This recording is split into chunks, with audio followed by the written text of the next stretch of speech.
The CBS Radio Mystery Theater presents...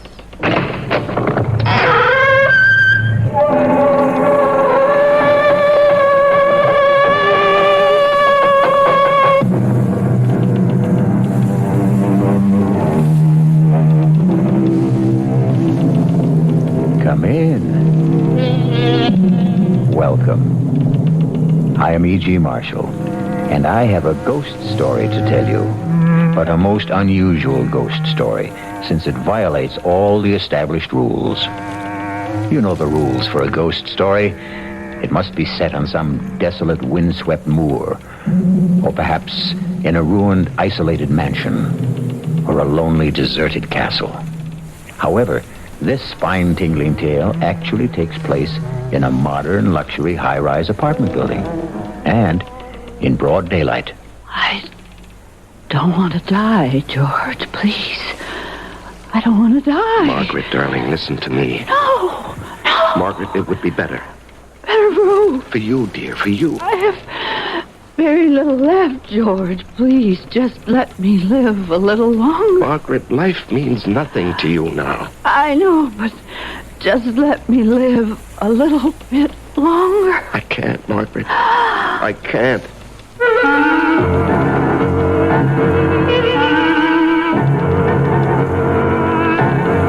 Our mystery drama, The Man Who Heard Voices, was written especially for the Mystery Theater by Sam Dan and stars Larry Haynes. It is sponsored in part by the Kellogg Company, makers of Kellogg's Special K cereal. I'll be back shortly with Act One.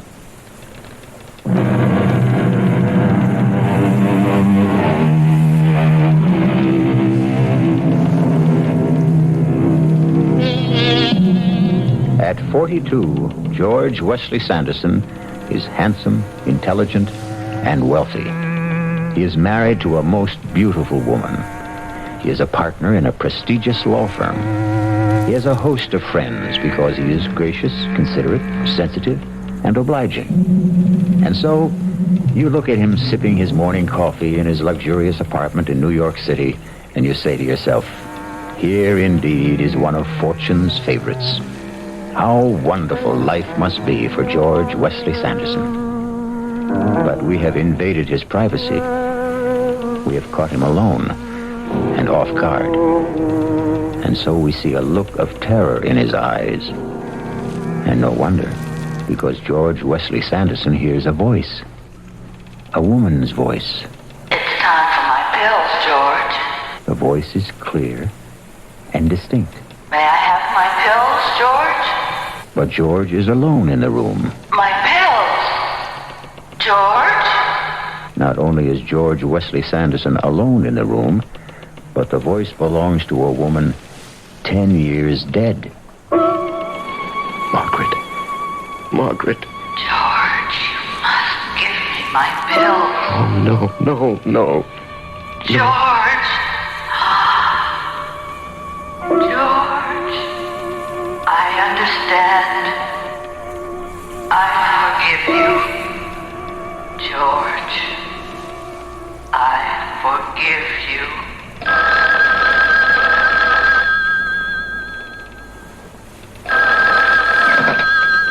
Hello? Georgie, get on the 10 o'clock plane and come down. Georgie, are you there? Yes, I'm here, Sally. We all decided that you should be down here. Well, Well, you what? Are you all right, George? yes, I'm fine. Good. Get on the plane. Well, darling, somebody has to work. Oh, come on. That silly place runs itself. Goodbye, dear. Georgie, are you sure you're all right? Yes, I'm fine. And, really, I have to get to the office. I notice you'd rather get to the office than fly to me. Darling, it's not what I'd rather do. It's what I have to do. My next husband will be a man with absolutely no ethics at all. Goodbye. My name, as you know, is George Wesley Sanderson. And I must talk to somebody, unburden myself, but there is nobody. Oh, my wife loves me. My father-in-law is most understanding. I have good friends. I could confess to a priest, visit a psychiatrist, But you see, each in his own way would fail me because no one would accept the basic point of my problem. No one would ever believe that I'm a man who hears voices. There are times when I can hear what people think, what they're going to think. And there are times when I can hear people who are miles away or even dead. It started, 15 years ago. I was married to my first wife then. Her name was Margaret. She was 23 years old, vivacious, active, loved sports. She could even beat me in tennis, but she did it with such charm, I didn't mind it a bit. That's out. Oh, that looked into me. Okay. If you want the point, you can have the point. You should have a handicap anyhow. Okay. Just look out for this ace. An ace. How'd you like that, huh? I say, how'd you like that? Margaret? Margaret, is something wrong? No. I'm fine. Well, you had a funny look on your face. Did I? It's just... Just what? Nothing. I just had a funny little twinge in my back. But it's gone now. Your serve. Then and there, I heard a voice. It was the voice of our doctor. You both should know the truth. We don't know what's wrong with Margaret. She won't be able to walk. She'll have to stay in bed. For a while, anyway. These pills will keep her alive. Exactly 1 year later, the doctor spoke those very words to us in the hospital.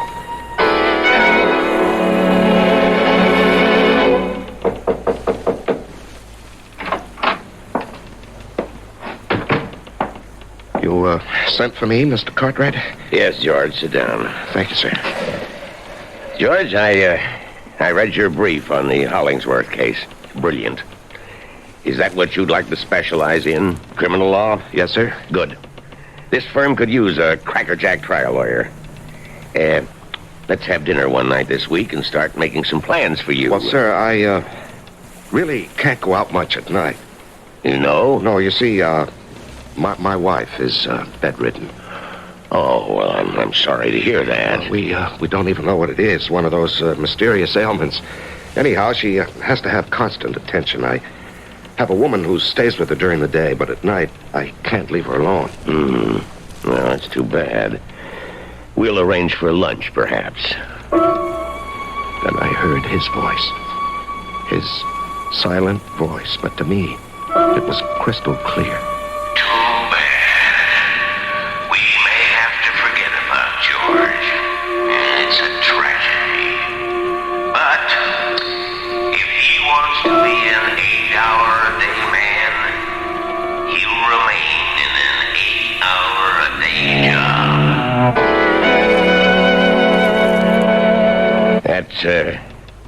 That's all for now, George. I just wanted to let you know how pleased I am with your work.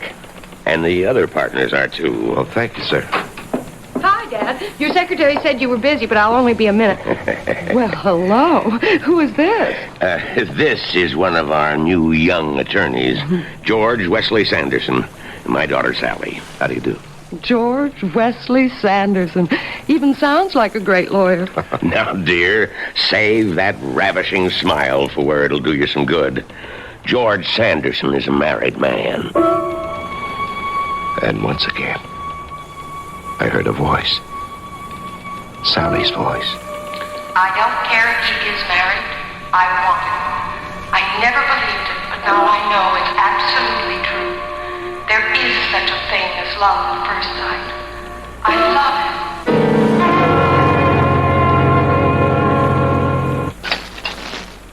Oh, thank you, dear.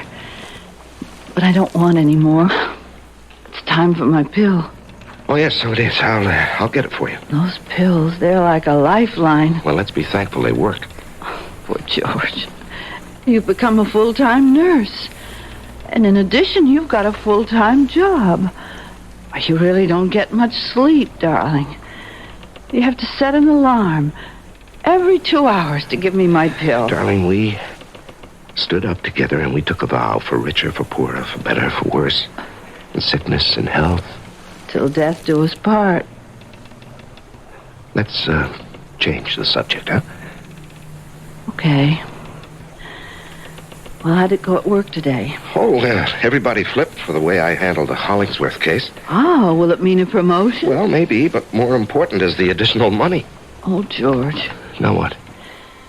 If you become important, we'll be expected to entertain. Oh, no, nothing of the sort. I'm going to run my business the way I want. I intend to do my work during the day, in the office. I don't have to socialize with people. Merit, ability, that's what should count. And for the third time that day, I heard a voice. This time Margaret's. Oh, Lord. I want to live. I'm not much use. I can't do a thing. I'm a drag on the man I love. I'm good for absolutely nothing. But I want to live.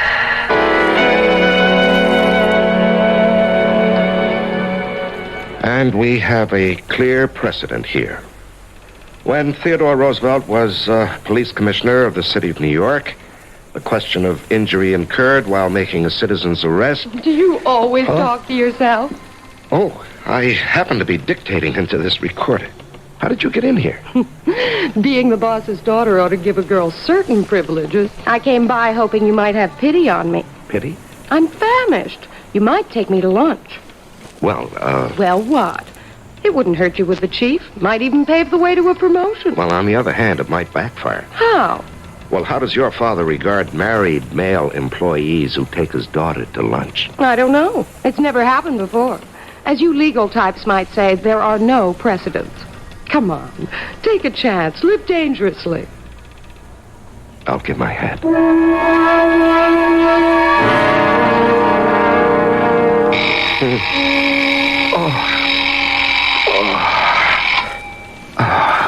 Darling, I'm sorry. I need my pill. No, it's okay. It's okay, darling. Here you are, dear. Thank you. There. Now, just let me set the alarm again. You must be exhausted. No, not really. Are you feeling any better? Yes, little. I was so tired when you came home, though, we couldn't even talk. And I looked forward to our talk so much. Anything interesting happen today? No, just a lot of routine. What did you have for lunch? Lunch. Let's see, I just had a sandwich at the desk. Oh, George, you should go out. No, dear. No, I shouldn't.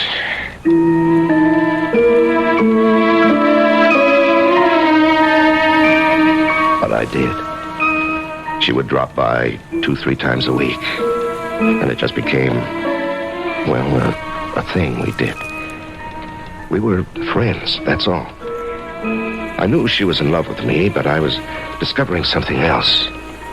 Something very unsettling, very disturbing. I was falling in love with her, too. I tried to fight it. Hop out right here. Okay. There. Well, now that we've scared away every fish between here and Europe... I wouldn't know what to do with a fish if I caught one. Well, let's just drift for a bit, huh? You didn't have to say that. Say what? Drift. Haven't we been doing just that since the day we met? Yes, I suppose we have. What are we going to do, George? I don't know. I'm willing to settle. Settle? For half a loaf. Oh, no, that wouldn't work. After a while, you'd get to hate me. No, George, I wouldn't. Well, I'd hate myself. Do you still love her? No, it's a terrible thing, but I don't love her anymore. You know, that happens to people. Just as they can fall in love, they can also fall out of love. It's just that the timing and the circumstances are bad for Margaret and for me. But if you no longer love her... Well, how could I ever divorce her? Hey, Hey, where are we going? I don't know, but the one thing I can't do is just to stand still.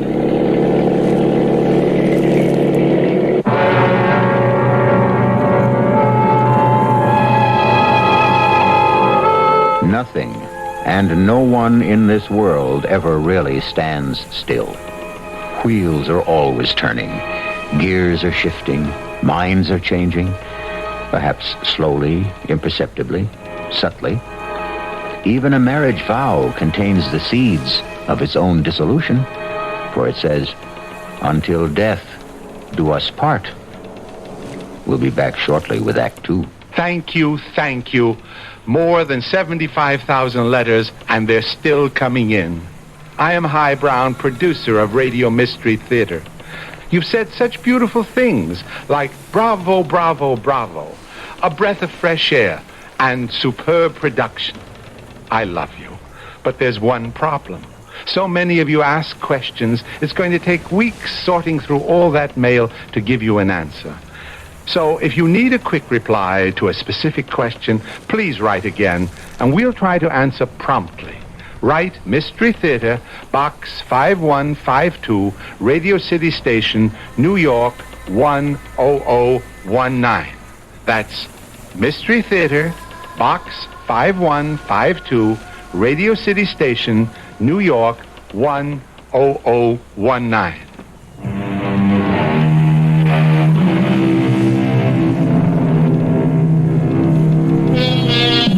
George Wesley Sanderson is in a motorboat just off Long Island on a beautiful day with a beautiful woman who loves him. And to make it perfect, he also loves her.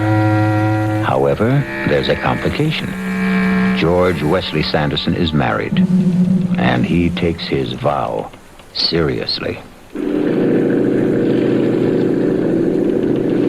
We'll do something, Sally. You'll have to do something, George. People don't stand still. Yes, I know. You can't freeze a relationship. It grows better every day or it becomes worse. You fall in love because another person has something you need, and sometimes it's the terrible truth. When that person loses what attracted you in the first place, love also goes with it. I know. So many people can't face up to it. They're unable to end a thing that really no longer exists. I love you, Sally. I love you, George, but I'm human. If I can't have you, sooner or later I'll face it, and then I'll make other arrangements for my life. Sally, wait for me. Oh, I'll wait, George. But I can't promise to wait forever. Just then I heard another voice. It was a voice I'd never heard before, but there was no mistaking who it could be and what the meaning was. And do you, George, take Sally for your lawful wedded wife, to have and to hold? Oh, Sally, darling, don't ask me how or when or why. George, look out, you'll upset the boat. Who cares, Sally? It's going to happen. What's going to happen? You and me, we're going to happen. We're going to be married. But... No buts. Just believe me. I believe you, George. I believe you.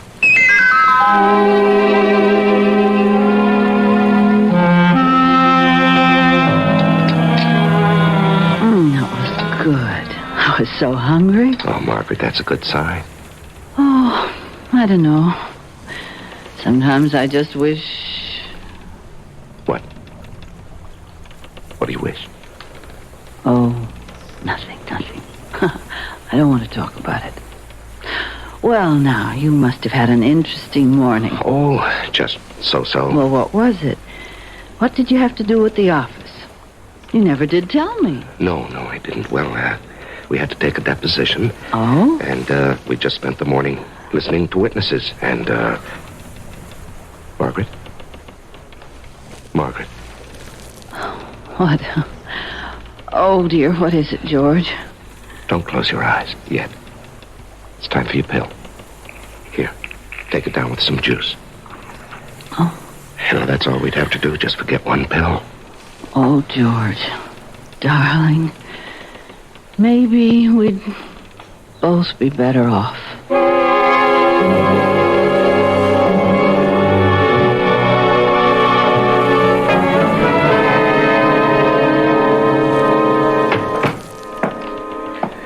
Good morning, George. Morning, sir. Sit down. Thank you.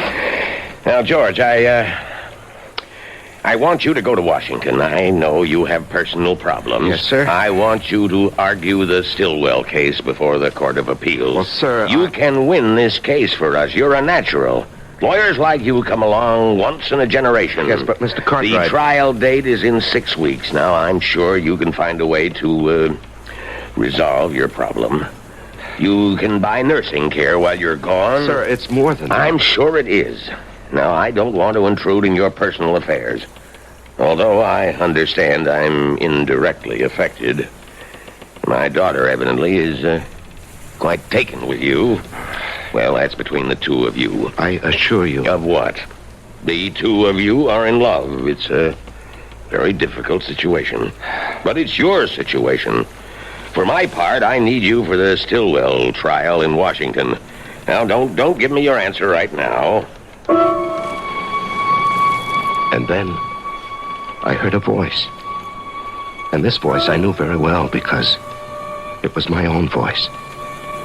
And I could hear myself say, If it please the court, the prosecution claims that the defendant, Abner Stillwell, has committed the crime of high treason against the government of the United States.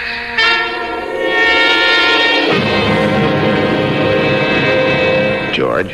George! Oh, what? Well, that's what I want to ask you. What happened? You turned pale. Is everything all right? Oh, yes, sir. Yes, sir, everything's fine. Just fine. I believe that I will be able to plead the Stillwell case after all.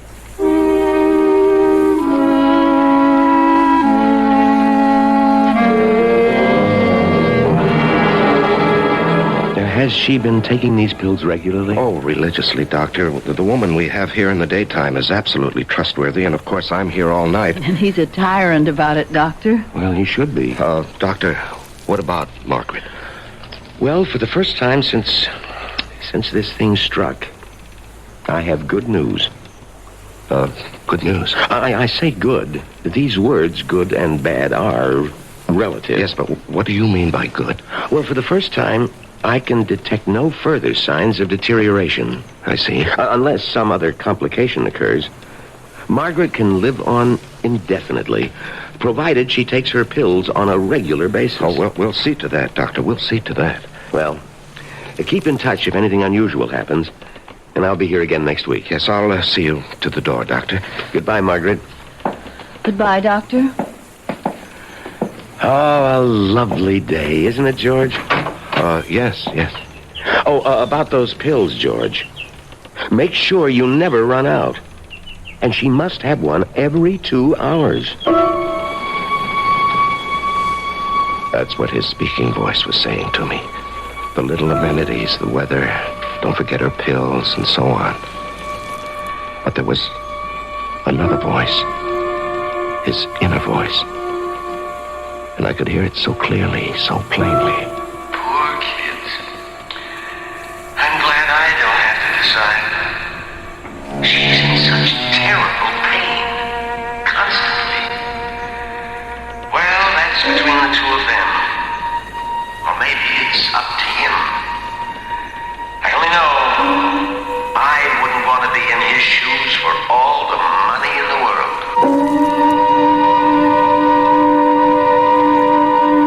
Goodbye, George. Goodbye, Doctor, and thank you for everything.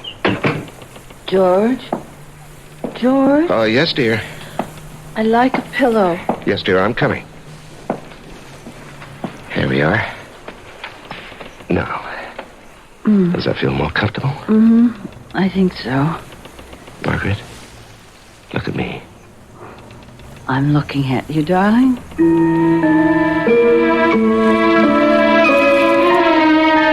I wanted to hear her voice. Not her speaking voice, but her thinking voice, her feeling voice, the way I'd heard it once before.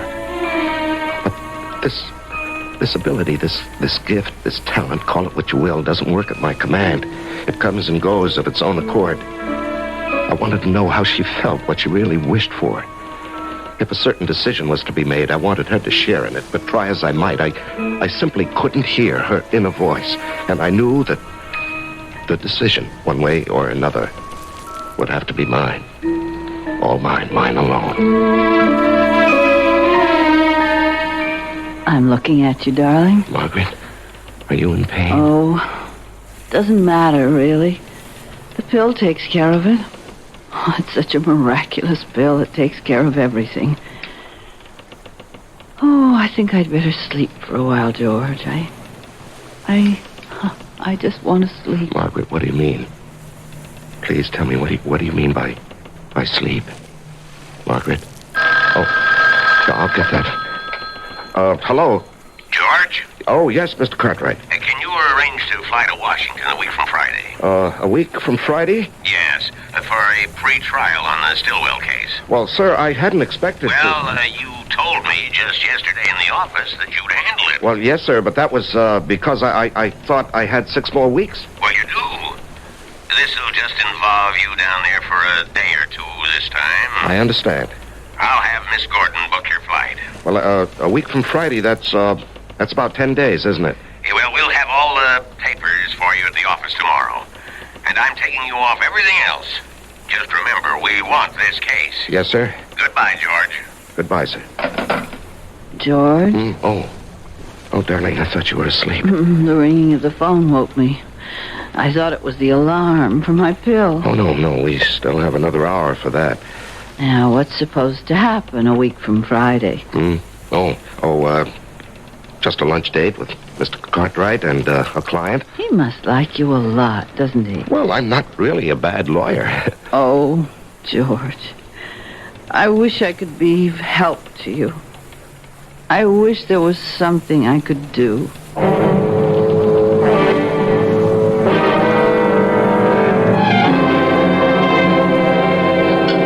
Here I am, George. Oh, hi. I'm sorry I'm late. Dad tells me how busy you are. I ordered you your extra dry gimlet. Thanks, I could use it. Dad also tells me you're going to Washington. Yes. That is, I think so. You think so? I understand the plans are all set. Well, the fact is, I know I'll be going, but, But what? Oh, nothing. Once the trial begins, there's no telling how long it may run. These government things can go on for months. Yes, I know. How How about Margaret? Yes, Margaret. Let's not talk about Margaret. But, George... Please. I said I'd be satisfied with half a loaf. Right now, I don't want to talk about it. But, George, I'm entitled... There are things I must decide. I want to help you. No. But when people are in love, there should be no barriers. Nothing held back. Sally, you have a lot to learn about love. George, I won't be spoken Please, to. Sally, don't press me. Don't push me, huh? I don't care who you are, how deeply you love. There are certain things I must decide on my own.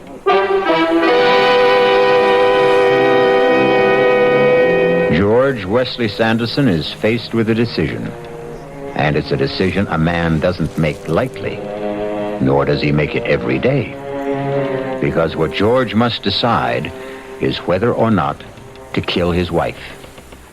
We shall return shortly with Act 3.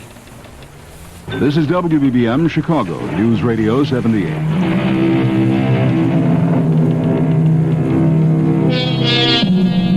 It is 1 minute before 2 in the morning in the apartment of George Wesley Sanderson. An alarm clock is set to go off exactly on the hour. It must awaken George so that he can give his wife, Margaret, a pill. A pill she takes every 2 hours. Without her regular pill, Margaret will die. George?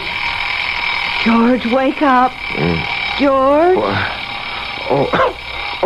Wait a minute. Wait a minute. Oh, I was afraid for a minute that the clock wouldn't wake you. Yes, I'm sorry. I was sleeping pretty soundly. Poor George, you never get any No, rest. it's all right. It's all right. Here, Dolly, take your pill. Oh. Thank you, darling. Thank you. And now go back to sleep. Well, I better reset the alarm. You're so good to me, George. There it is. I've set it for 4. Good night, darling. Good night. I turned to look at her. Her eyes were closed. She was only 28. but her face was lined. Her skin was drawn and flushed, and she looked old. Old. Where was the pert, vivacious Margaret who only a few months before had been bursting with life? Wasn't she as good or as bad as dead already? Wasn't it a mercy to end her suffering? Wasn't her living merely a sham and a pretense? Suppose I would somehow forget to give her the next pill. What would I be ending? And then once again I heard the voices. But these were voices from the past. The recent past. This firm could use a crackerjack criminal lawyer. I love you, George. I love you. We have plans for you. I'll wait for you, darling. But I can't promise to wait forever. We're all pleased with your work. Why hold on to a relationship that no longer exists? I can't do a thing. I'm absolutely useless. But I want to live. I want to live. George? George, the alarm. George, wake up. George, it's time for my pill. George, wake up. You must wake up. George?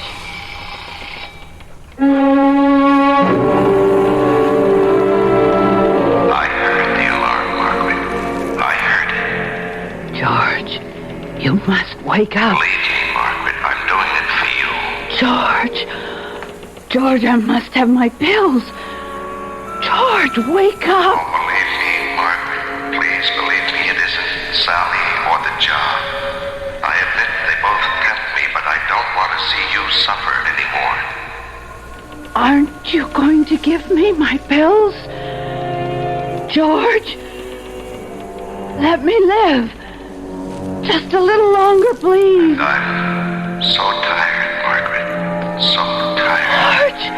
George, please. So mixed up. George, don't pretend to be asleep. I'm doing it for you, Margaret. Maybe for me, too, but mostly for you.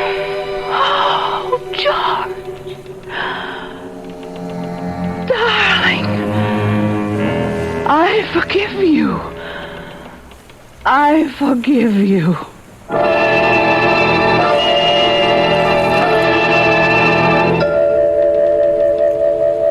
Sit down, George. Sit down. Now, you didn't have to come into the office today. Yes, I know, sir, but she's been dead a week, and, well, things go on. I'm due to leave for Washington tomorrow. Yes, we wondered whether, under the circumstances, to ask for a delay. Well, there's no point to that, sir. What I need now is lots of work. Well, we have lots of work around here. George, I've been trying to reach you to tell you how sorry... Sally, it's all right. Now, there is a possibility that you people have something to discuss. Excuse me for a moment. Well, Sally, here we are. Yes. How did it happen, George?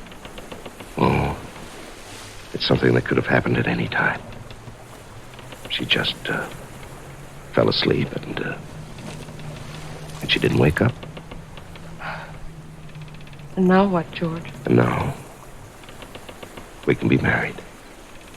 That is, if you'll still have me. Oh, darling. I have to go to Washington. I'll go with you. And you know, of course, what Dad's been talking about. No, actually, I don't. Well, we're fairly direct people, all of us. Dad was saying that since you and I would be married, there'd be a partnership in the firm as well. Mm-hmm. Well, as long as we're fairly direct people, I may as well tell you that I deserve it.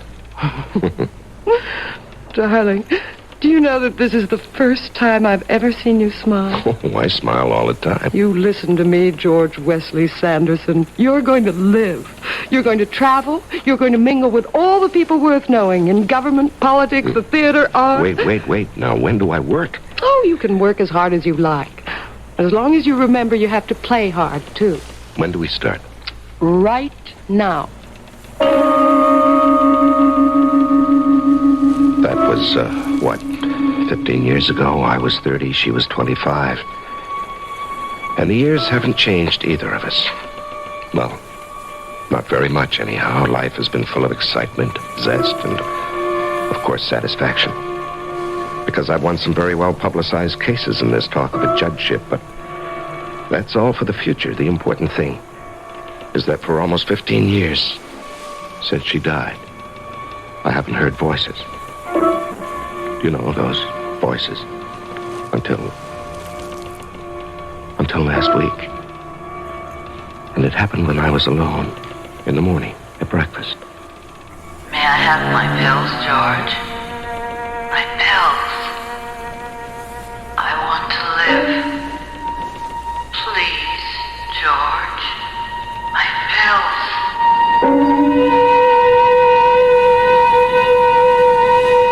And I've kept hearing them. I don't know what to make of it, because after all, she did say she's forgiven me. Why should I hear her now? Why? I don't understand it. Why now?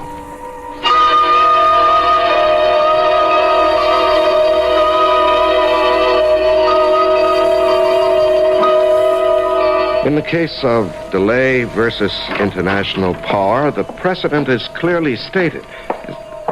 Sally! Sally, what are you doing here? I'm here to tell you about a precedent which is going to be established right now. Oh, I thought you were in London. I was, and then I decided to come back here for some litigation. Litigation? With whom? With you. Oh? What kind of litigation? I want to review the basis for our marriage. It is rooted in the factors of common interests. We're both alive. We like to do things, go places. Do you agree? Sure. So why aren't we going and doing? Well, we... Well, we what?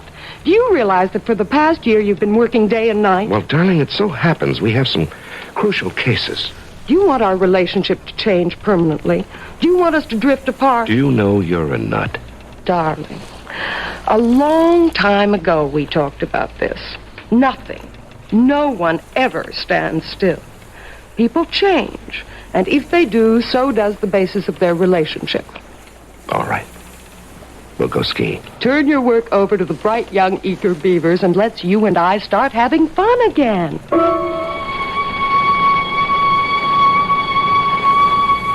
And we did. We traveled, we played, we danced, we enjoyed ourselves. And I even managed to get some good work done, too. We were never so happy. There was, of course, one small, dark cloud for me. I could hear Margaret's voice. I need my pills, George. Aren't you going to give me my pills? Please? Penny for your thoughts, George. Oh, well, you couldn't buy my high-priced thoughts for a penny. You seem to be in a state of reverie. I was? As if you were listening to something. Oh, must be your imagination. As if you were listening to voices. Voices? Are you sure you're all right? Positively spooky. Spooky? Here in our apartment in the bright sunlight? Oh, no, you've got to look for your spooks in the dead of night. Well, I know what we both need. All right, tell me. A good hard hour of tennis. Oh, now, darling, I have to be at the office. You don't have to be anywhere except with me. Okay, you're on. For 1 hour. Ha.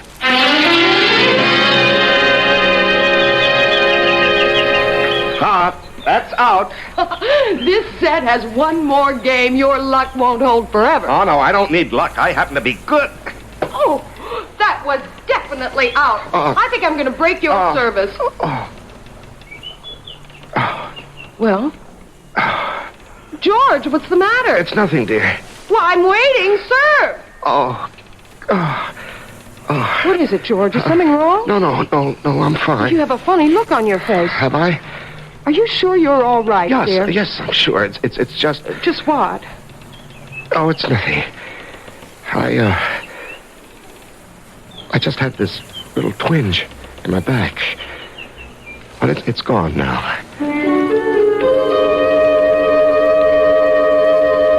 But it wasn't gone. It wasn't much, but it didn't go away. And so that afternoon, instead of going to the office, I went to the doctor. I can't see anything. Could be a muscle strain. Try a little heat at home. If it persists, we'll give you some physiotherapy. Doctor, it's nothing serious, would you say? Well, right now it doesn't look serious. I looked very hard at the doctor. I tried to listen for another voice. His inner voice. Perhaps a voice he didn't even know he had. A voice I'd heard 15 years before with Margaret, when he predicted. But no, there was nothing. I sighed with relief.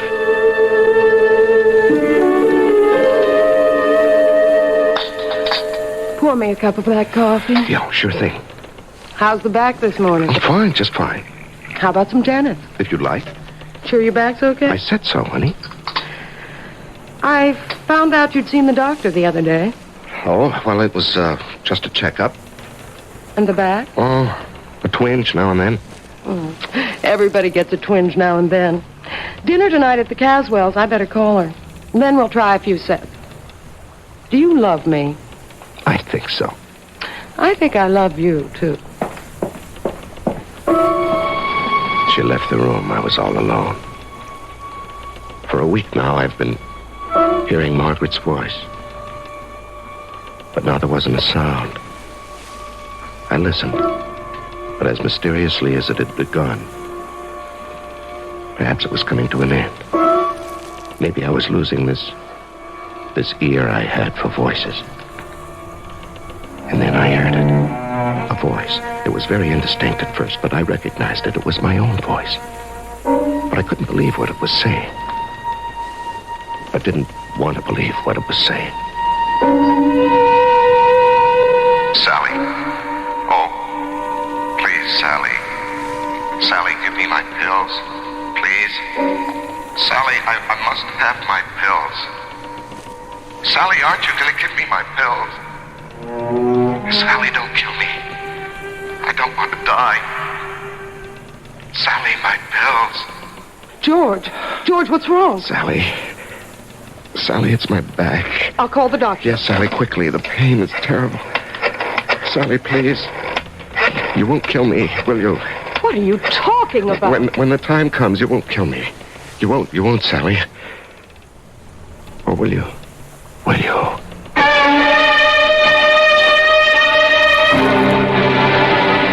Who knows? George and Margaret, that's one story. George and Sally, that's another. Yes, we often think, many of us, how wonderful if we could only hear voices from the future. Voices that could predict our fate. But maybe it's not such a good idea after all. Maybe it's better never to know. I'll be back in a moment.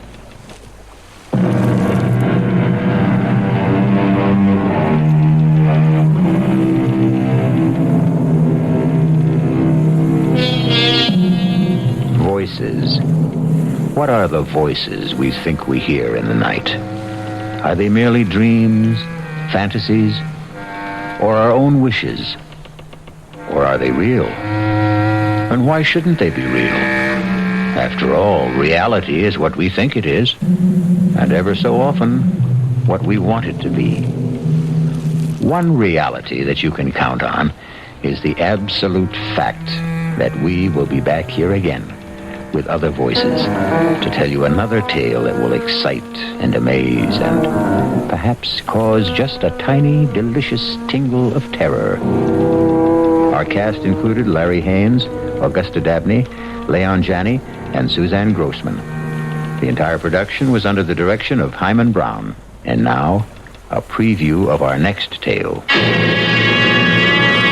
I want a baby. Get on with whatever you have to do. First of all, this talisman. You must wear it around your waist. This package contains herbs. A special combination to relax you. That's the secret. To relax. That's all? For now. But one thing I must add. On the birth of the child, I will ask you one favor. You must promise to grant it. Take the talisman and the herbs. And don't be alarmed if certain unusual things happen in the next few weeks. Radio Mystery Theater was sponsored in part by Anheuser-Busch Incorporated, brewers of Budweiser. This is E.G. Marshall inviting you to return to our Mystery Theater for another adventure in the macabre. Until next time, pleasant dreams.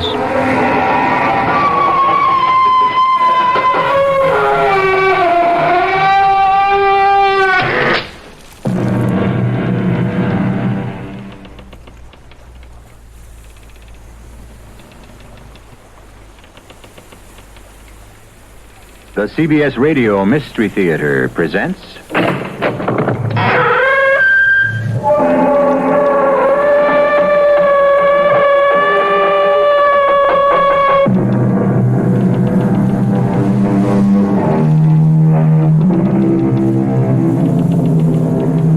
Come in. Welcome. I'm E.G. Marshall. The fantasy world of a child. All diagonal squiggles of shimmering color, the effervescence of cascading balloons, mint candy sticks and sugar trees, gingerbread houses, and yellow brick roads. Or something dark and terrifying, because the logic of a young mind has no moral strictures yet to shape it. That's what this story is all about. Which is which? Yes, Mr. Charles. I heard you. I knew you wouldn't leave me. Mr. Charles? What does the child mean, Ellen? It's the name she's taken to calling her grandfather. Oh, Lord, take us. She's talking to the corpse. Of course I won't cry anymore now. I promise, Mr. Charles. Yes, I understand. What? Oh, I see. Well then, goodbye for now, Mr. Charles. Lisha, child, what are you doing in here, talking to the dead?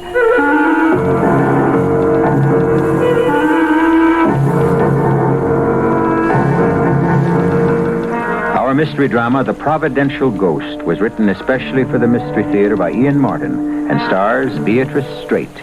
It is sponsored in part by Contact, the 12-hour cold capsule, and True Value hardware stores. I'll be back shortly with Act One. Stirring up great controversy is the book, They've Killed the President, The Search for the Murderers of John F. Kennedy, written by top journalist Robert Sam Anson. Here's what people are saying. If you read only one book about the assassination of President Kennedy, read this one. Frank Mankiewicz, Robert Kennedy's former press secretary. The book you shouldn't read. David Bellin, former Warren Commission counsel. Powerful journalistic scholarship that can only prove helpful to a confused public. The New York Times. Read They've Killed the President. You decide for yourself. A Bantam paperback. For a lot of people, a full-size car is a downright necessity. Buick understands that, which is why they build LeSabre, a car with lots of standard comfort and convenience, a big trunk, and honest-to-goodness elbow room for 6. Buick LeSabre, free spirit in the family size.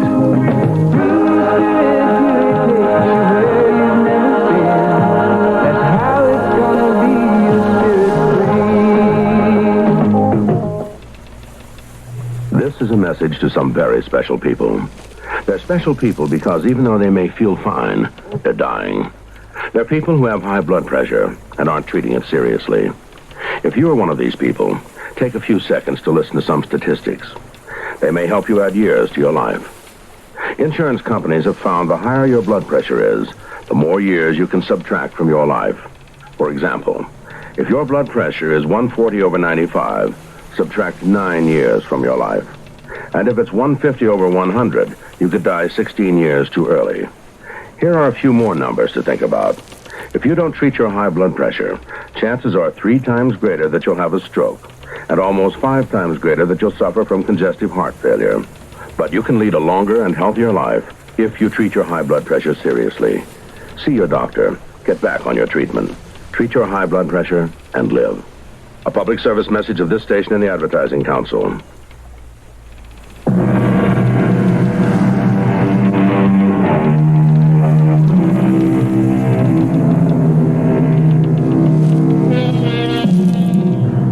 Silver Birch Hills is the kind of exclusive community you will find within a comfortable limousine ride of any large American city.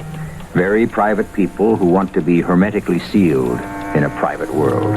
Huge estates, accumulated wealth, frozen attitudes about life that go back generations. Great for the people who like to think they're the only people, but not so wonderful for little girls of 10. Full of curiosity and excitement about life, like Felicity Depew Miller, who may never know how lucky she is that she has Ellen Gardner in her life, and, of course, that lovable old recalcitrant grandfather of hers whom she calls Mr. Charles.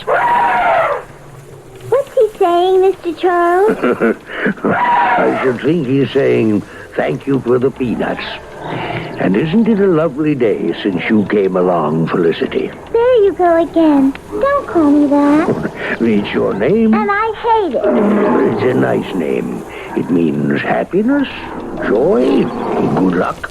Just the same, I hate it. The way you don't like me to call you Grandpa, or like that. Well, Grandpa and Grandfather makes me sound old and creaky and falling apart. Which you're not. And Felicity makes me feel the same way, which I'm not.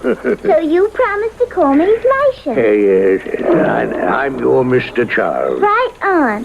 Hmm? That's the thing they say now. Right on. Oh, what's it mean exactly? I don't know. But if you say it, it means you're not no pope, like Aunt Sissy or Aunt Jane. Well, I don't know how I ever fathered them, but there they are. All right, Lisha. That's better. See, even the elephant agrees. Well, animals are smarter and nicer than people, especially elephants. Right on, Mr. Charles. You made your point. But why Charles when my name is Henry? That's only one of your names. I saw all the others in the big family Bible. Oh, good Lord. Forget those. Still, why Charles? Because Mr. Charles is my panda. Oh, yes, of course. See? Mr. Charles is my very favorite person in all the world. So, that's why when we didn't want to say Grandpa or those other things, I decided you were my real Mr. Charles. I'm very flattered. What should we do next? You want foam candy or ice cream? You know what I really want, Mr. Charles? No, what? I don't really want to go home because it isn't like a home now. It's a big, gloomy old barn. I've got to admit that, but still. I liked it enough when Mom and Pop... But after they went away, there was just you. Well, now there are your aunts. I hate my aunts. I hate them. Well, dear me. I don't know I altogether blame you, but you do have Ellen and me. I know. And I love you both. It's just, You what, dear? I just don't want to go back to Lakeview House. But that's your home. Not since Mom and Pop... Aunt Sissy and Aunt Jane say I have to say went away. That isn't how it was. They died. They were drowned. Come, Nasha. Let's not think about that. We're out for a nice day at the zoo. Mr. Charles, what's wrong? Nothing, little one. Not a thing. But you look all white and sort of papery. Oh, that won't do at all. I'll just take a magic pill.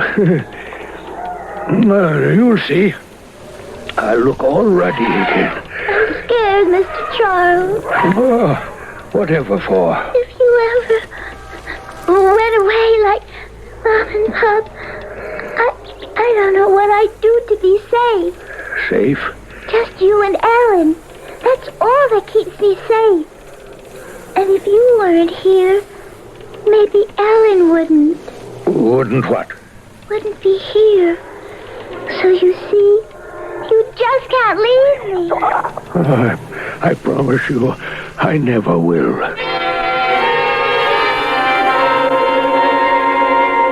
Elliot. Keep quiet, Henry. No, I'm on your damn diet. No booze, no cigarettes, nothing but pap to eat. I can't dilate my arteries just to please you. And call me Charles. Charles? What for? It's the only name that means anything to me. It's what my granddaughter wants to call me, and I like it. Okay, Charles, if you want it. How long can I live? Oh, how the devil can I answer a silly question like that? I can't die, Elliot. It's Lisha. Lisha? My granddaughter. Oh, Libby's child, Felicity. It's a whole new deal. I'm Charles and she's Lisha. Huh? Whatever you say, Charles. No, I'm going to ask that question again. How long? Okay. The general condition you're in right now, you ought to be in a hospital. You could have another heart attack any day. And the next one's pretty sure to be the last. Well, I have to last long enough to make sure Lisha grows up safe. what are you so worried about Lisha for? She has your housekeeper and your other daughters to bring her up. Oh, Ellen is fine. But Sissy and Jane are something else again. Well, what's the matter with them? They're fine church-going women who have forgotten, if they ever knew, how to be a child. They're sour as buttermilk. You're too hard on them. Maybe, but in turn I find them too hard on Lisha. If she were left alone with them, well, as I say, I'll just have to make sure she isn't. It really is too bad, Sissy. Missing lunch. And now the tea is getting cold. Well, why don't we just pour, Jane? I think we will. Where do you suppose he is? I don't know. But didn't he have an appointment with Dr. Farnsworth? Well, that was before lunch. Oh, you don't suppose... Oh, nonsense. If anything had happened, of course, we would have been notified by now. Well, just the same, he isn't well. Well, this isn't his physical health I'm beginning to be concerned about. I think he's held out surprisingly well after the last attack. It certainly has surprised me. I thought he'd be gone within a month after Libby. Oh, don't remind me about her. That's all over and done with, Sissy. But she was my sister. And mine. Now, let's put Libby out of our mind. She's gone forever. Our concern now is with Father. What worries me is that he's slipping in his mind.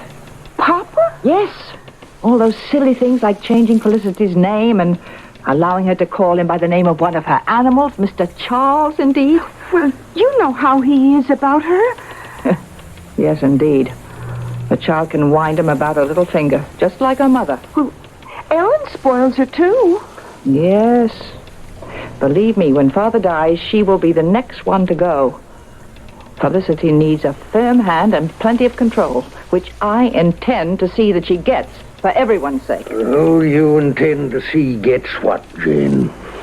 Father, I didn't hear you come in. Oh, I'm like the fog. I creep in on little cat feet. Do you feel all right? Oh, don't look at me as though I'd flip my wig. The modern expression which means gone out of my mind. Oh, maybe you'd like a little tea, Papa. Good Lord, no. Maybe I'll have a drink instead. Now, you know you're not supposed to drink. Or have any fun at all, eh, Jane?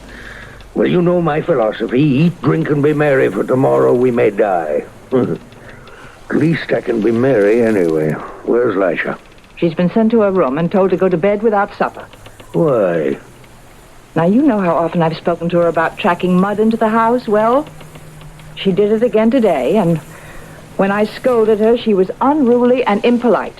And she said it didn't matter what I said, that Mr. Charles was the only one who mattered, and he wouldn't punish her. She really is very rebellious, Papa. Well, you can hardly blame her when she gets so little understanding from either of you. I knew it.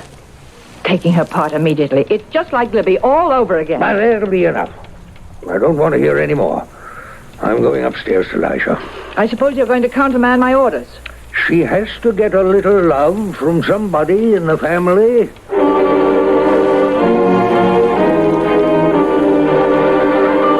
I didn't mean to dirty up the old carpet. Oh, dear, baby. I was just hurrying home to see you, Mr. Charles. Why did she have to be so mean? Well, now, Lisha, you don't want to be too hard on Auntie Jane. Yes, I do, because I hate her. Just the way she hates me, and she used to hate Mommy. She's the one who should be just like Mommy and Daddy. I wish she was dead. Honey, that's no way to talk. I have to. Because, don't you see, Mr. Charles, if you ever went away like Mommy, then she'd want to get rid of me. And Aunt Sissy, too, because she does whatever Aunt Jane says. And then if I was all alone, I don't know what I'd have to do. Don't you worry, Lisha, don't you worry. Even if I had to go away, you trust me to make sure that somehow Mr. Charles would be around to protect you.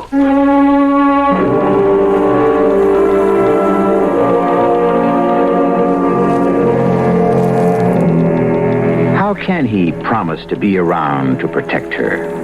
And does Lisha need protection, really? Is what she says true of two strict old ladies, or does she fantasize them as witches? A simple enough situation, perhaps, but as you will see, far from it. As the fuse of Mr. Charles' life burns down to the powder keg of buried emotion. I shall return shortly with Act 2. True Value Hardware Stores offers 3 things that can help you get your income tax statement done faster and maybe get your tax return back sooner. Hi, Pat Summerall to tell you about them. First, the Rockwell 8-digit calculator. Its separate percent key is especially useful for figuring income tax math. Yet it's just $9.97 at True Value Hardware Stores. Second, the Rockwell 24RD calculator. It features easy 4-key memory entry and extra large display, plus separate square root, percent, and change sign keys, all for just $19.97. And third, the Rockwell 30R slide rule calculator with memory, also just $19.97. It does reciprocals, square roots, percentages, and stores the answers for future reference. Get your income tax statement done faster and your tax return back sooner with help from Rockwell calculators from your participating True Value Hardware store. And now, you can charge it on Master Charge at many stores. With the weekend daily news in view, well, Sunday's gonna come on Saturday for you. You'll get Sunday kind of features through and through. Take a look, we've got the weekend's first TV book. All you color comic fans take heart. We give you a day's head start. And Panorama has all the top movie and book reviews. So this Saturday, get the daily news. This weekend's daily news is packed with features for everyone, like an in-depth profile on pop singer Phoebe Snow. Then learn what it's like to be naked and cold while playing the doctor's office waiting game. And get the inside story on the anonymous man behind the scenes of Indiana's #1 basketball team. Don't miss the big weekend daily news. Hey, Chicago, get the daily news, 'cause there's more to you like it in the news.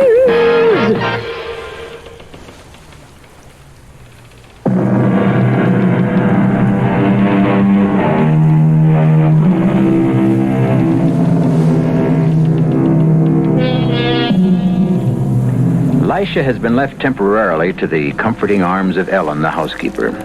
Mr. Charles sits momentarily exhausted in his great armchair while the pain of the angina recedes from his left arm to a still dull ache in his chest. Another nitroglycerin tablet eases it enough for him to make a phone call for Dr. Farnsworth, and now a second call to his lawyer, Mr. Courtley. Arthur, Henry Poindexter. I'm sorry if I'm interrupting your dinner, but this is an emergency. Well, don't ask, just listen. Did you prepare that codicil for my will? Good. Well, I want you to get it over here to me as fast as you can. I said just listen, damn it. Bring someone, Cora or your secretary, I don't care, as a witness. No. Dr. Farnsworth will be here, and he can be the other. For obvious reasons, not my daughters or Ellen. Yes, I'm waiting to make sure of that right now. Please come. It's an emergency. Just a minute. Who is it? It's Ellen, Mr. Poindexter. Oh, that's Ellen now, Arthur. I'll see you in a hurry. Come in, Ellen. Close the door and come in and sit beside me. Oh, Mr. Poindexter, are you all right? No, Ellen, I'm afraid I'm not. Oh. No. The doctor's on his way. Let him see what he can do for this heart of mine. I need you to set my mind at rest. Anything I can do, sir, you know that. First, how's Lisha? She's asleep or I wouldn't have left her. I got her calmed down some. Mostly it was sheer emotional exhaustion. She's high-strung, like her mother. Well, it's that mind of hers. You know, it gives me a start sometimes how grown up she is for 10 years old. Ellen, I want you to do something for me. If it's in my power. I want you to be Lisha's legal guardian. She's my sole heir. Oh, but what would I have to do? Be responsible for Lisha till she's of age, or till she gets married. You mean almost like I was her mother? I mean, I hope exactly like. But what about Miss Jane and Miss Sissy? Oh, they'll be well provided for, and they can always make their home here. I want to, Mr. Poindexter, but sure, I don't know what Dennis would have to say. Dennis? Oh, he's my intended, like. Oh, we've been going together ever since, well, for about a year now. We're going to be married in a couple of years when he retires from the force. The force? Oh, he's with the police, plain clothes. Oh, you might remember him when he was here in connection with... Oh. When Miss Libby and Mr. George had their accident. Sergeant Dennis Mullaney. Yes, I think I do. Well, why can't you be married, Ellen? Maybe you could take Lisha to live with you. There'd be plenty of money. Oh, it isn't that. It's... that'll be the doctor or my lawyer. One or the other had better get here soon. I'll go and get the door. No. Let someone else. Ellen, I've nowhere else to turn. I'm going to name you anyway. No? Mr. Charles, oh, Granddaddy, Mr. Charles. I was so scared you'd gone away and left me. Oh, no. Now, little one, you know I promised you Mr. Charles would always be around. Oh, you have that papery look again. My father's right inside, Dr. Farnsworth. I had no idea. Thank you, Miss Poindexter. Hello, Ellen, Lisha, Henry. Now, I want all the rest of you out of here, pronto. No, don't take him away. Oh, come along, dear. Let the doctor help him. Don't leave me alone with them. Now, Lisha, that's quite enough. If you leave me alone with them, they'll kill me, Mr. Charles. Miss Felicity. Looks as though I may have another patient. But you first, Henry. Don't worry, Elliot. I won't be leaving this vale of tears yet. Oh, not until I've signed my will, anyway.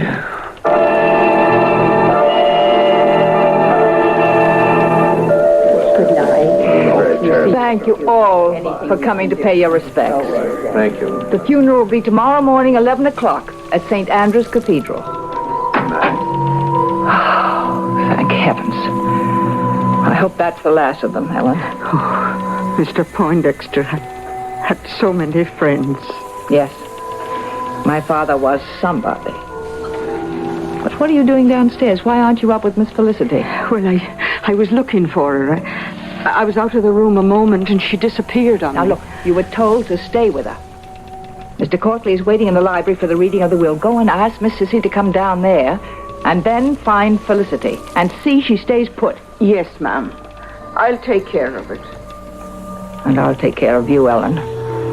Just as soon as the funeral is over, out you go. Oh, good afternoon, Mr. Courtley. Miss Poindexter. My sister will be right down, and we can get this ridiculous formality over with. I think, under the circumstances, that Miss Gardner and Lisha should be here, too. Who? Well, I mean Felicity and Ellen. Under what circumstances? They are both, principals. Ellen? My father made her a legatee? Not precisely, but she must be here. I don't understand, but I see no reason for a child of 10 to be involved. Well, since Felicity is a minor, and her interests will be represented, perhaps we can dispense with her. From your attitude, perhaps you'd like to dispense with me and my sister also. I think at least one of you should be here. Absolutely inexcusable. I can't believe what I've heard. To be left practically unwelcome guests in our own house? At the whim of our former housekeeper? You know, as far as I'm concerned, you're more than welcome. Oh, thank you for your generosity. But will we be received with joyful open arms by our niece? Oh, sure you will, ma'am. Now, you give me the chance. I'll bring her around. You can't be seriously considering fostering this madness, accepting the terms of this will. He must have been out of his mind. I assure you he was not. In no sense.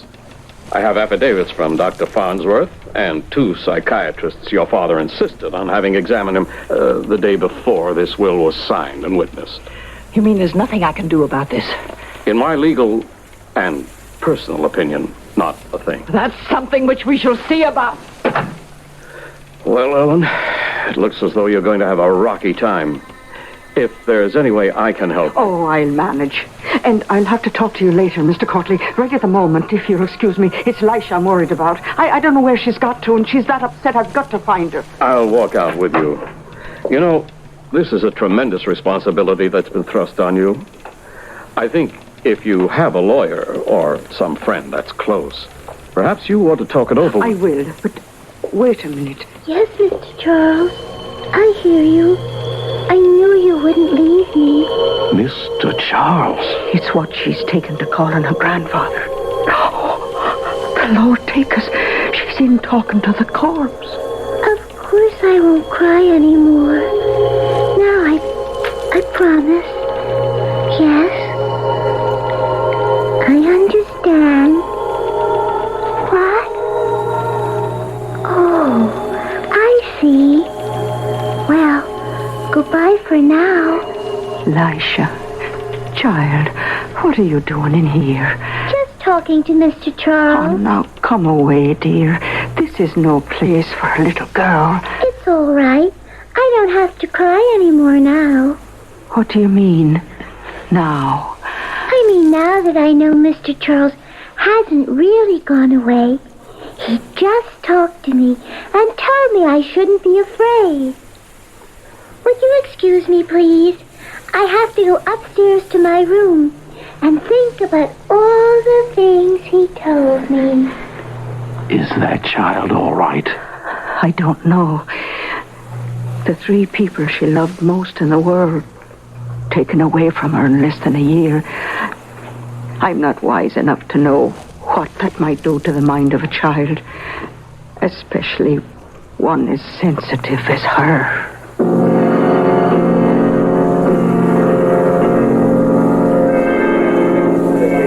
Ellen. What is it, Dennis? You're not eating your dinner. Oh, I'm sorry. It's just, there's so much on my mind. Well, I thought we were after settling that. I mean, you being guardian and all. I told you it's all right with me. I know, Denny. It's sweet you were about it, too. It isn't that's worrying me for the moment. Well, what then, sweetie? Well, I don't even know if I should be away from her tonight. Well, sure, it's your regular day off, isn't it? Oh, yes, but I don't know if I should have left Lisha alone.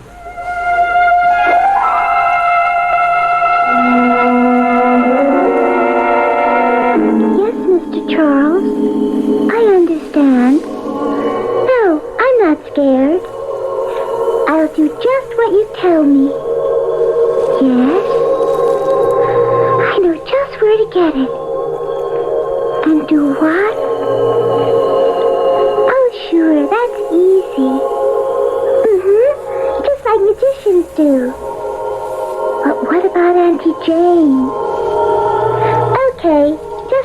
say, one thing at a time. Goodbye, Mr. Charles. I love you, too.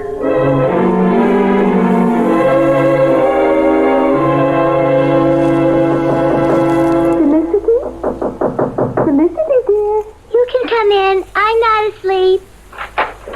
Oh, well, here's that nice cup of chocolate I promised you before you went to bed. Thank you, Aunt Sissy.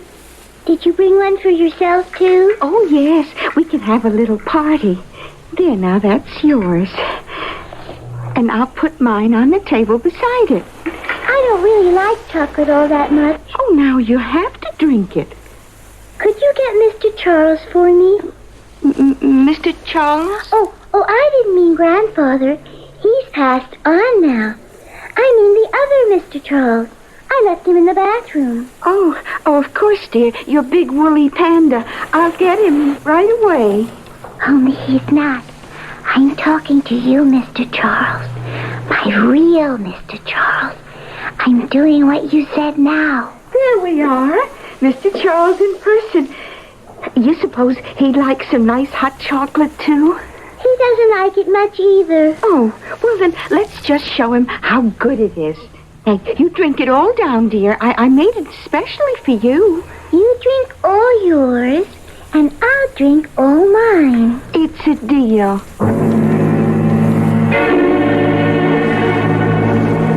Well, Sissy, did you have your chocolate with Felicity? Yes. How did it go? Well, I can't believe it. It's no problem at all. I'm so relieved. Oh, yes. I'm glad Ellen's night out gave us the chance. Maybe we're getting somewhere with Felicity after all. Wouldn't that be nice? It would solve everything. Ellen!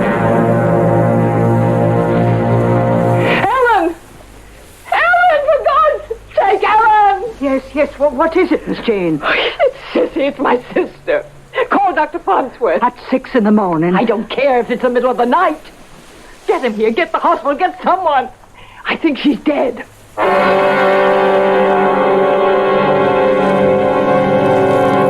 Now, what is going on at Lakeview House? What hallucinations can a child of 10 have? How real and sharp can they be? How terrible might their power of suggestion be? If Mr. Charles is a real ghost, or only a figment of the imagination, could a child be responsible for someone's death? I'll return shortly with Act 3.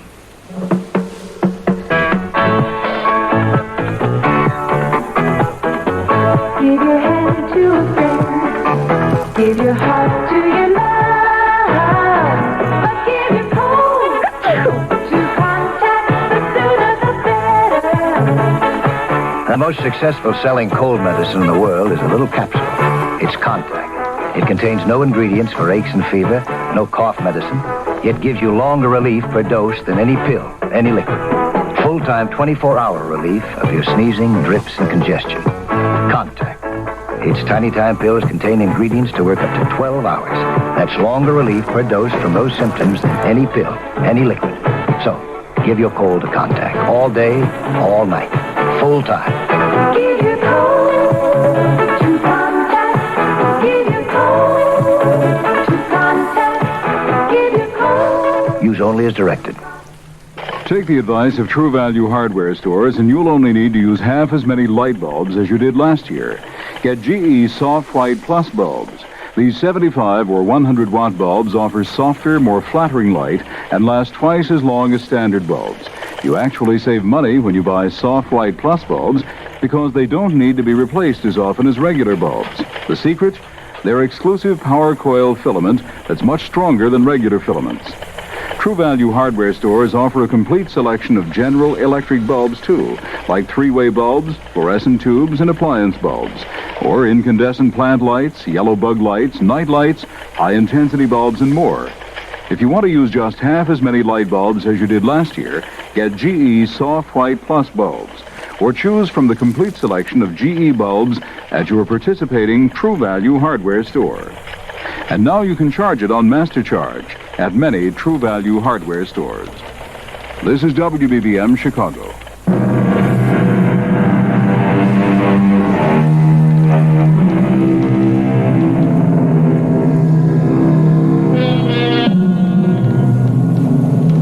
In her bedroom, Sissy Poindexter lies dead. Lisha has been mercifully packed off to school, as usual, to protect her, however briefly, from this new shock. And among the unexpected visitors at the house are Sergeant Dennis Mullane and, of course, Dr. Farnsworth. Well, Doctor? No question, Miss Jane, as to the cause of death.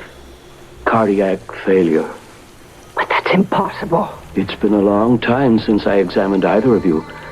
I think perhaps I should do an autopsy, if you'll give me permission. No. Why not? I will not have the body of my sister desecrated. It might help to know why she had cardiac failure. How? Would it bring her back? No, let well enough alone, Dr. Farnsworth. This family has a curse on it. Leave us to handle it in our own way. Now, why do you suppose she's all that vehement about it? Who are you? Oh, I'm sorry. Sergeant Dennis Mullane. You'll remember we met on the sad occasion of the drowning of Miss Poindexter's young sister, little Elijah's mother, and her father. And that Ellen and me are engaged to be married. Of course, yes. What are you doing here today? Well, like I say, Ellen and I are engaged, so naturally I had a particular interest. And then again... Are you hinting at anything? I don't know. Why should you want an autopsy? I can give you the same answer. I don't know, for sure. Are you going to issue a death certificate without one? I reckon. No real reason why I shouldn't. Could you hold it off till tomorrow? I don't know if I want to. Why should I? Well, let's be frank, Doctor. For whatever our own reasons, we both think there's more here than meets the eye. I need a little time to trace a couple of things. I'm going to sign the death certificate. Heart failure. It happens even as early as 50. You got any more to say? Yeah. Let it go till tomorrow. You can sign it then. There's nothing to lose.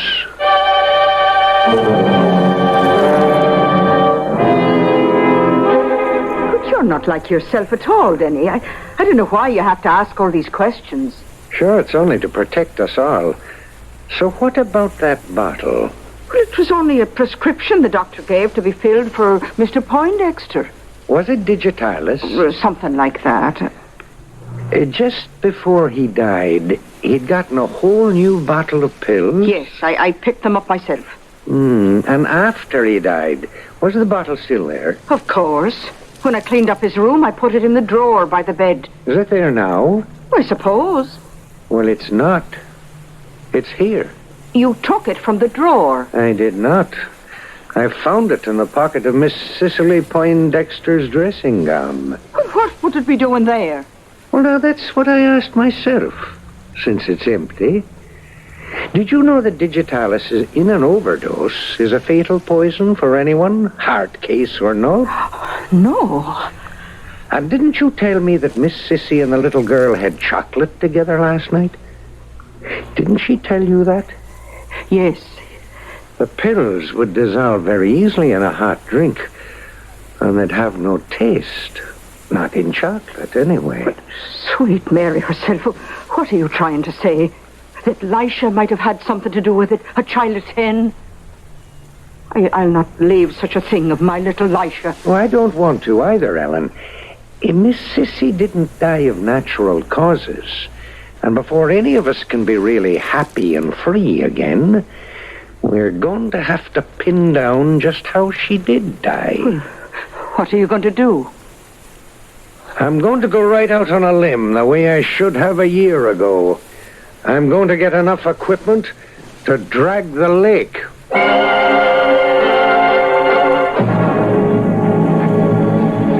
Yes, Mr. Charles. I understand. No, I'm not worried. I guess if it hadn't been Aunt Sissy, it might have been me. But who should I tell? Okie smoky. I'll just hang tight till you get back to me.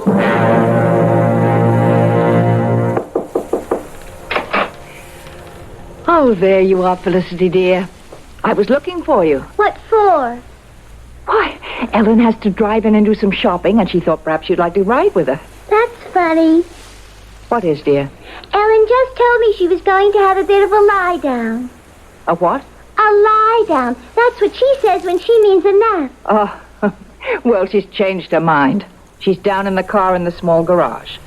She was just starting it up, and I was telling her some last-minute things, and all of a sudden she thought you might like to go along. Oh, I would. Well, then let's go down to her. I have something else to arrange. Is it just to Poulter's farm? Oh, no. You'll be going further than that. Quite a long way, in fact. I don't care. I don't care if we never get that. Such a nice thing to say, Felicity. And you know something? What? Neither do I. She shouldn't let the car run with the garage door closed. At school, in Safety First, they told us it's dangerous. There's a gas that could kill a person. Why? The things they teach you at school nowadays. But they're perfectly correct, Felicity. It's exactly what it's going to do. You pushed me. You scraped my knee. Don't worry. Soon it won't hurt at all. Nothing will hurt you anymore, Felicity. Going somewhere, Ellen? Oh, Miss Poindexter. Well, yes, I just wanted to see if Lisha was all right. Well, you won't have to worry about Felicity, or Lisha, as you call her, anymore. What do you mean? I better go to her. I know. It's too soon. That's a pistol. That's just what it is, and pointed at you, Ellen. Oh, what for? Oh, don't be alarmed. As long as you do as you're told. You see, you're not mistress of this house. No matter what the will said, I am. So back up, into the room, and sit down. I don't understand. And while we're waiting, I'll try to make it all quite clear. Make what clear? What we're waiting for, of course. Miss Jane, you really... Shh. Right still. And don't think I'll be afraid to shoot. I have before, you know, when I killed Felicity's mother, Libby, with this gun. And her weakling of a husband. Oh, killed them? But they were drowned in an accident. Yes, that's what everyone thought. Just as I told Sissy we could make them think.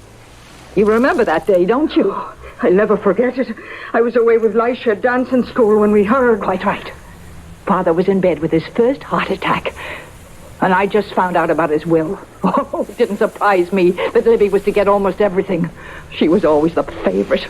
From the time she was a baby, Libby was the center of everything. Libby always came first. Oh, Miss Jane, don't do this to yourself. Don't. Shut up! Now, you listen to me if no one else will.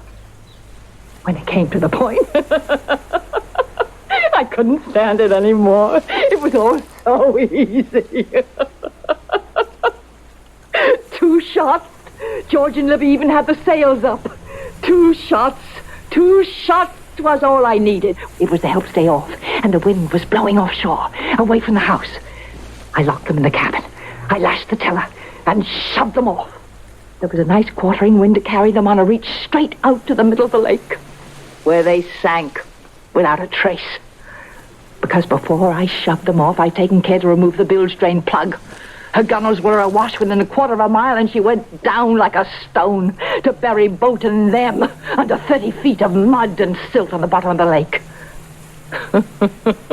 A perfect murder. Oh, dear Lord. But it was all for nothing. Felicity just took Libby's place in Father's love. So, when the will cut us out again, she had to go. You tried to do away with... Yes. Oh, it should have been so simple. All the rest of Father's pills and a cup of chocolate. Oh, but I should never have allowed Sissy to handle it. She's always bungled everything, clumsy little fool. She must have mixed up the cups. And it wasn't a heart attack. You... Where's Lisha now? Well, what have you done to her? I haven't done anything. Carbon monoxide will do that for me. I don't understand. She's locked in your little garage.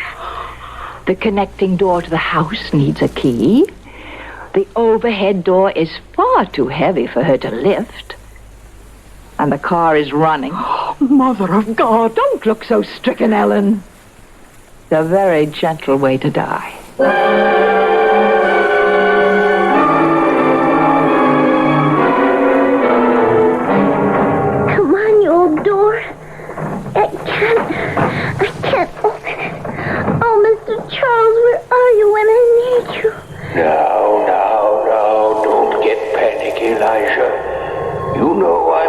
always around. It's getting awfully hard to breathe, and I feel so sleepy. We'll soon fix that. The way we did before. You mean when I switched the chocolate cup? Something like that. Now, think. You remember the day we came back from the zoo, and I forgot my house keys, so we couldn't get through the garage door to the house? Yes. Oh, yes.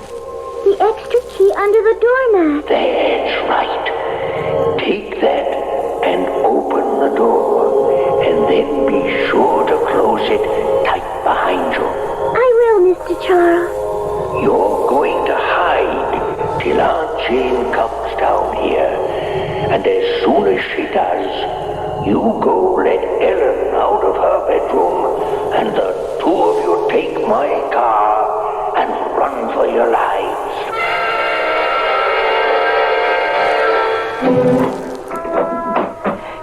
Elisha? Shh. How did you escape? With the key. Mr. Charles told me where to find it. And he said we should take his car and run. That's just what we're going to do. Your Aunt Jane is a raving lunatic, and she has a pistol into the bargain.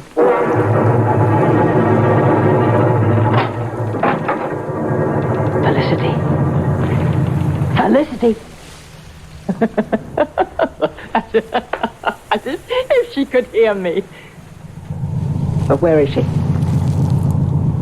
Not in this corner? Under the car? No.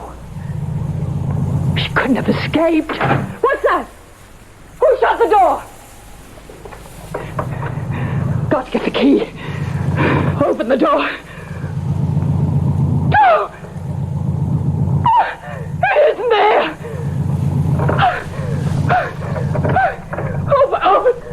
Open the overhead door. It won't budge. What's the matter? Someone's holding it outside. The cat. I can't see. No!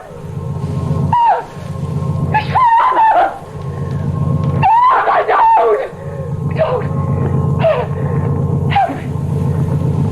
Help me. No one to help you now, Jane. You brought it on yourself.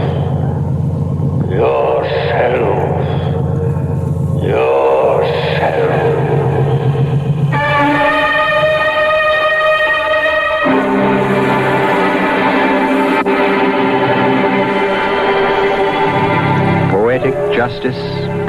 Certainly. Probably there was no other way Jane Poindexter could have been brought to book. There was small chance of Libby and the boat ever being found, and what proof was there that the digitalis had ever been in the cocoa cup, since Sissy was careful to wash them both out? As for the rest, it would only have been Ellen's word against Jane, which leaves only a couple of questions that I'll try to answer when I return. You've worked hard to get where you are, and now would be a very good time to give yourself a little pat on the back in the form of Buick Electra, a car filled with room, luxury, comfort, the perfect place for you and your free spirit to get together. Buick Electra. Think of it as recognition for a job well done.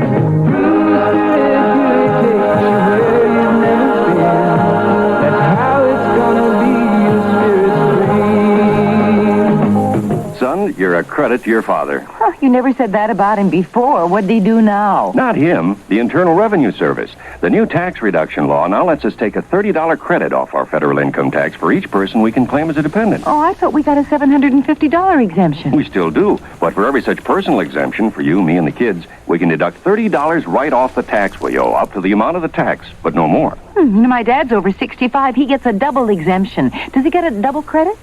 Sorry, only one credit per person.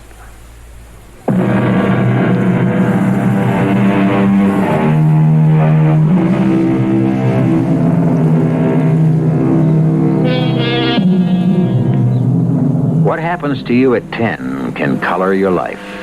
But a child also has amazing recuperative powers and the capacity to forget. Growing up as Dennis and Ellen's child, for they adopted her as soon as they were married, there were too many sunny days in Lisha's life for any dark corners to remain. One thing she never did forget, and that was her beloved Mr. Charles. As for Mr. Charles, was he only an echo of the common sense he had taught his granddaughter, or was he a real and most providential ghost?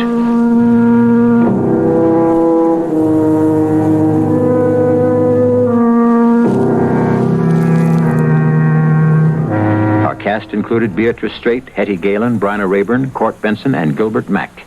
The entire production was under the direction of Hyman Brown. And now, a preview of our next tale. I would have to make an investment. Would it be a wise investment? Yes, I think so. Why don't you do it? I can't. I don't have the money. Paul, is it a lot of money? Well, it is to me. I don't have it. Darling, we will have lunch together tomorrow. How much money? $10,000. 10,000? Well, it's for an initial startup expense. Paul, I have $10,000. Oh, no, I wouldn't touch your money. My money? Paul, there's nothing I own that isn't yours. But I couldn't. You're not used to sharing with another person either. But I could lose this money. Pick me up for breakfast, and we'll go to the bank. But I don't want to hear another word. Just tell me you love me. Radio Mystery Theater was sponsored in part by Buick Motor Division. This is E.G. Marshall inviting you to return to our Mystery Theater for another adventure in the macabre. Until next time, pleasant dreams.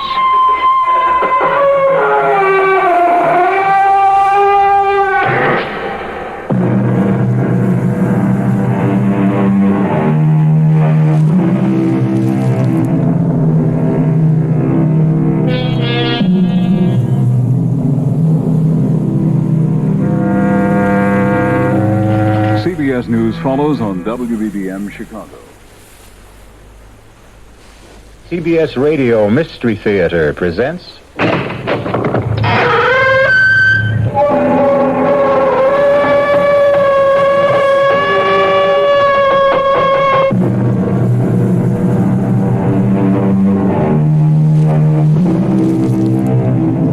Come in.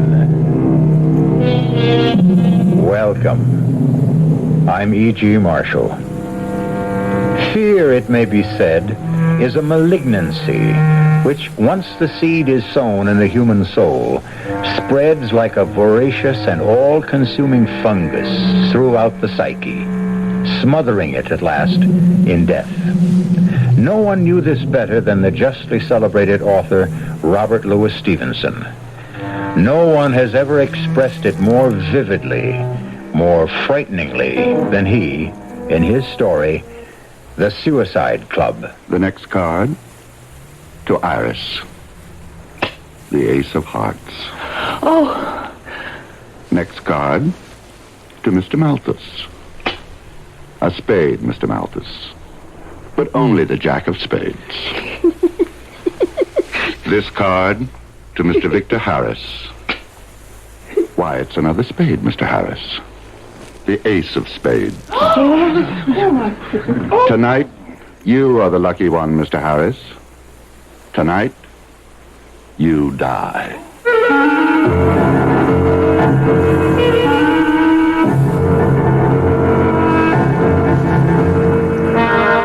Our mystery drama, The Suicide Club, was especially adapted from the Robert Louis Stevenson classic for the Mystery Theater by George Lothar and stars Barry Nelson. It is sponsored in part by the Kellogg Company, makers of Kellogg's Special K cereal, and by Anheuser-Busch Incorporated, brewers of Budweiser. I'll be back shortly with Act One.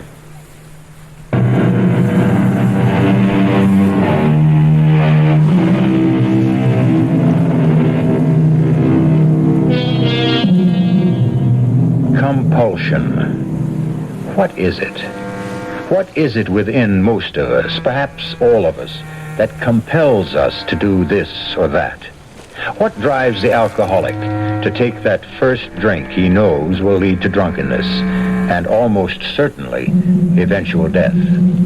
What spurs a compulsive gambler to bet again and again, aware always that in the end it can only bring him to ruin? That was a question Victor Harris often asked himself but could never answer, until a certain fatal night when he met a man who called himself John Smith. Well, your health, Mr. Harris. Yours, Mr. Smith, I think you said. As good a name as any other. Why did you invite me for this drink, Mr. Smith? It isn't customary, you know. More often than not, the strangers one meets at poker games remain strangers. Why? You interest me, Mr. Harris. In fact, you intrigue me. Oh.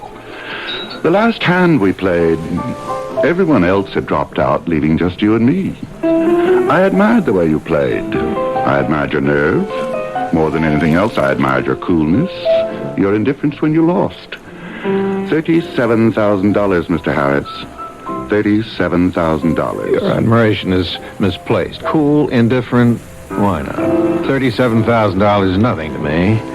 I'm a millionaire, Mr. Smith. Oh, are you? Several times over. Well, then, losing that much would mean little to you, if anything at all. Where's the thrill in winning or losing? There isn't any. Not for me. Not anymore. Then what point is there in playing? None.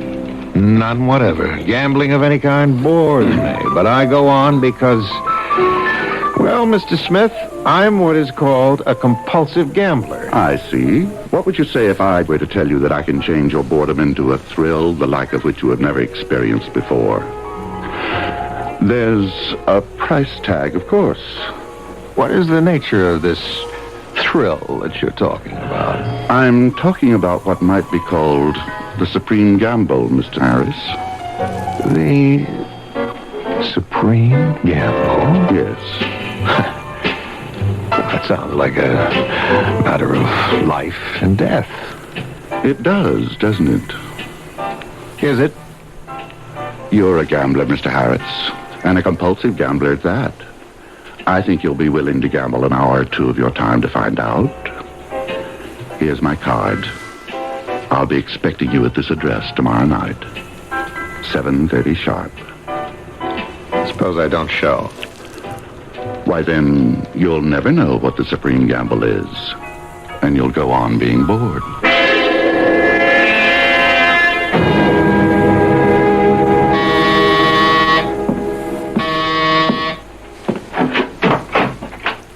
Yes?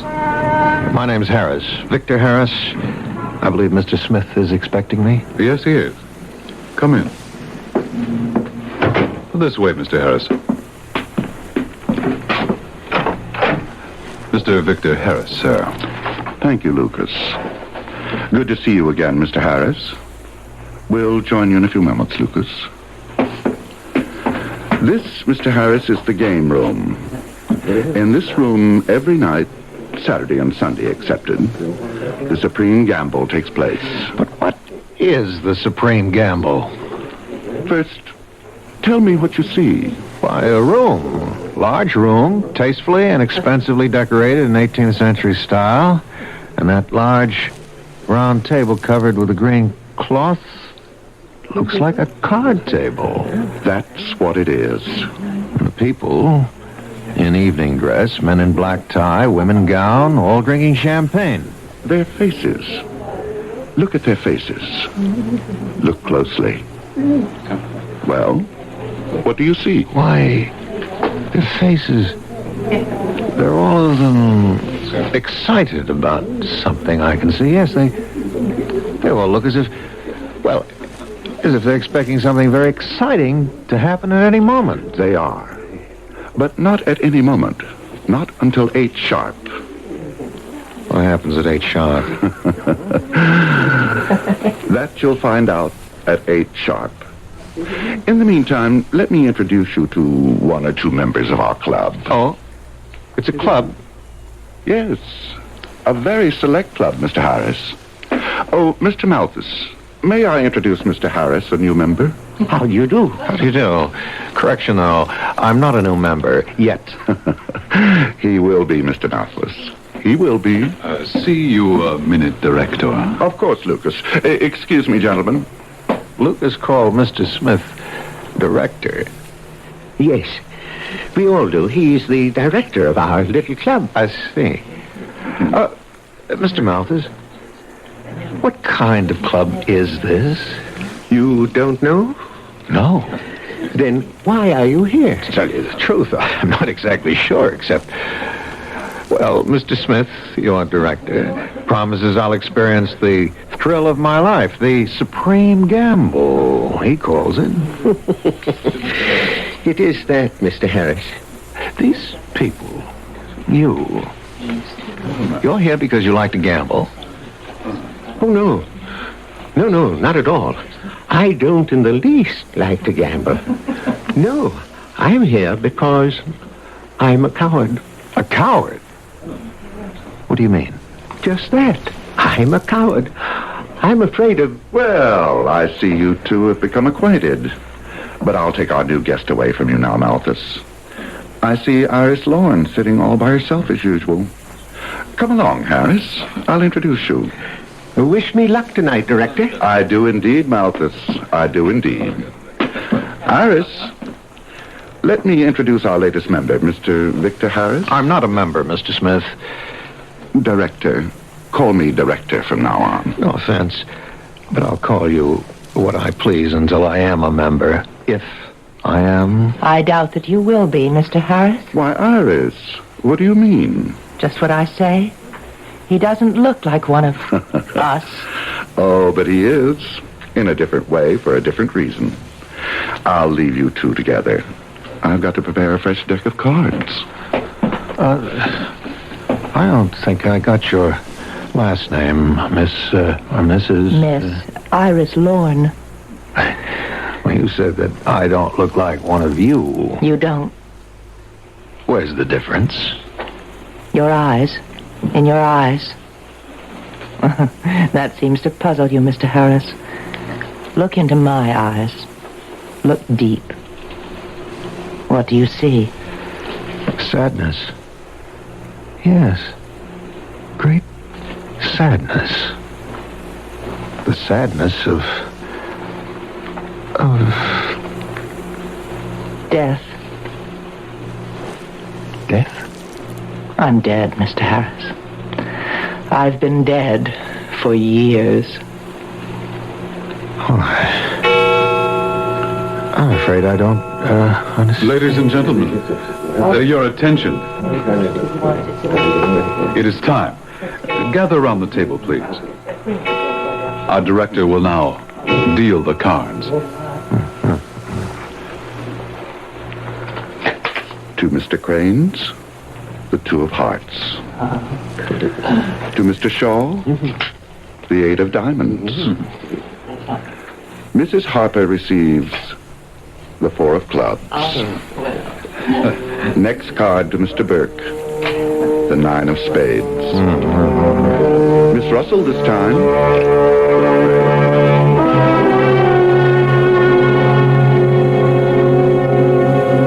Next card to Mr. Wolfson, the ace of spades.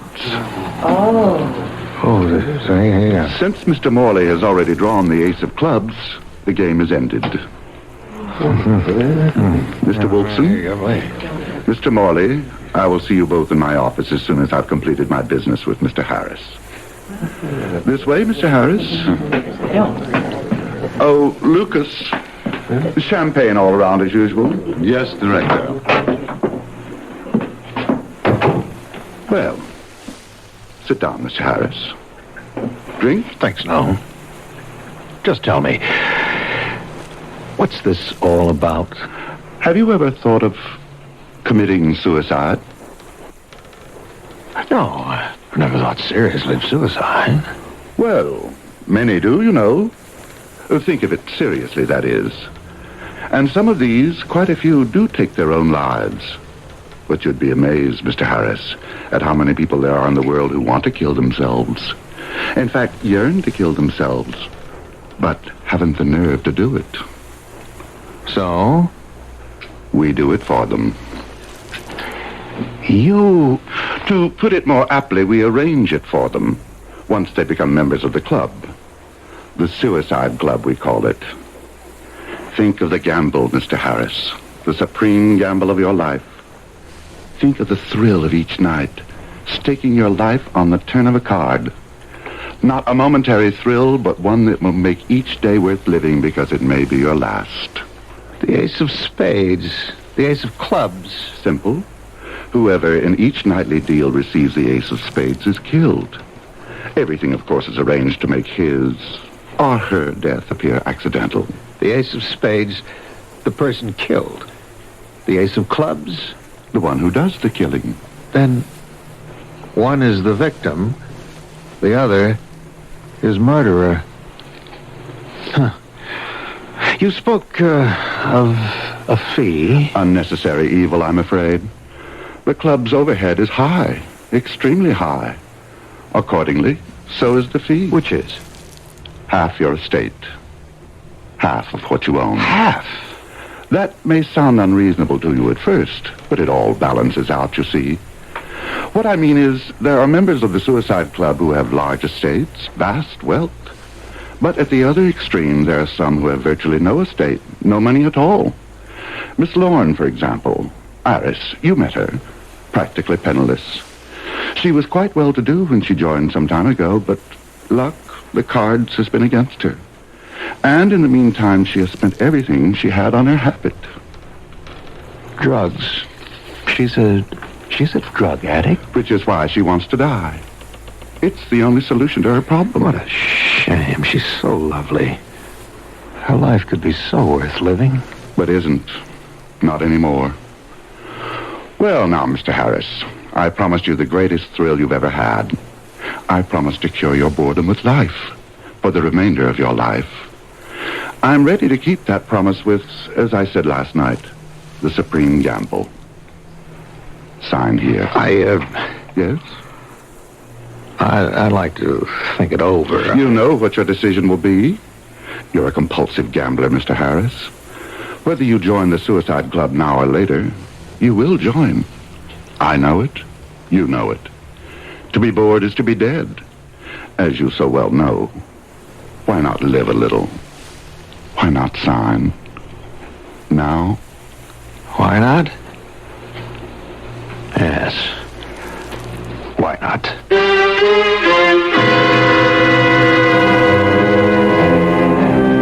Compulsion, psychiatrists say, is another word for decision. Deep in the very core of his being, a person has made a decision that gambling, drinking, whatever may be ruining his life is somehow necessary to his happiness. Well, we shall see when I return shortly with Act 2.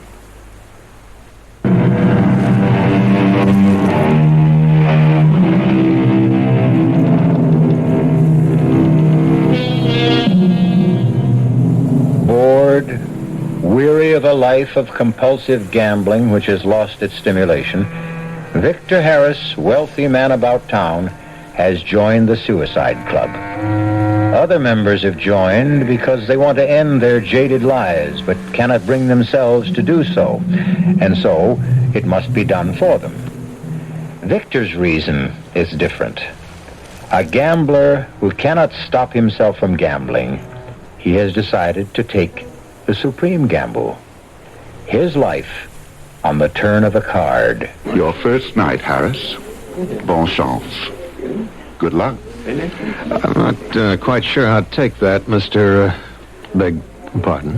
Director. I'm staking my life on the turn of a card.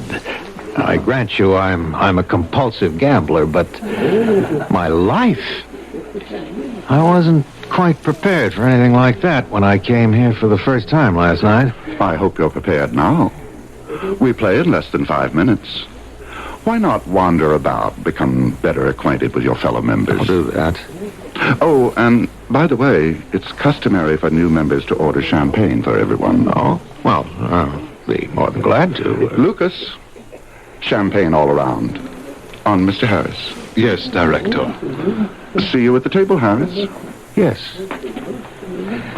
Miss Lorne, may I join you? Oh, Mr. Harris. Please do. So, you did join. Yeah, even though you said that I wouldn't. I didn't say that. I said that you shouldn't. But even when I said it, you had no choice. No choice? Once you accept our director's invitation to pay this place a visit, you've had it. There's no turning back. No way. Why not? You'll find out. I did. What do you mean? He doesn't run this place for kicks. Or maybe he does, in a way. But what he's really after is your money. And according to the grapevine, we have one here, too. You've got plenty. Well, according to the grapevine, you have none. You're penniless. Now, yes. I was worth well over 100,000 when I joined almost 6 months ago. And? Oh, well, a lot of it. I don't know how much. I don't keep count. Went for heroin. Well, of course, you know I'm on dope. Yes. And I'm sorry. You? Sorry? For me? You're hooked as badly as I am. On gambling, they say. I'm afraid that's the truth. A habit. You can't kick. Just as I can't kick mine. Look, Miss Lorne, Iris, if I may. I made a decision to join the Suicide Club last night. I can make the decision to leave it, too. Can you? Well, of course I can. Why do you say, Ladies and gentlemen, your attention. It is time. Gather around the table, please. Our director will now deal the cards. The tray of spades to Mr. Dowling. For you, Mrs. Cranes, the four of clubs. For Mr. Malthus. For Mr. Malthus, the ace of spades. Oh. I've won at last. Mr. Malthus. I've won. Mr. Malthus, remember the club rules. Control, Mr. Malthus. But Control. I've won. This will be my last night on Earth. After all this time, my last night. Mr. Malthus. I beg pardon, Director. I truly beg pardon. Let us go on. Mr. Robinson, 8 of diamonds. Miss Feitzen, 2 of spades. Mr. Whalen, 9 of hearts. Mr. Harris? Ah, Mr. Harris. Your first supreme gamble. Yes. What card shall it be, do you think? Here it lies on top of the deck. What shall it be? Well, it can't be the ace of spades. True. Well, what is it? I don't know. I haven't looked.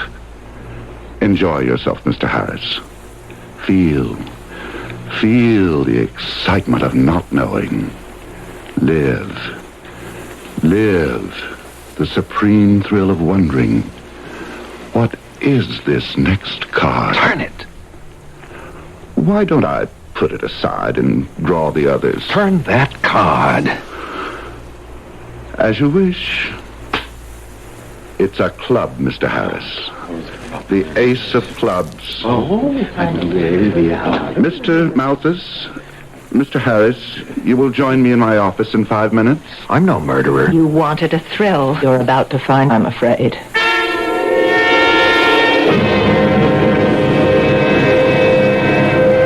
Be seated, please.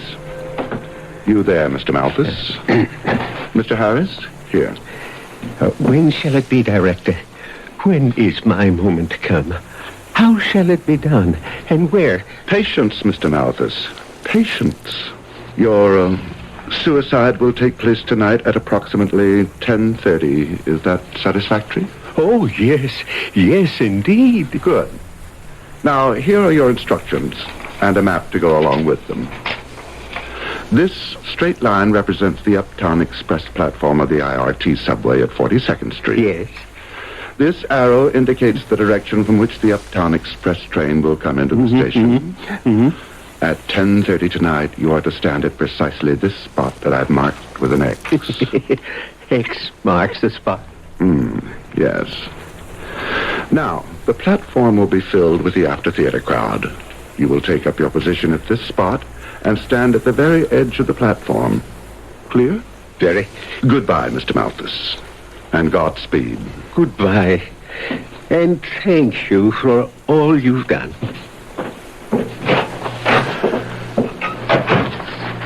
And now, Mr. Harris? I have no intention of going through with this. I'm no murderer. Of course not. When you push Malthus in front of that train, you'll not be murdering him. You'll be doing him a service.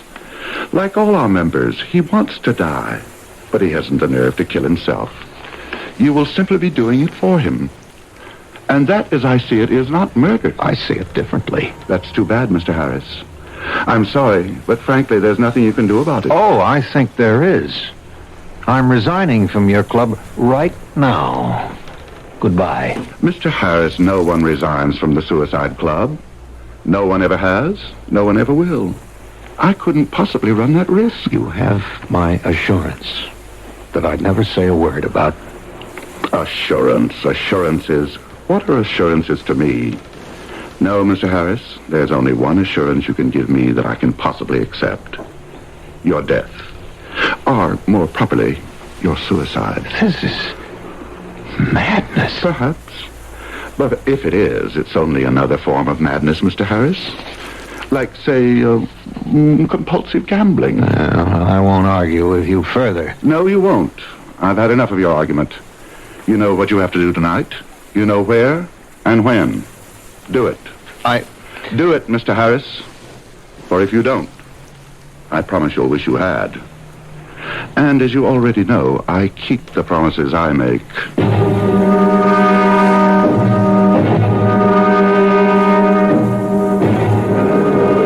Mr. Malthus? Mr. Malthus? What? Mr. Harris, you're just in time. The express will be along in a minute or two. Listen to me. Oh, we really shouldn't be seen talking together. Just stand behind me, and when the right moment comes... Listen to me. I'm not going to kill you. You're not? I can't. Well, you must. I can't do it either. Why do you think you're here? To save you if I can. Well, save me. You don't want to do this. You don't really want to take your life. You're crazy. Of course I want to do it. But I can't. I haven't the nerve. You must do it. You must. No, we'll go somewhere and talk. Talk? The train. You can see the lights far down in the tunnel. It's coming. It's coming. Oh, you will do it, won't you? I can't. I've got to get away from here. I've got to get away. Victor Harris. Iris, what are you doing here? I followed you. Why? Because I had this feeling... Malthus! He must have found the nerve to do it himself. No, Mr. Harris, I did. Lucas, you shoved him? The director figured you'd lose your nerve. It happens sometimes, and when it does, I take over. Well, see you, and you, Miss Lorne, at the club tomorrow night. 8 sharp, as usual. You got it wrong, Lucas. You won't see me tomorrow night or any other night. You got it wrong, Mr. Harris. If you don't show up tomorrow night, there won't be any other night. Not for you or Miss Lorne.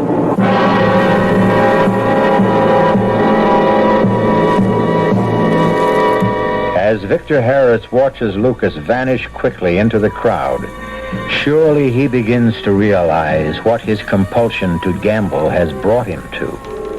To what? Why, to certain death, wouldn't you say? I would. I'll be back shortly with Act 3. This is WBBM Chicago, News Radio 78.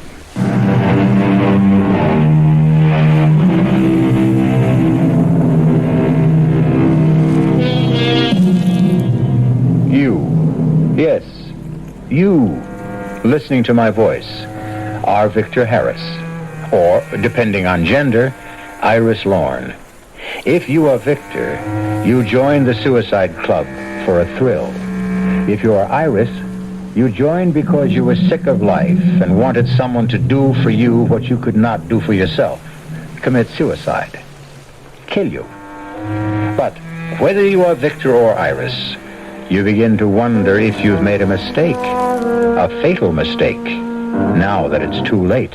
And so now, Victor, Iris, you are in a secluded cocktail lounge. Iris, I don't understand. What more can I say? I've made it plain enough. I followed you, Victor, because I couldn't bring myself to believe you'd kill Mr. Malthus. And intended to stop me if I tried. Now, that's what I don't understand. Why did you intend to stop me? Well? You won't believe me. Try me. I love you. I told you wouldn't believe me. Well, it is a little hard to believe. We only met last night. In fact, we haven't spent much more than, 20 minutes at most in each other's company. Well, how long does it take to fall in love? I don't know. I do. I found out when I met you last night. You don't believe me, do you? I believe you mean what you say, but... But what?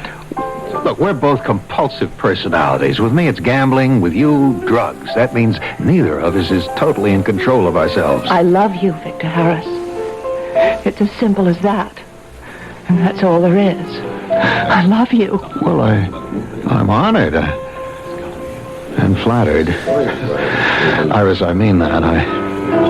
But I'm afraid I don't feel the same way about you. Oh, that's all right? No, it isn't all right. I wish... Oh, well, what's the sense of talking about what I wish or don't wish or anything? We're in trouble, Iris. Real trouble. And what we'd better start talking about is how to get ourselves out of it, if we can. Do you think we can? We can sure try. We'd better try. It's that or death. Waiter, check, please. What are you going to do? The only thing I can do. Go to the police.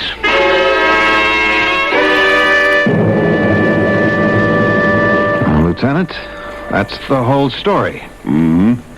You don't sound as if you believed us, Lieutenant. Tell me something, Miss Long. How long you been mainlining? Mainlining? You know what I mean?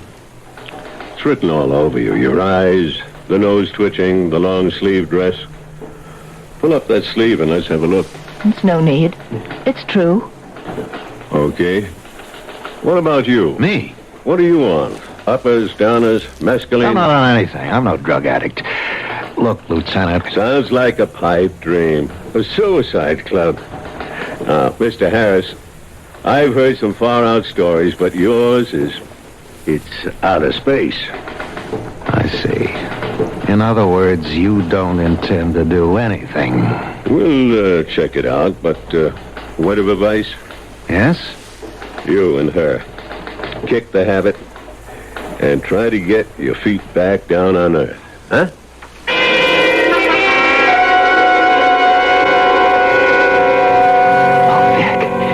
We've got to go to my place. Oh, we're staying right here in this church till I figure out our next move. I've got to have a fix. I'm going out of my skull. It's that bad. Oh, you just don't know.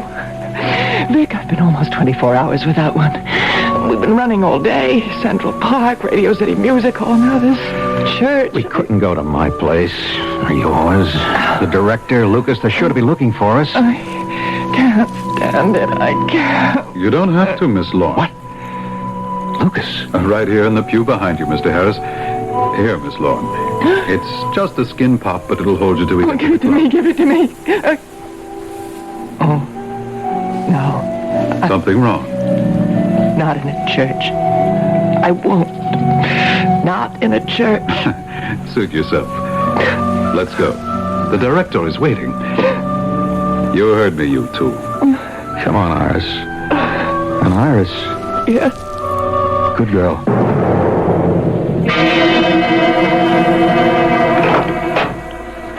Mr. Harris and Miss Lorne, director. Come in, come in. I was a bit worried about you two. going to the police, revealing all about our intimate little club. How do you know that we... Had a visit today from a Lieutenant McPhee. He didn't mention you by name, but I have reason to suspect you know him.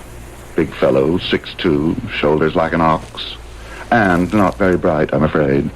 Not very bright at all. Lucas showed him about. I couldn't be bothered. Lucas, tell them what happened. Nothing happened. I showed him around. Just a private residence. What else? As you say, what else? Well, now, champagne for you, Mr. Harris. And this for you, Miss Lawrence. I don't want your champagne. And she doesn't want that. Do you, Iris? Why not? Why shouldn't I? I'm dying for it. Then here, my dear. Iris, no. Oh, Vic. Iris, no. Please. I can't help myself. I'm all alone. I've been alone and I need something to comfort me. Come here. Into my arms. Come. Oh, Vic. Come. I'll comfort you, my darling. I'll comfort you. Well, how touching. How altogether. I don't think I've ever seen anything like this since the Suicide Club opened. Have you, Lucas? No, I haven't. However, life must go on, or to be precise, death. And it is time for our evening ritual. Come, Miss Lorne, Mr. Harris. Our little game of cards awaits us.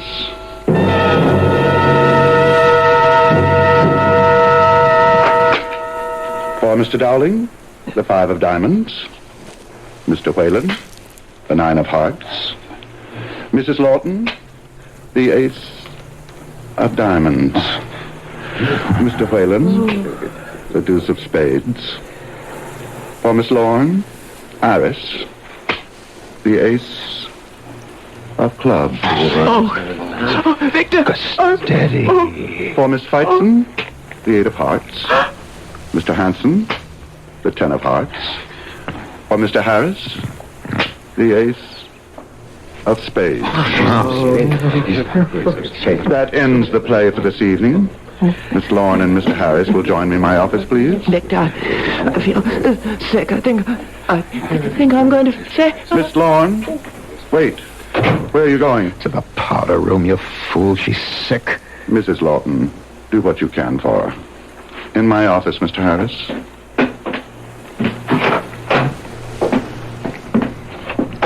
Well, now, Mr. Harris, it appears that Dame Fortune has frowned on you tonight. Regrettably, you have just experienced the final gambling thrill of your young life. You arranged it, didn't you? You filth. Now.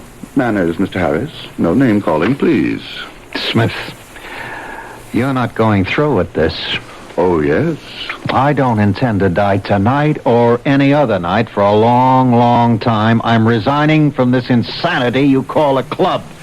And so is Miss Lorne. You know, really, if I hadn't the slightest idea you were going to be this wearisome, I'd not have let you join in the first place. I have already told you that we have but one form of resignation from the Suicide Club. Death. Well, let me just tell you... Enough. Your instructions are to leave here immediately and return to that elegant penthouse apartment of yours. Go to your apartment and stay there. And oh yes, if you have any idea of seeking help, such as going to the police or anything of that nature, don't. You will be very closely watched from the moment you leave. And any attempt to disobey my orders will result not only in your death, but Iris Lorne's as well.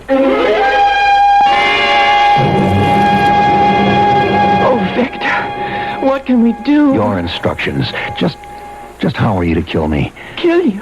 I could never kill you, you know that. But what instructions? Just to come here and wait, that was all. That settles it. They're going to kill us both.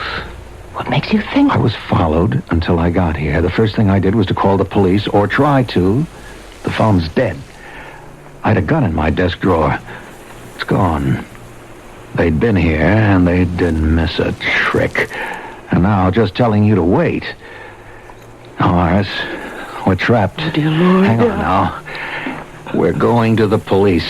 Oh, we'll never get there. I was followed here, just as you were. They're watching our every move. We can give it a try. It's a gamble. Oh, Victor. I just lost. God, what are we going to do? What can we do? We won't answer. That won't do any good. They've got a key. I'm sure. Now, look, there's just one chance. You answer the door. I'll stand behind it. Well, Lord knows, I'm not much when it comes to fighting, but I can try. Go ahead. Open it.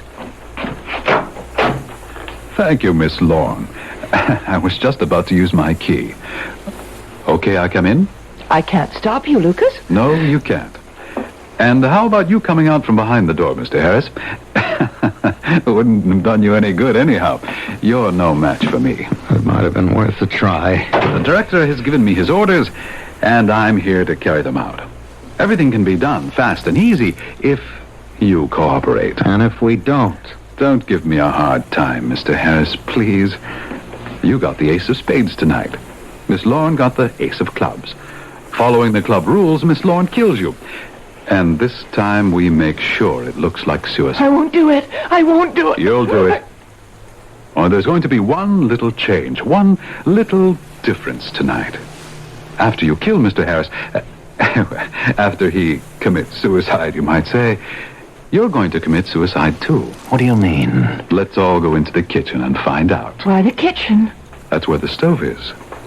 The gas stove. Oh, no. Oh, no. Move, Miss Lorne. Lucas, look, you're being stupid. One suicide, the police will buy that. But two... You never heard of a suicide pact between lovers? Says so right here. See? What? That's the suicide note you're leaving. See, it's typed, but signed Iris Lorne, Victor Harris. Those signatures. How did they forged them? The contracts we signed. Just put the note on the table there, No. Don't just toss it there. Fold it neatly and... One chop at the back of the neck. He'll be out a long time. In fact, he won't be coming back. And now, Miss Lorne, turn on the gas. No. Miss Lorne. I won't do it. I can't. Let's see now. Drag her into his arms. Put his arm around her. Like so. Good. All we need now is the gas.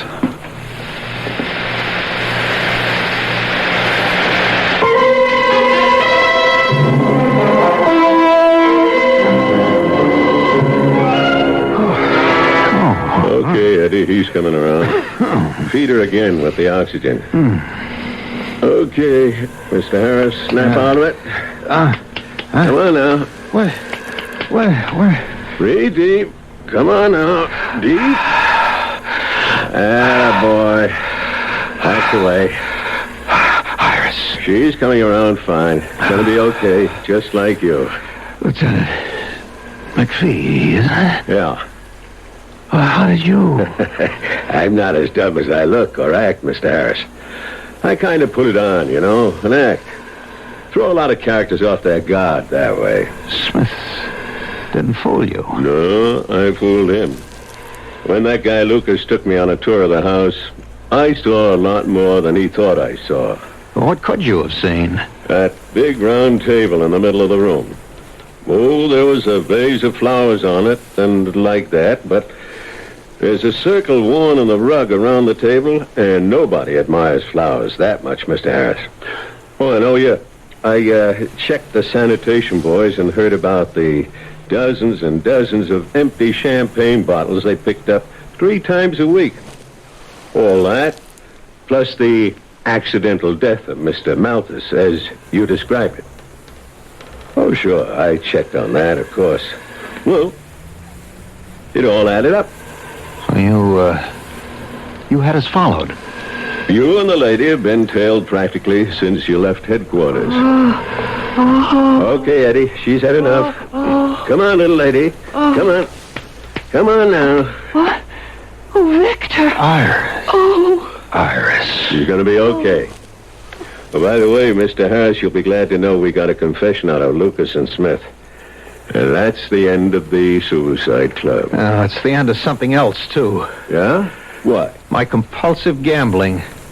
I'll never make another bet as long as I live.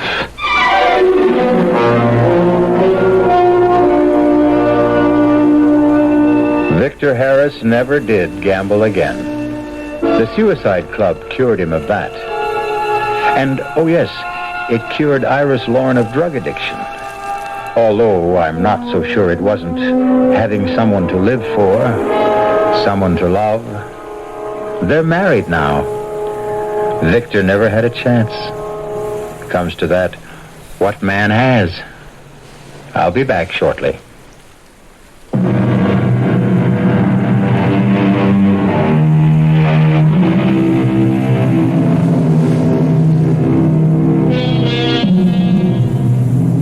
As Victor Harris and Iris Lorne discovered, out of weakness can come strength. Out of death, life. And compulsion is nothing more nor less than, as I said earlier, a decision we make within ourselves. We can decide for evil or for good, but it is always we who decide. Our cast included Barry Nelson, Marion Seldes, John Barragray, Dan Ockel, and Lloyd Batista. The entire production was under the direction of Hyman Brown.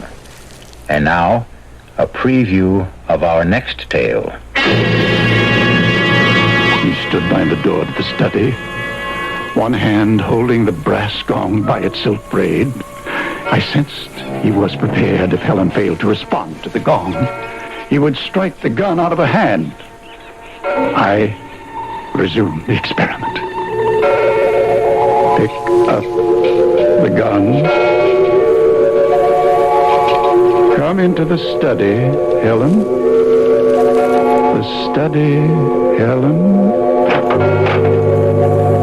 Helen walked in, her eyes fixed and staring, her arms at her side, her right hand slightly behind her, Philip, mouth open, unable to utter a word, watching her. Point the gun at me. Pull the trigger. Radio Mystery Theater was sponsored in part by new sugar-free Diet 7-Up. This is E.G. Marshall inviting you to return to our Mystery Theater for another adventure in the macabre. Until next time, pleasant dreams.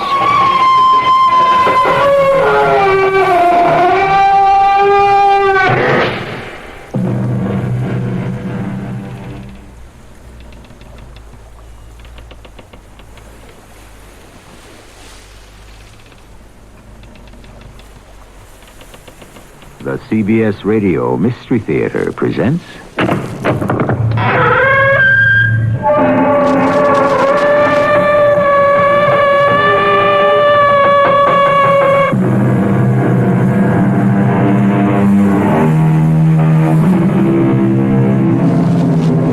Come in. Welcome. I'm E.G. Marshall, inviting you to leave behind you the humdrum everyday world and explore the unusual, the strange, and the weird. The experiences we encounter here happen to persons just like us. One of you, I'm certain, has seen a flying saucer. Another has had an extrasensory perception. Haven't you seen a ghost or an apparition? Don't take the question lightly. Some things happen that cannot be explained. Listen to the doubt in Claire Porter's voice as she says to her husband, It makes no sense, Tom. You dreamed it. And I know why. You've never gotten over the robbery of First Federal.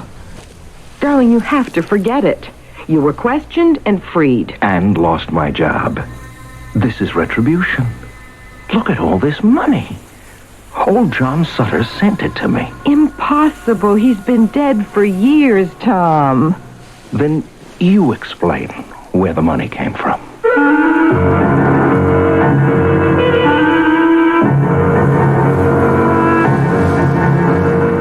Our mystery story, The Fabulous Pillow, was written especially for the Mystery Theater by Roy Windsor and stars Tony Roberts. It is sponsored in part by Contact, the 12-hour cold capsule. I'll be back shortly with Act 1.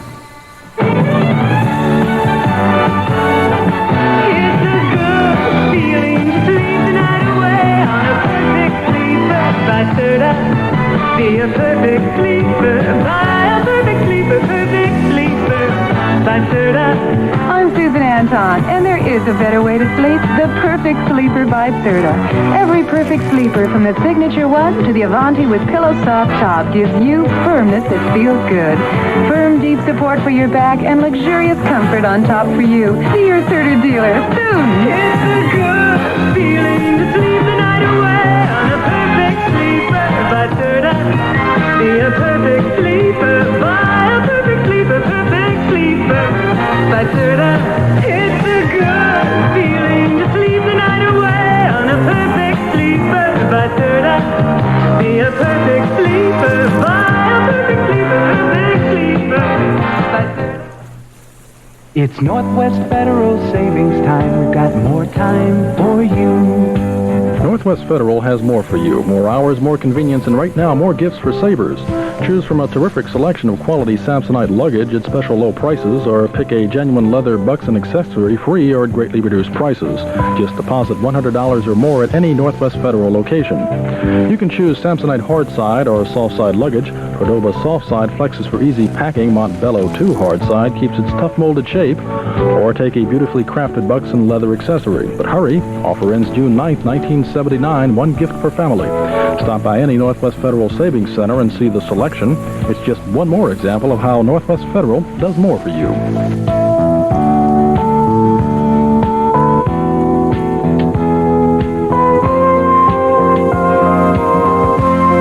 It's Northwest Federal Savings Time. We've got more time for you.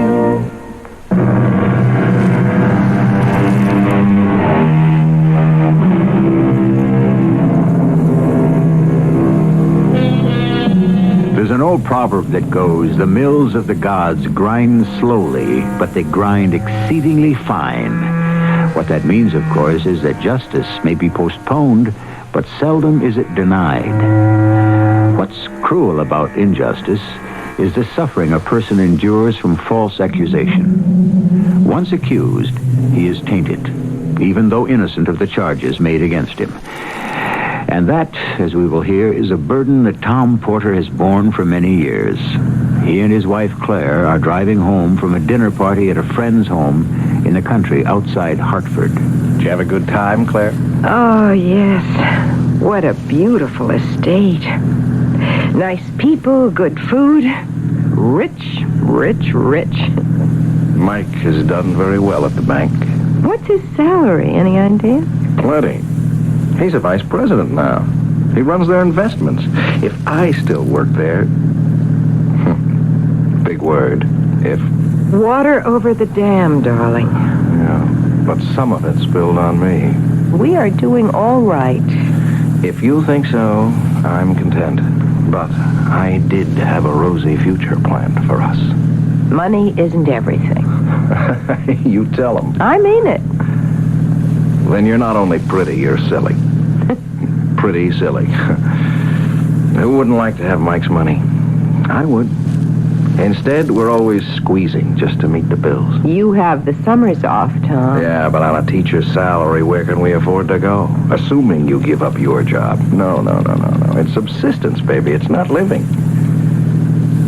You still think the security guard was innocent? What was his name? Geez, I don't remember right off. Yeah, I thought so all the time. He liked me as much as he hated Whitfield, the assistant manager of First Federal. Now, stuffed shirt Whitfield is president. Why did you testify for the guard? I told you, Claire, I thought he was a good guy. Hey, watch your driving. I'm sorry. Wow. I don't know. Who's a judge of character? If the old guard was mixed up in the heist, I'd never have guessed it. He was a kind of grandfather figure, you know. White hair and his eyes twinkled, proud at the bank. It just didn't figure. Well, forget it. It's easier said than done, darling. The police investigation splashed First Federal and me all over the newspaper. But you were pronounced innocent. That's no good. In the minds of the banking community, I'm still associated with the crime. End a banking career. Tom, look out! Hold on! No, pull left! Too late! Cut your face, Claire!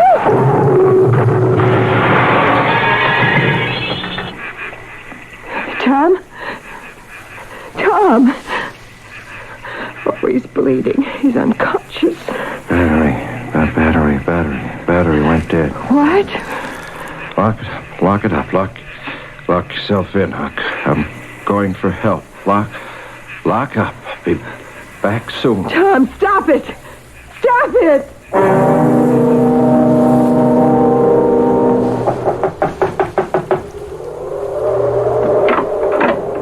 Excuse me, sir. My car battery went dead, and I... Come in, young man. Come in. Thank you. May I use your telephone to call some garage? You don't have a telephone. Oh.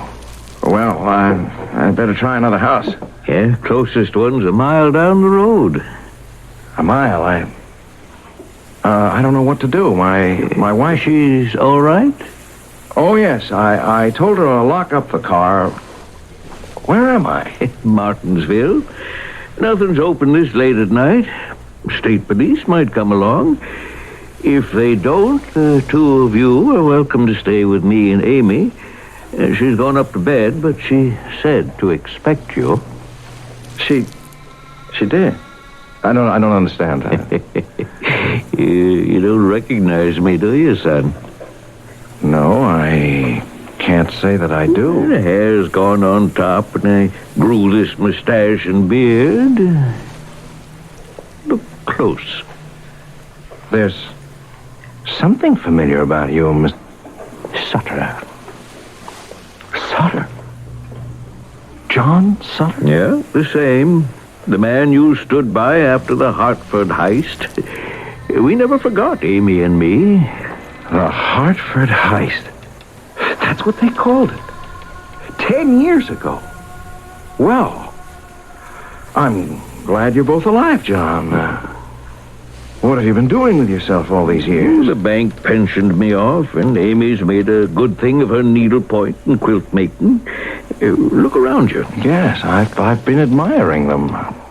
Then, of course, there was the money. Oh? The boys made off with $500,000, Tom. Yes, I know. The police recovered most of it. Yeah, I read about it. 2 of the gang were killed in a shootout. The third, as I recall, tried to involve you. Yeah, that he did. And the police pounced on me like a blue jay on a June bug. They couldn't prove a thing. $90,000 was still missing. A lot of money. About 60 is left, Tom. 60? Left where? Oh, son, this will come as a shock to you, but I wasn't as innocent as you thought. You were in on the heist? Yeah. And you have the money that's still missing? Oh, but about 30 grand. I don't know what to say. Why are you telling this to me? You want to hear how I masterminded the robbery? No. I feel bad enough having been a character witness. And I feel worse because that cost you your job. I was innocent. You were not. True enough. Well, Amy and I talked it over. You were hurt bad, and we want you to have the money that's left, about 60 grand. The money belongs to First Federal. Oh, forget the bank. The money that was stolen was recovered, and what wasn't was covered by insurance. Still, it's their money. 2 men were shot down, Tom. Well, they should have been. Will you listen to my proposal? I won't touch the money. You lost your career. If you hadn't, maybe today you'd be the vice president in charge of investments. Instead, you're teaching high school mathematics. Will you listen to my proposal? Go ahead. I want you to invest the money in your name and pay the interest to me. And when Amy and I die, the principal is yours. You won't have long to wait. I'm 76, Tom. It's dirty money. I've never taken a dishonest dollar. It's compensation for a busted career. Think of it that way. Where is the money hidden? You'll receive it in good time. Right now, it's where nobody can find it, and the police have been through our things with a fine-tooth comb. Think it over. The money's yours. Do with it what you please. The police? No, an ambulance. Remember our talk, Tom.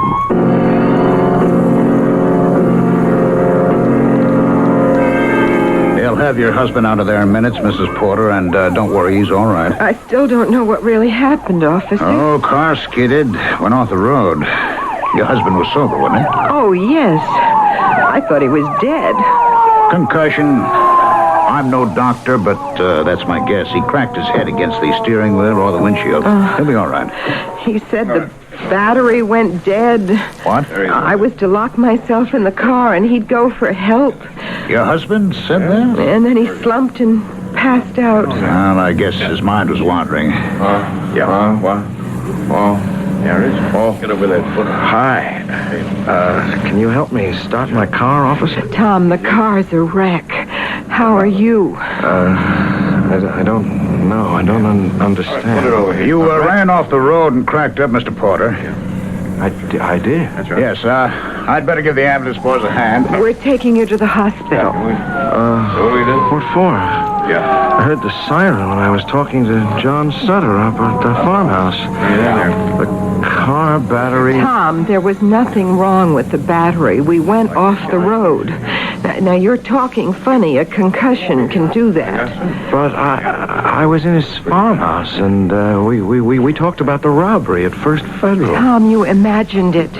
You've been here all the time. I was frantic. And then Lieutenant Hogan came by and ordered an ambulance. It's here now. Now, take it easy. You can bring the stretcher closer, boys. Yeah, all right. He just got knocked on the head. All right, sir. Claire, I feel faint. Well, that's all right. I'll get you to the hospital in no time. You're going to be all right. Oh, thank you. Thank you. I'll drive you to the hospital, Mrs. Porter. You know, you were lucky, both of you.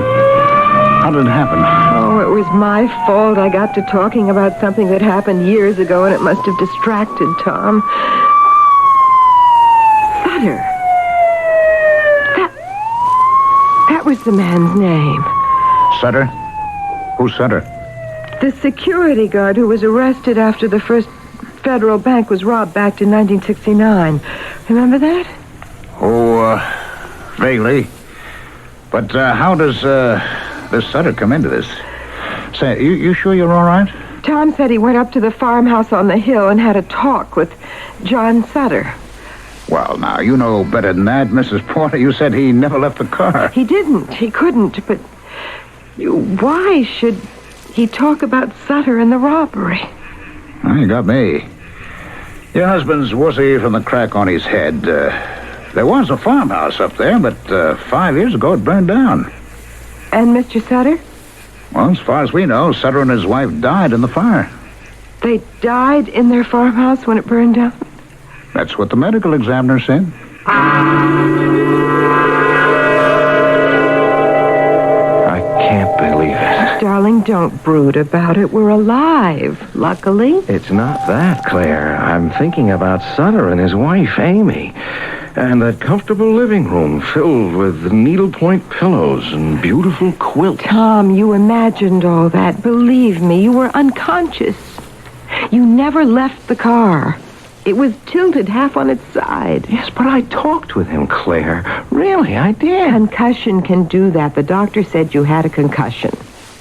Consciousness returns slowly. Now, please, lie back and rest. It's the only cure, Tom. Now, I have to see Lieutenant Hogan and fill out some forms.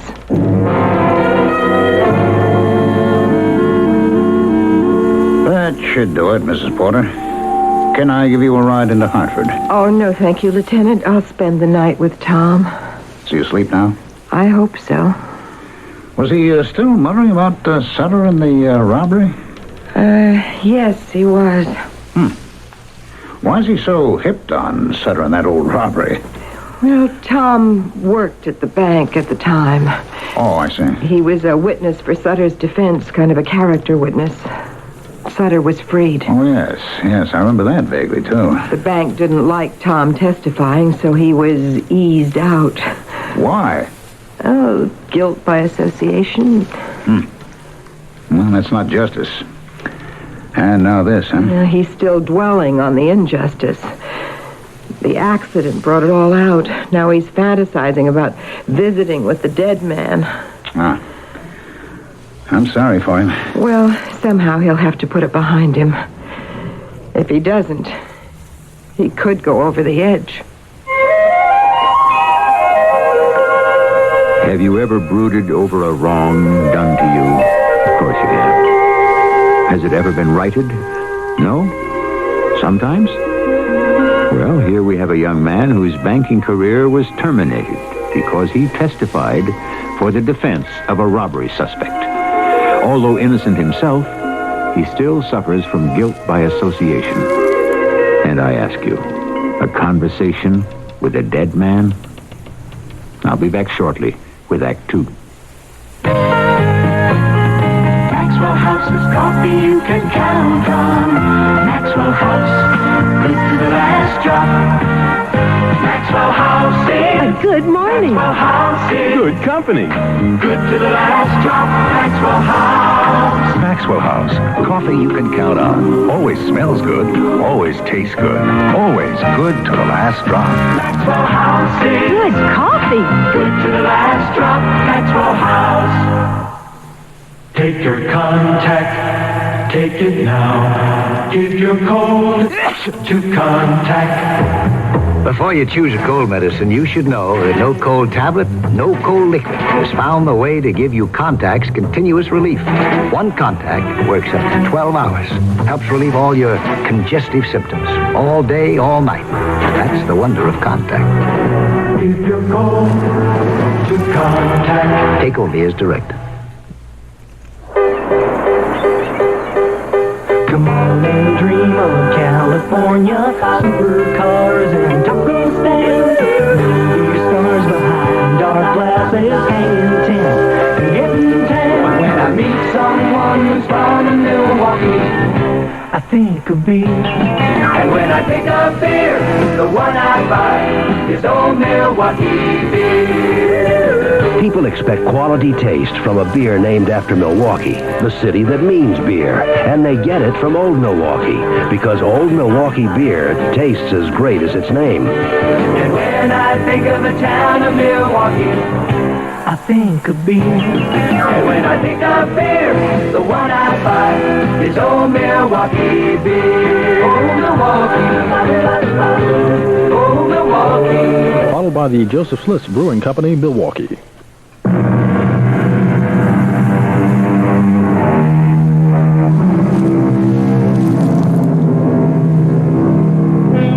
We live in a time when individualism is more important than ever before. Individualism is the worship of self. To reach our goals, we lose our sense of responsibility to others. That's why Tom Porter was forced out of his banking career. The image of the bank was more important than Tom's belief that John Sutter was an innocent man. Well, he's found out differently.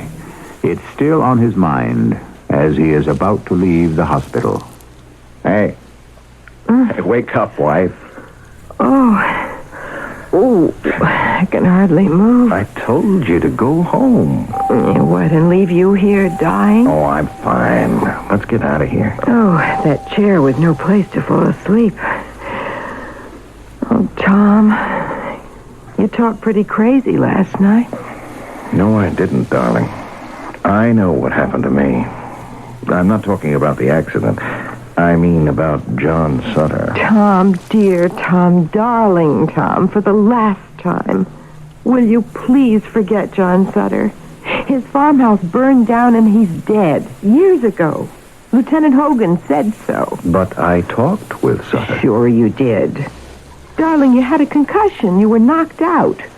Your mind wandered around because you can't forget what happened 10 years ago. You know what he said?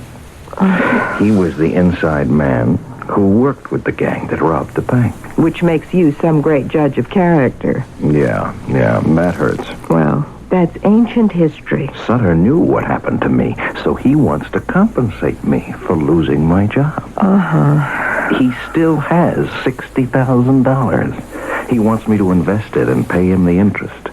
When he and his wife Amy die, the principal will be ours. Tom, it's a pipe dream. That's what he said.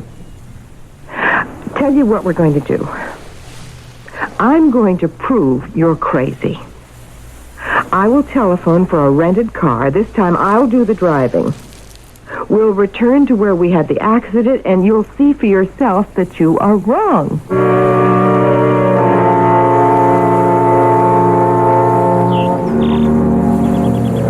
Look at that car. You admit that a dead battery didn't do that.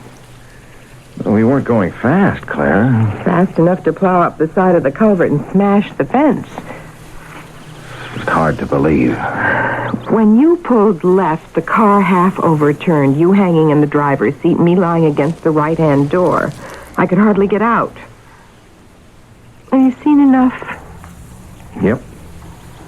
Well, now for the farmhouse. Oh, how far? I don't remember. Not far. I saw a light in the house and rapped, and John Sutter let me in. Uh-huh. All right. Well, look around. You see anything? There's a house way back there on that rise. No, that's a mile away. I didn't walk that far. Oh, I see something. Here, look. Yeah. It looks like the foundation of a cellar. Overgrown with weeds. No house. You're right. No house. Convinced? I have to be. I'd say so. No farmhouse, no John Sutter. Just you spaced out. I give up. I did dream it, Claire. But it was so vivid. I can see the old man. And all those needlepoint pillows and quilts.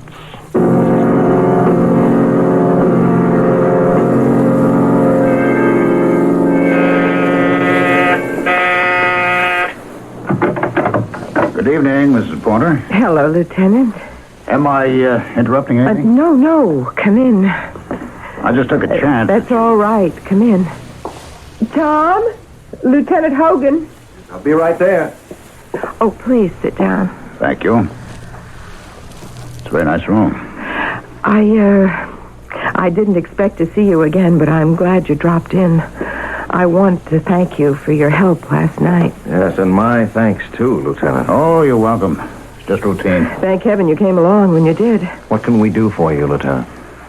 Well, this is an informal visit. You don't have to answer my questions if you don't want to, and maybe you won't because the subject's probably painful. Anyway, it's about the Hartford heist. Well, I'll answer anything you want to ask. Well, good. I'm no psychologist, but what you said got me sort of interested, so I looked up the robbery in our files. Why? What's your interest? It's still, in part, an unsolved crime. $90,000 still has not been recovered. I'd like to trace it, maybe find it. Sutter has it. Tom. That's not what you said during the investigation, Mr. Porter. You defended Sutter as a man of good character, honest, conscientious. Your words. Well, at the time, I believed the words. I have since found out that I was wrong. Lousy judgment. I see. What changed your mind? Oh, well, Claire... When Tom was knocked unconscious by the accident, he dreamed that Sutter confessed being the inside man in the robbery. His share was $90,000. He spent about $30,000 to supplement his pension and wants Tom to have the $60,000 that's left to invest for Sutter until he dies. That's it. Do you believe all that, Mr. Porter? No. It was a fantasy. I know that now. That's progress. Still, the money's gone. Let's assume that Sutter was the inside man in the bank. How did he work the holdup? And where would he have hidden the money? Don't know. Can you recall just what happened on the day of the robbery? Sure. Will you tell me? How many times? It's all right, honey. It's okay. Let me see. I was an assistant teller. From time to time, First Federal transferred cash to other banks in and around Hartford. I supervised the job. Sutter was head of security, armed, of course. So were the guards in the transfer truck. Now, you saw the truck and the guards? Oh, that's right. There were 3 of them, all armed. Sutter and I watched as the money was carted out. And when most of the money had been loaded into the truck, Sutter yelled, "Tom, it's a holdup." He raised his gun and fired, but one of the truck guards slammed his arm with the butt of a shotgun. So, Sutter gave the warning then? Yes, that's right. And I ran back into the bank to ring for the police. When I got back, the guards were dragging Sutter into the truck. He shouted something about the real guards being tied up in the truck, and then the truck raced away. I see. And I swore at the time that Sutter was innocent. He yelled the warning, he fired his gun, and he was kidnapped. I thought he acted very bravely, and I said so. But it could have been staged. Yeah, I suppose. The robbers dumped Sutter blindfolded and his hands tied behind him about 5 miles out of town. A little further on, the police found the armored truck. Where the robbers evidently changed to a private car. Yes. And, it was after this that you left the bank. That's right. Whitfield suspected Sutter of complicity in the robbery, but he never said so. Mm-hmm. And now you teach school. Yes.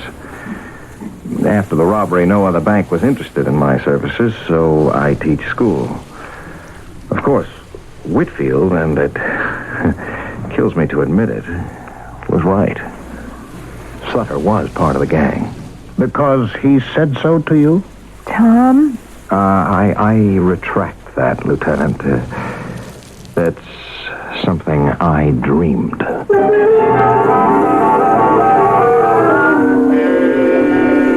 Our evening for callers. I'll see who it is. The package, Mr. Porter. Oh, thank you. You sign here? Where it's signed? Oh, I see it. Thank you. Thank you. A package for you, Tom, huh? Did you order something? No. Who's it from? Mr. Oh, come on. Let me see. Gordon Whitfield. Is it ticking? Hey, this is crazy. What would Whitfield be sending you? All your old inter-office memos? Oh, let's find out. I don't understand. What is it? It's something in a bag. Oh, look at the pillow. Old Gordon must be in his dotage. His needle pointing his secret vice? Pretty. Oh, it is a lovely design.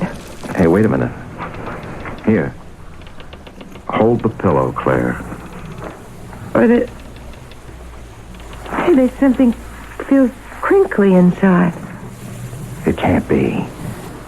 All right, now don't fly off the handle, but remember my dream? Oh, now what? I said his living room was filled with needlepoint pillows and quilts. His wife, Amy, made and sold them. And Sutter said no one would ever guess where the money was hidden. I won't believe a word of it. Have you got a scissors handy? That fingernail scissors will do. Over on the end table. Here you are. Cut the thread. Oh, Tom, this is unreal, all of it. Now, let me... What's that, Mrs. Porter? Money. Old, beautiful money. The 60 grand Sutter wants me to invest. Oh, it is incredible. You cannot have gone to Sutter's farmhouse because it's burned down. You cannot have talked with Sutter because he's dead. Now, those are facts. Yes, I agree, but this is a fact, too. 60,000 facts hidden in a needlepoint pillow. And look here. The needlepoint covering is initialed A.S. Amy Sutter. But how is this possible? If the pillow didn't come from Sutter, it was sent to us by Whitfield. Why? That's what I want to know. Sutter said it was compensation for me. Could it be conscience money from Whitfield? He has no conscience. It's some kind of joke. Well, take a look. This is no joke. It's a fortune. Just look at it. Crime casts a long shadow. Its effects sometimes are felt years after the deed. But the effects of this one are very strange. There's usually an explanation for what happens, but Tom Porter's experience is unique. The bank robbery with which he was tainted, his automobile accident, his fantasy visit with the dead John Sutter, and now to receive $60,000 of the stolen money. We will learn more when I return with Act 3. At the store, they told me there's a powerful anti-itch drug I can buy without a doctor's prescription. Now I use Biclozine cream as directed. No more burning, embarrassing itching. No more scratching. Biclozine actually speeds healing. Biclozine cream. What a relief. Time to change your laxative. X-Lax pills gently stimulate your system's own natural rhythm, and that makes all the difference. X-Lax pills, for occasional use only as directed. Everyone has had a moment when we've said, if only I could go back and live that moment over again. This is Vincent Price. This Thursday night, we give two people an opportunity to relive crucial moments in their lives and to see how their lives would have turned out if those moments had gone differently. So join us as we travel back in time to relive important moments in people's lives aboard the Time Express. This Thursday night at 8 o'clock, 7 o'clock Central Time for Time Express on CBS Television.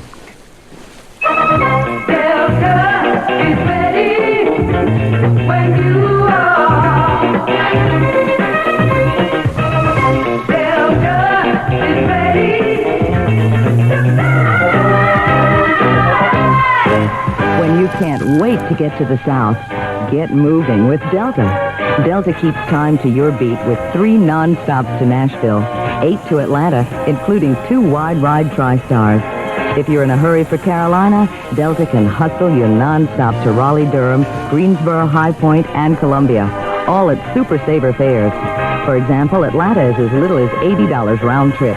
Columbia, $85 round trip with some ticket, travel, and time requirements. Seats are limited, so call Delta or your travel agent now and get moving.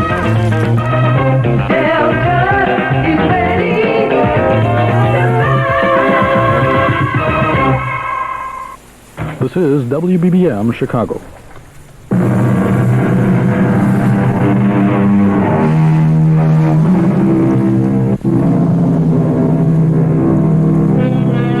Have you ever made a mistake in judgment? Of course you have. I have, I know. A Welsh proverb holds that experience is the fool's best teacher. The wise do not need it. In Tom Potter's case, substitute judgment for experience. He was mistaken about John Sutter, and his life was changed by it. Tom has just opened the box containing the pillow and the stolen money. Sutter is dead. How many times do you have to be told that, Tom? Well, then we're mixed up in something supernatural. There is no such thing. Anyway, there's some rational explanation for this. Sure. Sutter's alive. But he isn't. Will you trust me with the rented car? Where are you going? Back to the site of the accident. I'm going with you. No, ma'am. Why not? Only if you stay in the car and let me walk up that hill alone. And all you will find is a foundation overgrown with weeds. You saw that this morning. Yes, I did, but if I talked once with Sutter, maybe I can talk to him again. What do you say? All right. I owe it to the man, or to have it your way, to his ghost. And then what? Well, then I'll decide one way or the other. Agree with Sutter's request or call in Lieutenant Hogan. You really think there's something supernatural about this, Tom? Why not?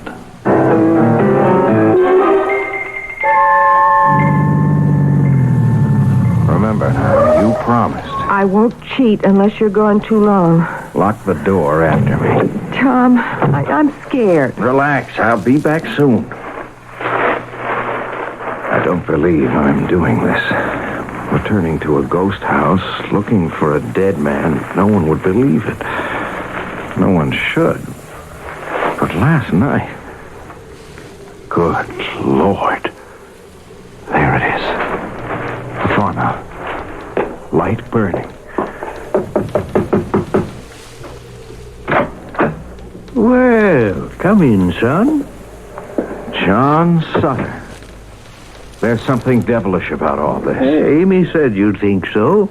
Well, come in and sit down. I was here last night. That's right. But I was here earlier today, and there is no house. It burned down. And you're dead.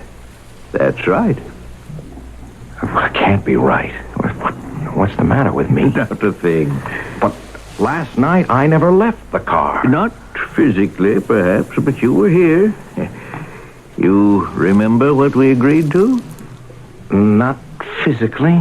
What does that mean? Your spirit body was here. I don't believe it. You mean when I was knocked out, I stepped out of my skin and paid you a visit? Yeah. Well, why would I find myself talking with you? Twice. I'm atoning for my sin against you. Uh-huh. And I suppose you know why I came back tonight. Oh, yes. Amy and I figured you would. You wondered what to do with the interest on the money you're going to invest. You bring it to me here. But if you're a ghost... I'll see that it finds its way into needy hands. 2 years will do. Then I hope my wanderings will be at an end. And the principal will be yours. You know whose name was on the box containing the pillow? That was easy to arrange. I have a brother living in Hartford. He posted it. Why was the sender's name Gordon Whitfield? He has something to atone for on Earth, Tom. You understand, I don't believe any of it. Oh, yes, it's hard to accept. Man's mind is closed to everything except himself and what he can see and touch. Oh, don't let it bother you. Go along now. I'll see you later in the year. And that's what happened word for word. And now I'm really scared. I'm not, and don't you be, but it was weird. Not scary, just weird. Unless I've got a short circuit in my brain, I believe what I heard. But how could the brother have sent the pillow, and why under Whitfield's name? Did Sutter appear to his brother? Who knows? I suppose so. It's creepy thinking of ghosts hanging around waiting for atonement. Let's go home. Right. So what are you going to do? Keep the money? I want to talk to Hogan. He won't believe any of this. Oh, why don't we keep the money? I'm tempted, honey. I really am. But look, let's talk again to Lieutenant Hogan. Lieutenant, what would you say if I told you that I know where 60,000 of the money can be found? I'd say tell me. You're being mighty mysterious, Mr. Potter. Well, I've had a mysterious experience. All right, let me say officially that if you have the money, you're required by the law to return it. I like you and your wife, but if I have to, I'll get a search warrant. If the money's in your place here, we'll find it. All right. You do that, but I can tell you this. Assume I have the money, the police would never lay their hands on it. Now, don't underestimate us. You had the same opportunity 10 years ago. You combed Sutter's house and didn't find the money. You can do the same here. We'll give it a shot. Thanks for coming over. I can let myself out. Good night. You're in the soup, Tom. Yeah. If they find the money, what's the inference? That I was in cahoots with Sutter and the gang and got paid off. And you can't deny it because nobody would believe our story. I still say let's fly the coop. Well, it's too late. We're being watched. What? Of course. Ever since I began to babble about Sutter, Hogan's ears have been at point. He's got plain clothesmen following us. Oh, Tom, how dreadful. First Sutter's ghost and now the police? I'll tell you one thing. We don't discuss the subject anymore. The apartment could be bugged.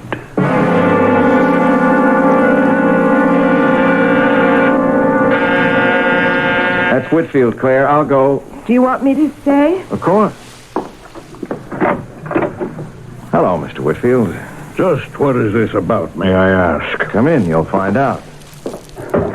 You've met Mrs. Porter? Good evening. Yes, Well, please, won't you sit down? For a minute. I'm expected at the Century Club in 20 minutes. Will you please explain your mysterious telephone call? What if I told you that I know where to lay my hands on 60,000 of the bank's missing $90,000? Lieutenant Hogan suspected that you could. Well? I was wrong about Sutter. The prosecution thought so. He went free because of your stubborn insistence that he was innocent. I paid for it. Indirectly, Whitfield, you, too, seem to have been mixed up in the robbery. You'll excuse me? No, not yet. About $60,000 was sent to me. Meaning, obviously, that you, as well as Sutter, participated in the robbery. You waited a long time for your share of the money. I had nothing to do with the holdup. The stolen money was sent to me by you. You know that? Your return address was on the package containing it. You must have the receipt. True? Yes. I received a receipt in the mail. How do you explain it? I don't. I didn't send the package. If I turn over the package and the money to the police, we'll make headlines, Whitfield. What do you want? The money? Freedom from prosecution? Is that your blackmail idea? I want justice. For 10 years, I've been suspected of complicity in that robbery. No one in banking would offer me a job. You can correct that. How do you propose I correct it? If I turn the money over to you, I'd expect a statement from you to the press. Its content? Your gratification that for 10 years, Tom Porter has searched for the money still missing from the robbery at First Federal and has found it. Mr. Porter, at last, is exonerated from any suspicion of having participated in it. His integrity cannot be questioned. I hope that he will be welcomed back to his interrupted career as a banker. Word it your own way, I've lived under this cloud of suspicion too long. The statement would be uncharacteristic of me and distasteful to the bank. Well, then I'll have to turn the package, including the wrapping, over to Lieutenant Hogan. If I issue such a statement, you'll destroy the wrapping with my name on it? Yes. My solemn oath. Very well. Good night. Well, what a warm, friendly man he is. Tom, darling, what happens next? I send for Lieutenant Hogan. You know, I suppose, that this room was bugged. Everything you and Whitfield said was recorded. I figured it might be. Mr. Porter, you know where the money is, or you have it? I'm going to turn it over to you, Lieutenant, with certain conditions. I'm listening. The money was sent to me in a box, and the sender's name on the wrapping is Gordon Whitfield. I insist that Whitfield's name be kept out of this weird business. What else? A statement from you to the press that you and I have worked together long and hard to recover the money. Whitfield will support you. Then I'll be cleared, finally, of any suspicion. And you'll have a chance to return to banking? Yes. That's all I want. I'll have justice. Anything more? If there's a reward from the insurance company, I expect to receive it. For one thing, we need a new car. All right. I accept the conditions. Where's the money? You're leaning on it, Lieutenant. What? The needlepoint pillow. Huh? It's slit at the side. Reach inside and, there you are. Oh, good Lord. This is the craziest. Wait. Let me get this straight. You said Sutter. Dead old John Sutter talked to you and told you you'd receive the money. Now, somehow you did receive it stuffed in a pillow and mailed to you by Whitfield, who knows nothing about it? Correct. Those are the facts. That's absurd. Makes no sense. I know. But there's the money. We'll keep the pillow. It's a nightmare. I agree. You explain it.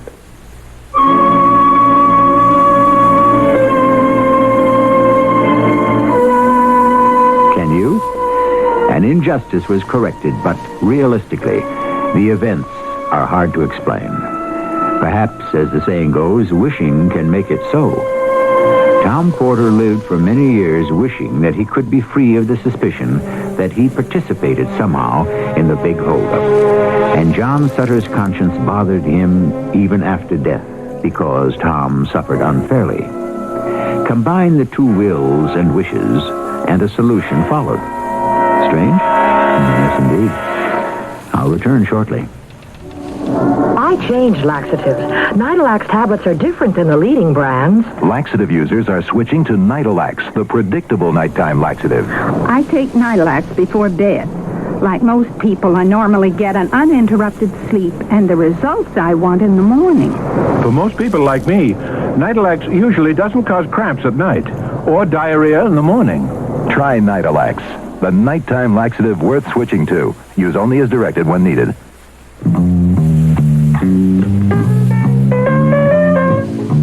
You can sing smoke gets in your eyes, but when it gets into everyone else's eyes and nose and throat, it's no musical matter. Your lung association says cigarettes are a personal health hazard, and secondhand smoke is offensive to all non-smokers. Give us all a break. Let the Lung Association help you kick the habit for your sake and for everyone's life and breath.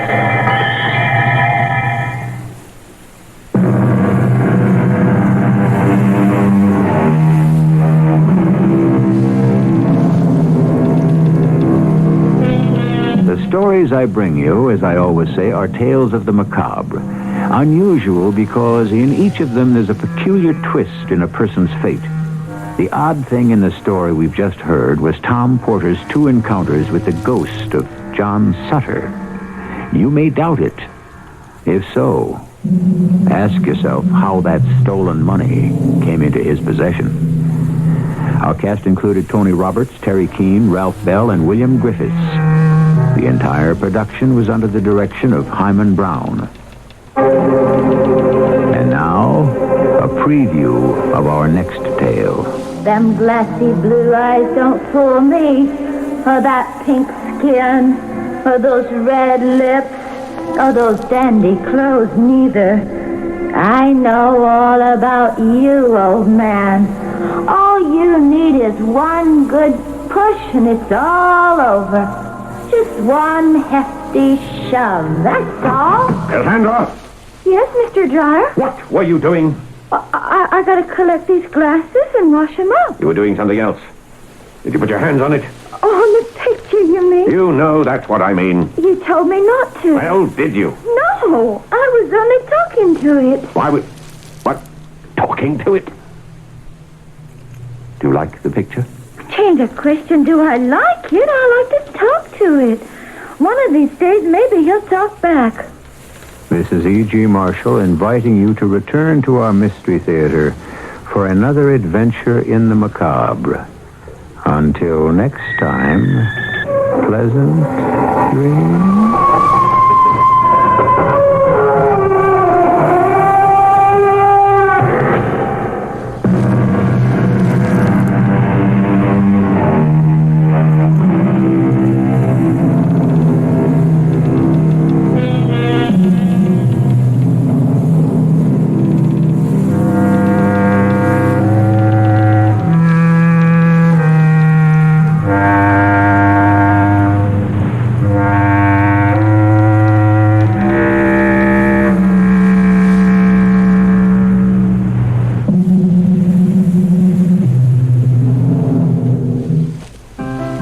Of scarlet-clad guardsmen in colorful procession on Parliament Hill.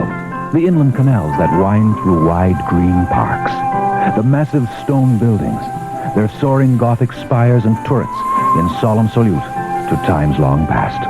Ottawa, Ontario, Canada. Our gracious capital city bids welcome. Come hop in a double-decker bus, cruise the Rideau Canal, browse the National Arts Center or the National Gallery. Go on to cruise the Thousand Islands, to visit Upper Canada Village and Old Fort Henry. Convenient motor coach tours and fly-drive plans are available through your travel agent. Non-stop flights to Toronto leave daily, and with the U.S. dollar at a substantial premium, now's the time to travel. Ontario, Canada, we treat you royally. This message from the Ontario Ministry of Industry and Tourism. Package tours to Ontario, Canada are available through Carton Travel. Ask a travel agent or call 312-641-1111 for details. CBS News. President Carter says great progress has been made to resolve economic problems between the United States and Japan. I'm Deborah Potter reporting on the CBS Radio Network. Mr. Carter spent the day discussing trade and other issues with Japanese Prime Minister Masayoshi Ohira. Apparently, the two leaders reached no final agreement on a way to end the Japanese trade surplus with the United States, but at a White House dinner, Mr. Carter spoke of progress. Susan Spencer reports. After a hard day of talks on trade problems facing the U.S. and Japan, the Carters hosted an American-style black tie barbecue for the Japanese. Dinner was complete with barbecued buffalo, and it was held for the first time in anyone's memory on the roof of the West Wing, decked out for the occasion with a forest of trees and twinkling lights. In their toast, Japan's Prime Minister referred to the United States as our trusted friend, and President Carter indicated that answers to the question of what to do about that $12 billion trade imbalance are at least in sight. This has been one of the most productive days in my own diplomatic life. The economic problems are well on the way to being resolved. I believe that I can state without concern to the American people that we have made tremendous progress and that the hopes for success are very good. Japanese and American officials will confer again tomorrow. Susan Spencer, CBS News, the White House. More after this message. Reach out and touch someone. If I told you once, I told you 1,000 times, you belong to me. I only have eyes for you. I can't stop loving you. Look, baby, I'm running out of song titles. Believe me. You still didn't tell me why you called so late. How do I know you're not burning up the town? Then you cool off with a phone call to the girl you left behind. If I told you once, I told... Don't start that again. Just tell me why you called so late. It makes sense to call after 11 p.m. Dial direct without the operator, state to state, except Alaska and Hawaii, and save 60%. See? I'm saving money. That's why I called late. But who are you calling early? Oh. You're sure you ain't misbehaving? Reach out and touch someone. The Bell System. Tornadoes hit northwestern Oklahoma Wednesday night, killing at least one person. The storm caused heavy damage in the town of Lahoma. In nearby Nino, one woman was killed when the tornado destroyed her house. High winds in Indianapolis blew a 200-foot crane into a downtown parking lot. About 20 cars were smashed, but no one was hurt. Tom Laughlin saw it happen. I'd say I was maybe 35 or 40 feet from it. And I heard a funny noise, and I looked over, and I seen the base of the thing moving, and I thought that the operator was working it. Well, when I looked up at the top of the crane, and I realized the thing was coming over, and it really, when it first started, it was headed for the Hyatt Regency, the hotel across the street. And I remember just about that time a terrific gust of wind, and it looked like it swiveled in the air and turned, and then it went into the parking lot. The crane was part of a display of heavy construction equipment set up outside the Indianapolis Convention Center.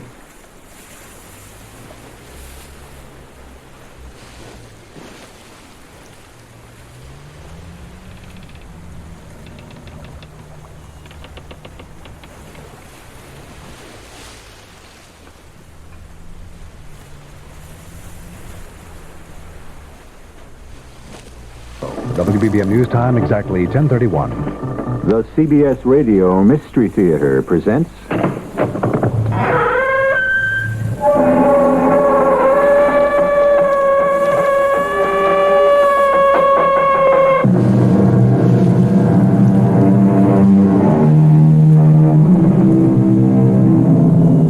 Come in. Welcome. I'm E.G. Marshall, conductor of this ominous omnibus that stops at all stations of the outre and the macabre. Much that I sought, I could not find. Much that I found, I could not bind. Much that I bound, I could not free. Much that I freed, returned to me. And what is the poet telling us? That, practically speaking, in the end, it will all be as it was in the beginning.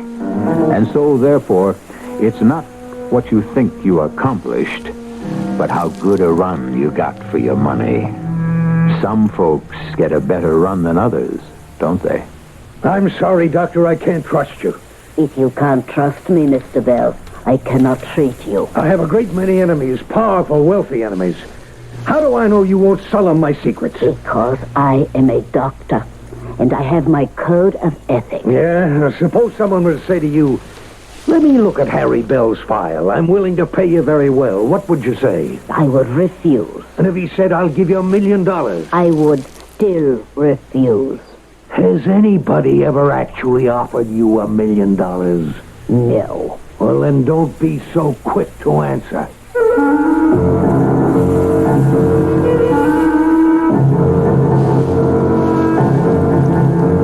Our mystery drama, The Paradise Cafe, was written especially for the Mystery Theater by Sam Dan and stars Court Benson. It is sponsored in part by Buick Motor Division and Allied Van Lines. I'll be back shortly with Act One. To the man who bought the Skyhawk, to the girl in the Century, we're glad you like your Buicks, glad you set your spirit free. And to the family from Ohio, to the folks up in St. Paul, nice to see you join us, nice to see you all. Do you know that over 250,000 people have already bought 1976 Buicks? No, we didn't know that. You like your Buick, don't you? Oh, yeah. Oh, yeah, sure. A lot? A lot, yeah. Yeah. There's probably nothing you don't like about your Buick, right? I can't think of a thing. Well, we could probably even say you love your Buick, right? Yeah, we could say that I love my Buick. That's right. In fact, I'll bet you wouldn't trade that Buick for $1 million. Oh, I wouldn't bet that. Oh, he bet it, didn't he? Okay, it's a bet. Here's the Buick. Where is the cashola? Let me see it. I don't think he's coming across. Nice to see you join us, we're glad it came to be. Nice to see you join us, like your spirit's free. Buick, dedicated to the free spirit in just about everyone.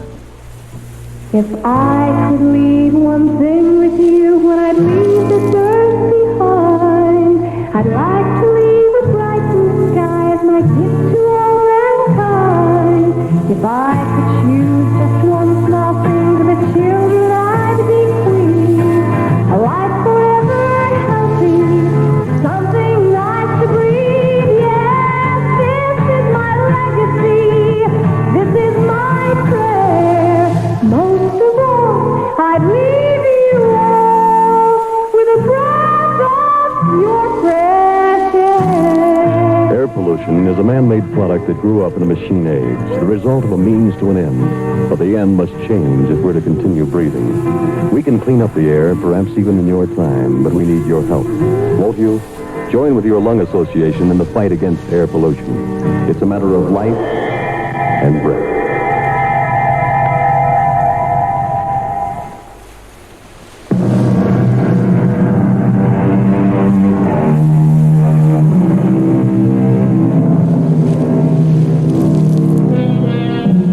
Consider primitive man who cowered in a cave, who literally trembled at every falling leaf, who saw himself surrounded on every side by malevolent spirits. Even the gods to whom he prayed were capricious and fickle.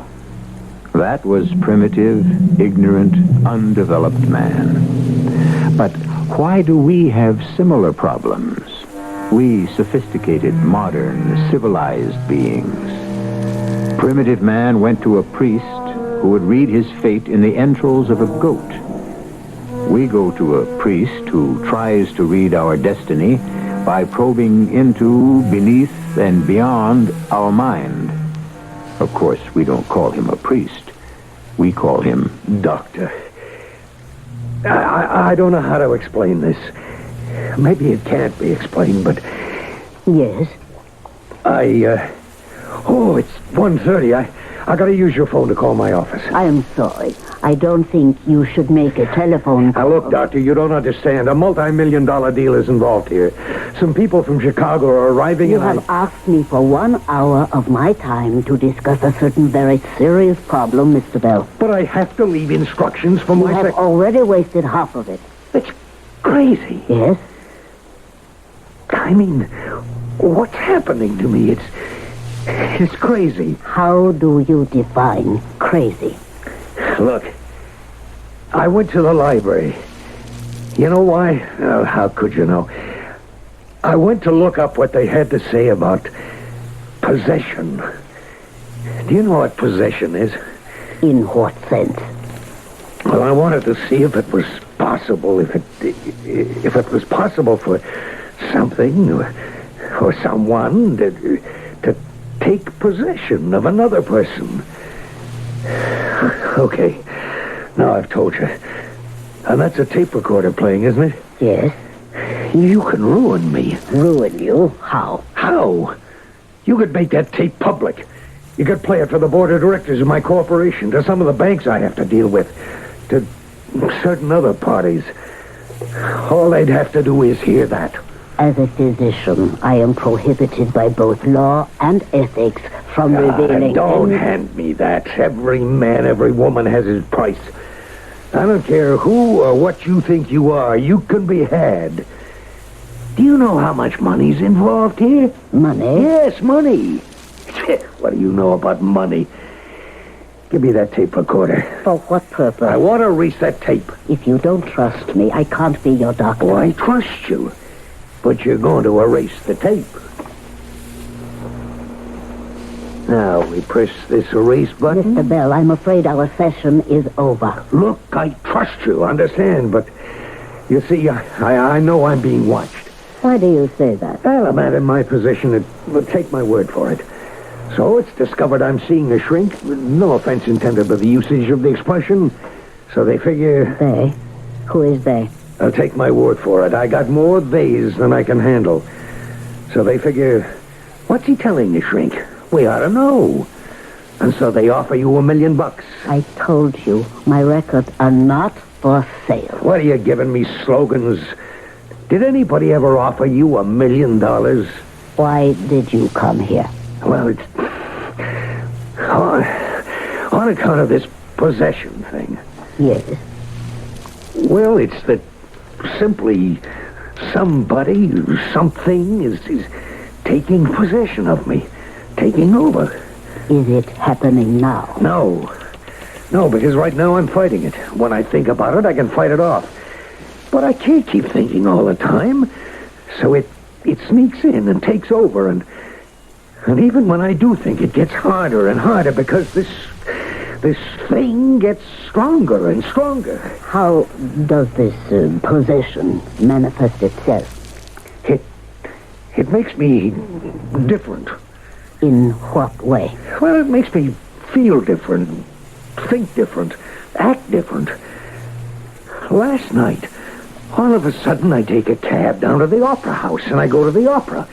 Now, why would I want to go to the opera? Don't you like music? Oh, not that kind of music. And that's not the point. All I'm saying is, all of a sudden, I have to go to the opera. And I sit through it, too. Something made me stay. How can you describe this something? Well, I'm trying to tell you. It's like I'm somebody else. Doing things, saying things, thinking things. Xanadu did Kubla Khan, a stately pleasure dome decree. Yes?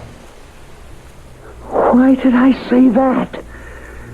Well, tell me. Where did that come from? I don't even know what it means. But you heard it somewhere. You read it somewhere. Never. It is a fragment of a poem by Coleridge. Well, I never heard of him either. But you must have read or studied that poem in high school. Nah, I never went to high school. In Xanadu did Kubla Khan stately pleasure dome decree, whereof the sacred river ran through caverns measureless to man. Stop it! Stop it! Mr. Bell. That's what he or she, what it was saying. Inside me. Through me. That wasn't me. It was my voice, but it wasn't me. Now, I want you to lean back in your chair and relax. No, wait a minute. Not until I make this phone call. But, Mr. Bell... My life depends on it. You doctors. A lot of things you don't understand. You can say relax, but... Hello? Marguerite? Yeah, the people show up yet. Well, tell them, we cannot go through with the deal. Yeah, that's right. I'm aware of the problems. But I'm forced to cancel the deal.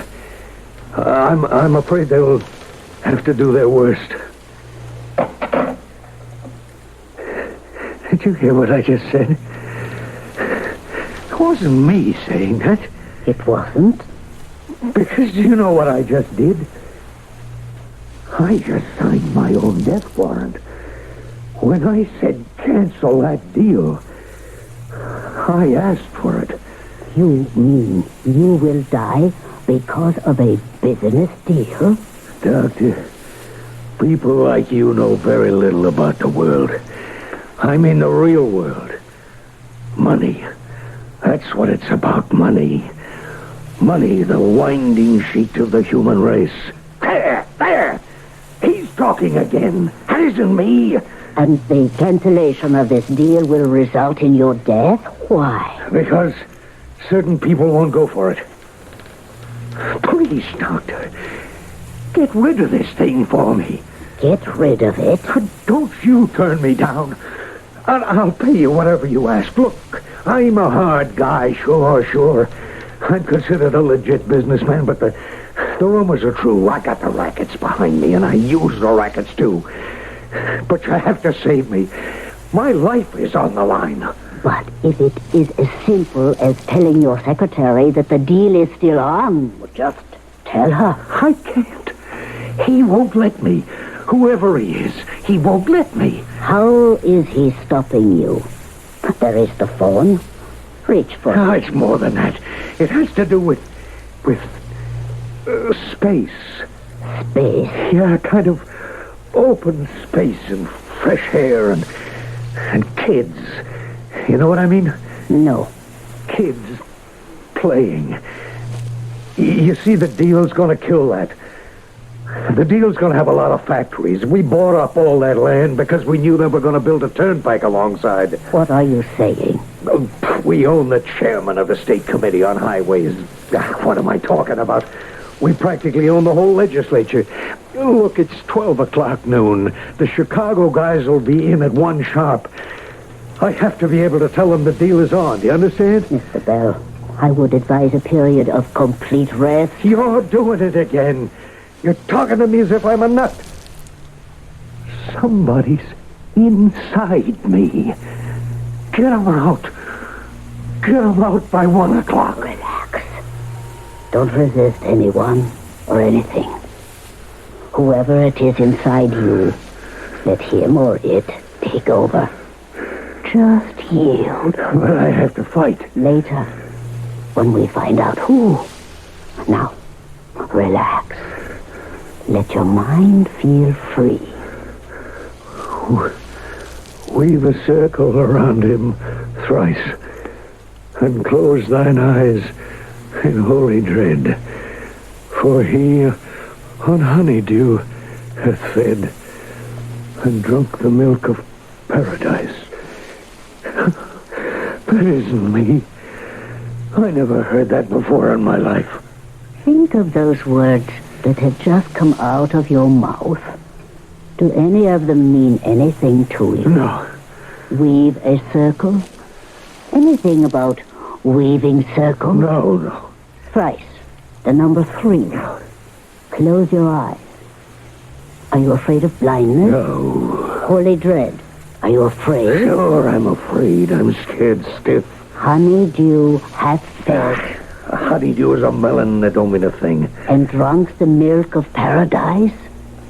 Milk? No. Paradise? No. Then I don't know what approach I can possibly... Well, wait. Paradise? Yes? Paradise. What about paradise? I'm trying to think. Oh, I know. The cafe. The cafe, Paradise. The Paradise Cafe, yeah. They tore the place down about 15 years ago. Paradise Cafe? The Paradise Cafe. Yeah, he used to come in there and recite poems. Who? This guy, Stanley. Stanley Mason. Stanley Mason? Yeah, a nutty kind of a guy. Used to hang around. He was sweet on Helen. Who was Helen? She was a waitress in the Paradise Cafe before they tore it down. And before... And before? Before what? Before I killed her.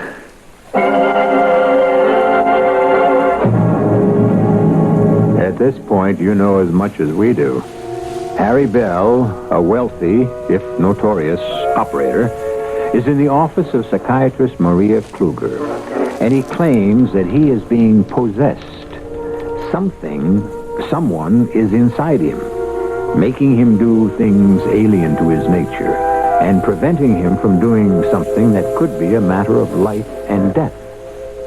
To develop this story, we need a second act, and I shall be back with it in just a few moments. Moving on with the Allied spirit, going to a brand new town. You're leaving the past miles behind you. With Allied van lines, you're homeward bound. Hello, tomorrow, I'm on my way. I know you're gonna bring a brighter day. I got the Allied spirit, and it feels like I'm going home. New friends to make, new seeds to sow. With Allied van lines, I'm raring to go. Hello, tomorrow, I'm on my way. I know you're gonna bring a brighter day. I've got the Allied spirit, and it feels like I'm going home.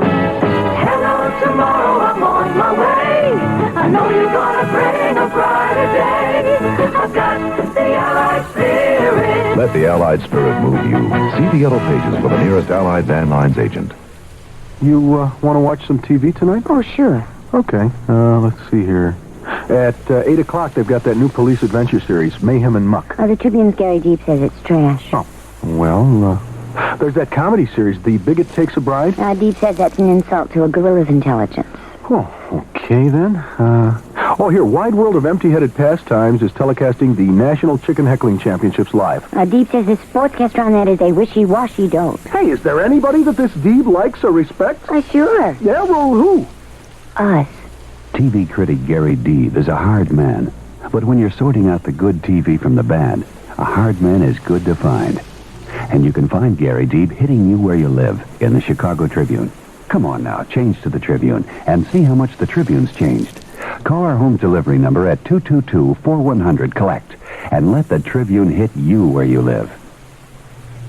That Tribune home delivery number again is 222-4100.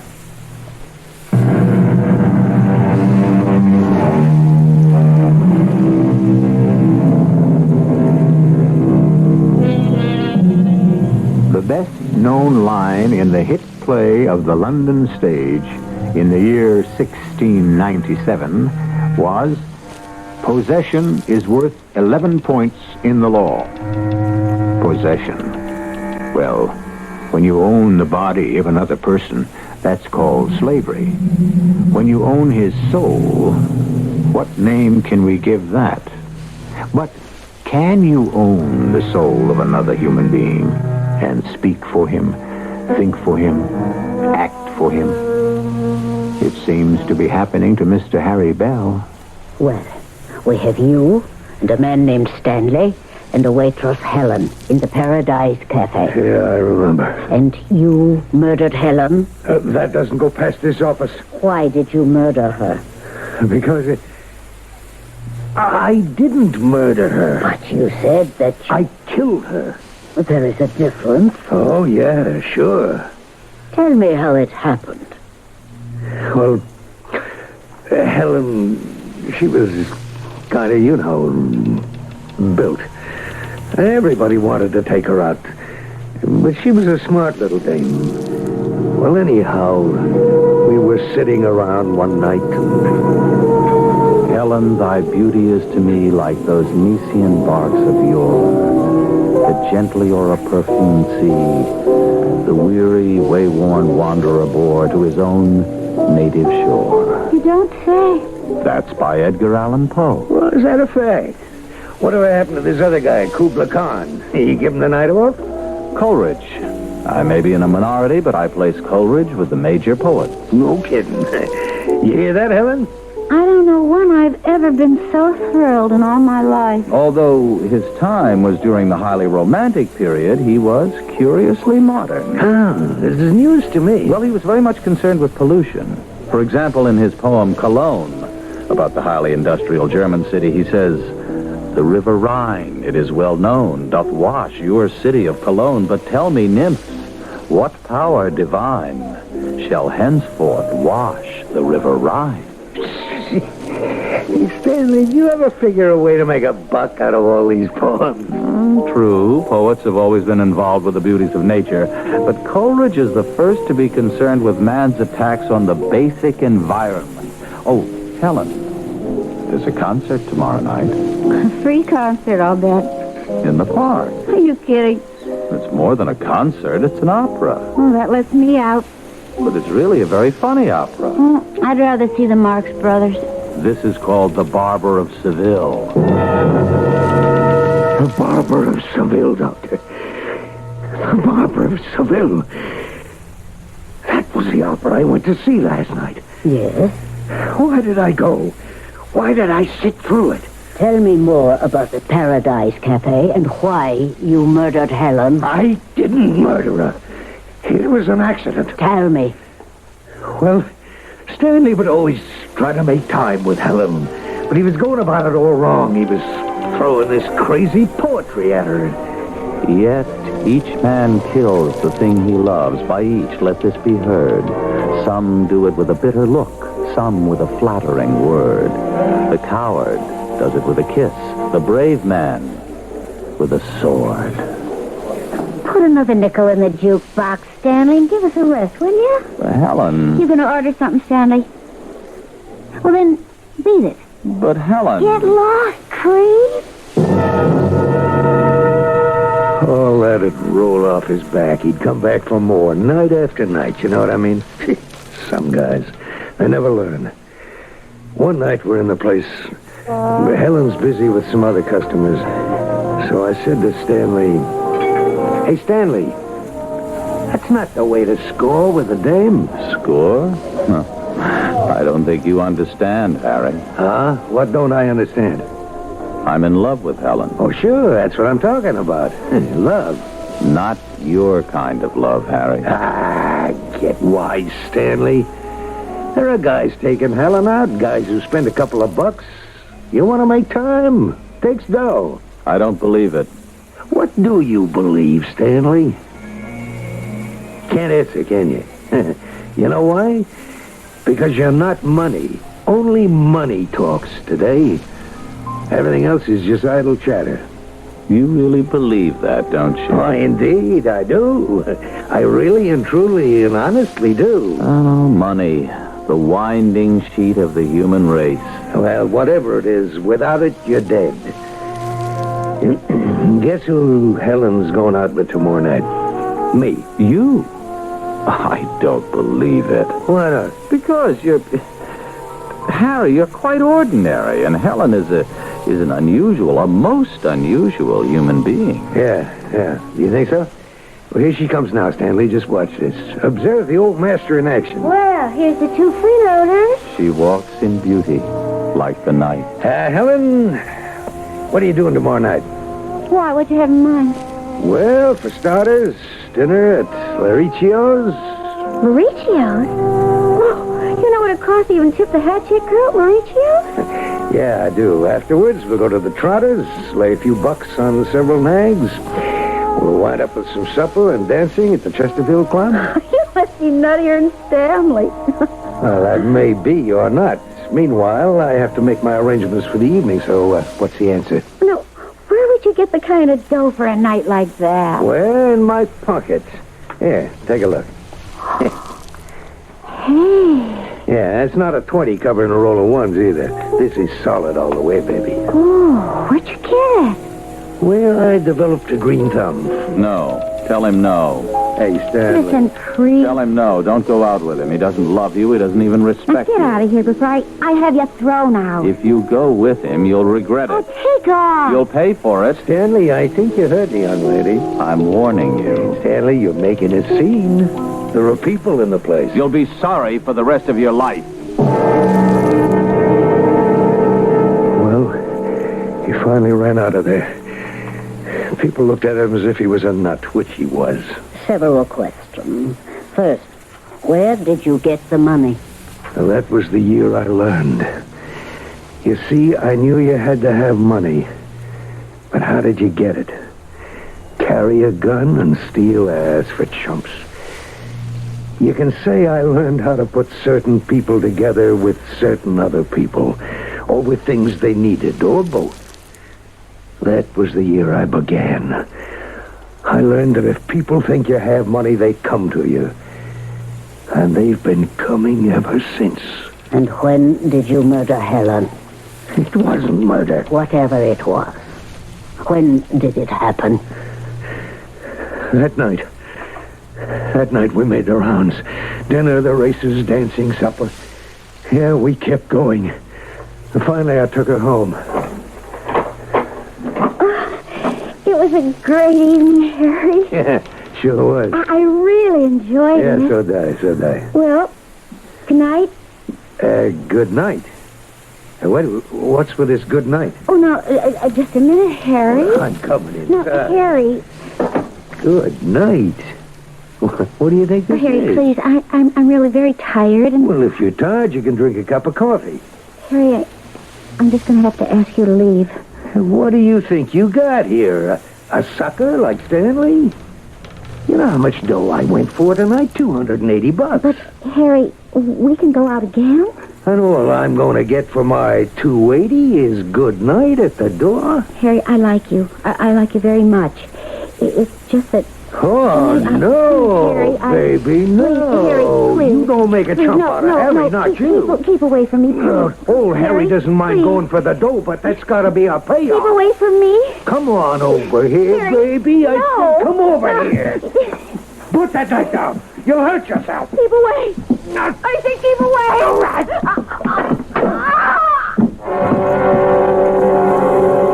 There was this bowl of fruit she had on the table, and there was a knife, and she picked it up, and she came at me with it, and I tried to knock it out of her hand, and, well, I had to hit her.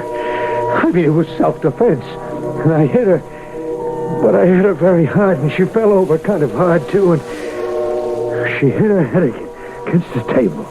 I can't remember. Anyhow, well, that's what killed her. She was dead. Yeah. All of a sudden, she was dead. And then, what did you do?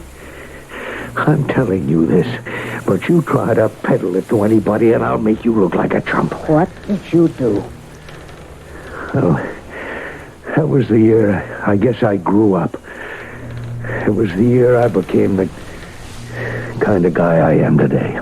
And what kind of guy is that? I learned the key to it all.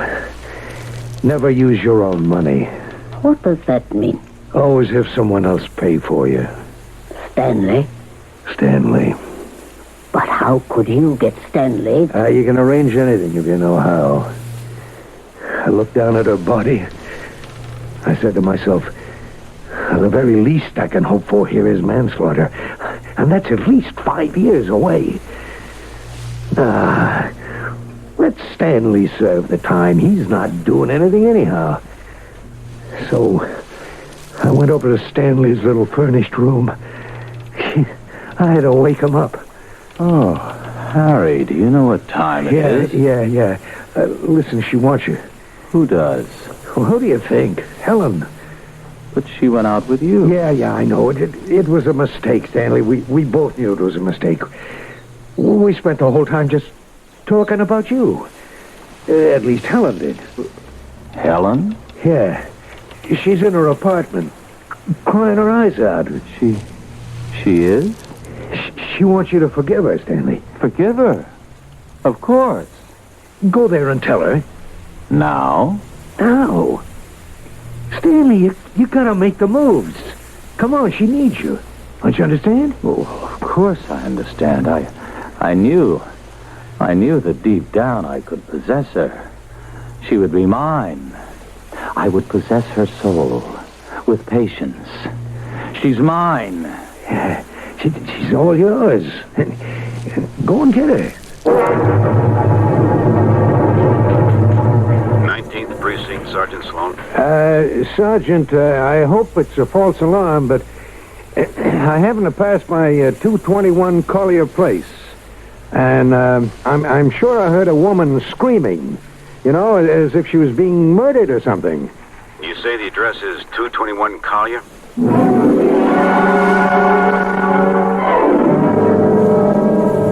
But I didn't do it, officer. I didn't do it. You'll have to come along with us, Mr. Mason. But she was dead. She was already dead when I got here. Sergeant, you have to believe me. It doesn't matter if I believe you or not, Mr. Mason. Your problem is going to be with a judge and a jury.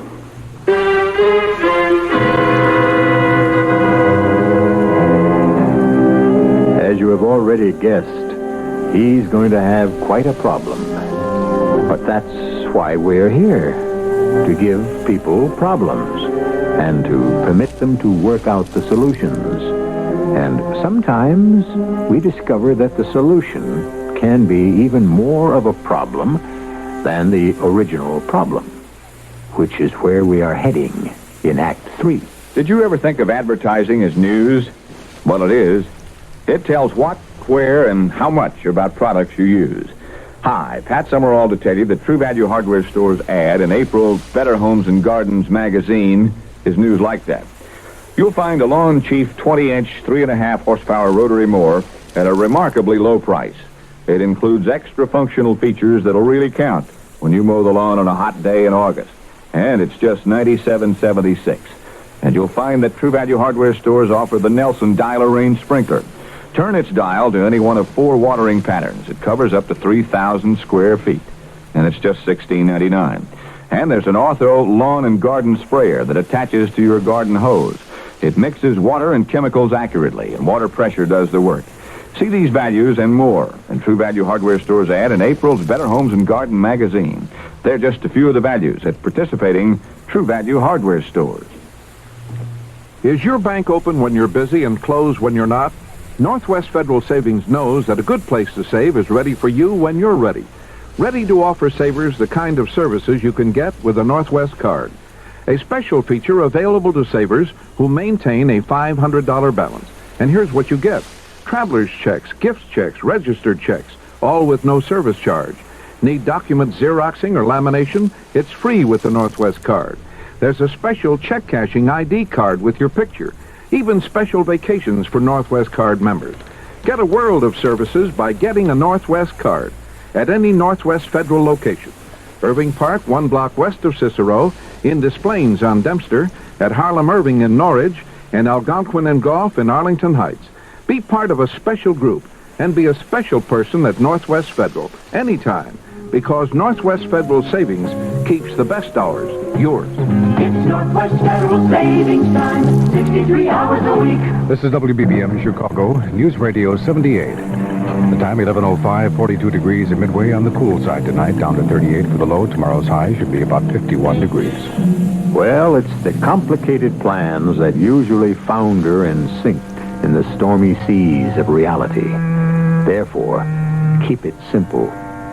Simple the way Harry Bell kept it simple. You want somebody else to pay for a murder that you have just committed?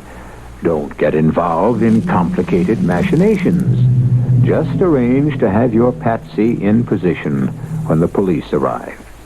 You'd be surprised how swiftly nature takes its course. And so, Mr. Bell, you framed Stanley Mason for the murder. That happens every day. People are framed for murder every day. People pay heavy prices for other people. But to make poor Stanley pay the price for you... Why not? Why not? Do I have to explain it to you? No, I have to explain it to you, Dr. Kluger. You see, that's why Stanley was born. To pay for your crime? He was born to be a fall guy. You see, I did a lot of reading. No formal education, maybe, but I did a lot of reading. And I've been around. Did you ever hear the expression, nature hates a vacuum? The word is abhors. But we needn't quibble. Yeah. Well, just understand the point. Where there's a need, it gets filled. There's a need in this world for suckers, fall guys. And so nature supplies them. You see what I mean? Stanley was born to be a fall guy. And what happened to Stanley? Well, I lost control of that situation. How? Well, I didn't think he'd get the chair. In those days, they still had the death penalty, and, well, they used to hand it out, too. Anyhow, I thought it would be manslaughter or murder in the second or third.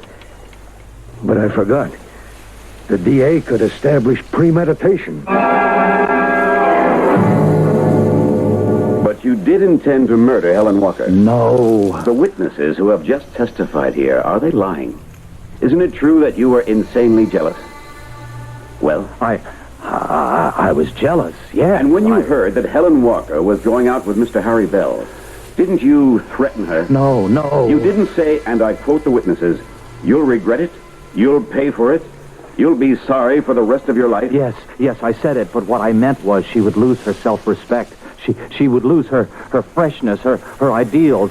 She would sell herself for money, and that's why she would regret. That's how she would pay. That's why she would be sorry for the rest of her life. You deny that you killed Helen Walker? How could I kill her?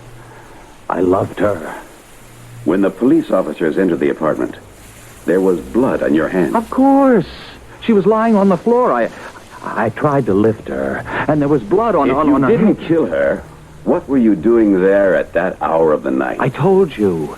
I went there because Harry Bell came to me and said she wanted to see me. And when I got there, she was dead. Mr. Bell, you had gone out with Miss Helen Walker. Yes. And had she ever mentioned anything about Stanley Mason's threats? Mr. Bell, you're under oath. Well, it's just that I didn't think Stanley was that type of guy. What type of guy? Well, the type that could kill. But nothing. I don't want to say any more. You left Helen Walker at her apartment at about what time? About 2:15 a.m. Where did you go from there? Home. You went right home. You didn't stop off to see Stanley Mason? Why would I stop off to see Stanley Mason? He says you did. I'm sorry. It isn't true. He's lying! He's lying! Ladies and gentlemen of the jury, what are the simple but stubborn facts? We have the defendant, who is obsessed by a passion for poor Helen Walker. He became violently jealous when she agreed to a date with Mr. Harry Bell. He threatened her. He came to her apartment late that night and killed her. He was found in her apartment, and her blood on his hands. The state rests its case. I'm innocent. I tell you, I'm innocent. I loved her. I still love her. The jury was back in an hour, Doctor. I think they could have come back in 15 minutes. Guilty. First degree. No recommendation for clemency. The judge passed sentence. Stanley was dead 3 months later. And you just let it happen. Well, by this time it was a snowball rolling downhill. It was getting too big. It was going too fast to stop. And your conscience never bothered you? Conscience? I used to have one. And then I heard something Stanley said. And thus doth conscience make cowards of us all. And I knew what that meant right off the bat. There are things that you have to do, and when you're too scared to do them, you blame it on your conscience. Would it have been better for me to have gone to the chair instead of Stanley? To have died instead of Stanley? But Stanley isn't dead. Oh, he's dead, all right. Stanley's wrapped in his coffin and buried in his grave. He lives in you. In me? Yes. He has taken possession of you. Oh, look. That's for primitive people, for ignorant, superstitious people. This possession business. Oh, I know that's what I spoke about earlier, but that's not why I came to you. You're a doctor. You're a psychiatrist. You don't believe, you can't believe in that kind of... Or do you? I can only believe the evidence. Do you realize it's 1 o'clock? The Chicago people are already in town. They know I've said no to the deal. They'll kill me. They'll have to. They'll make it look like an accident, but with me out of the picture, they can get the votes to carry it through. Carry what through? The project. See, we're going to build these plants right near superhighways, an airport, railroad. But I thought it could make a wonderful children's summer camp. Who thought? I told you, I thought. Where would Harry Bell get such thoughts? That's how Stanley Mason would think. What's wrong with you, Doc? Don't I know how important it is for kids to have a camp? I was brought up in a slum. You are now Stanley Mason. Oh, you're crazy. You are Stanley Mason because you want to be Stanley Mason. Me? I want to be a creep like Stanley? Why? Because your conscience has made a coward of you. I told you I don't have one. You killed Helen Walker. You made Stanley pay for it. And now your conscience is exacting the price. You remember everything Stanley ever said. And you have become Stanley. It's a lie. Prove it. Pick up the telephone. Call your office and say what Harry Bell would say. Say the deal is going through. That is what Harry Bell would decide, isn't it? Well, why can't you do it? Because Yes. I'm waiting. the words won't come out. Because Stanley Mason won't permit them. A children's camp sounds like a much better idea than a cluster of factories. You've got to get rid of Stanley for me. Stanley seems a much finer person than Harry. That's not for you to judge. That's true. And yet, if Stanley has succeeded in transferring his ideals to you, society will certainly be the gainer. But I'll be the loser. Why? I'll be killed. I can't protect myself. I have heard of stories of possession by demons, evil spirits, but this is the first time a benign presence has... It's his revenge. Stanley's revenge. When did you first start feeling Stanley's presence? I think it was when this project came up. Well, there was a lot of fuss raised against it, do-gooders, extremist cranks. I didn't pay any attention. You sure? Yeah, I'm sure. Besides, that's all noise. But then some other money got interested and... What other money? I'll deny I ever said this. Racket money. And if I pull out on these fellas, send flowers. Excuse me.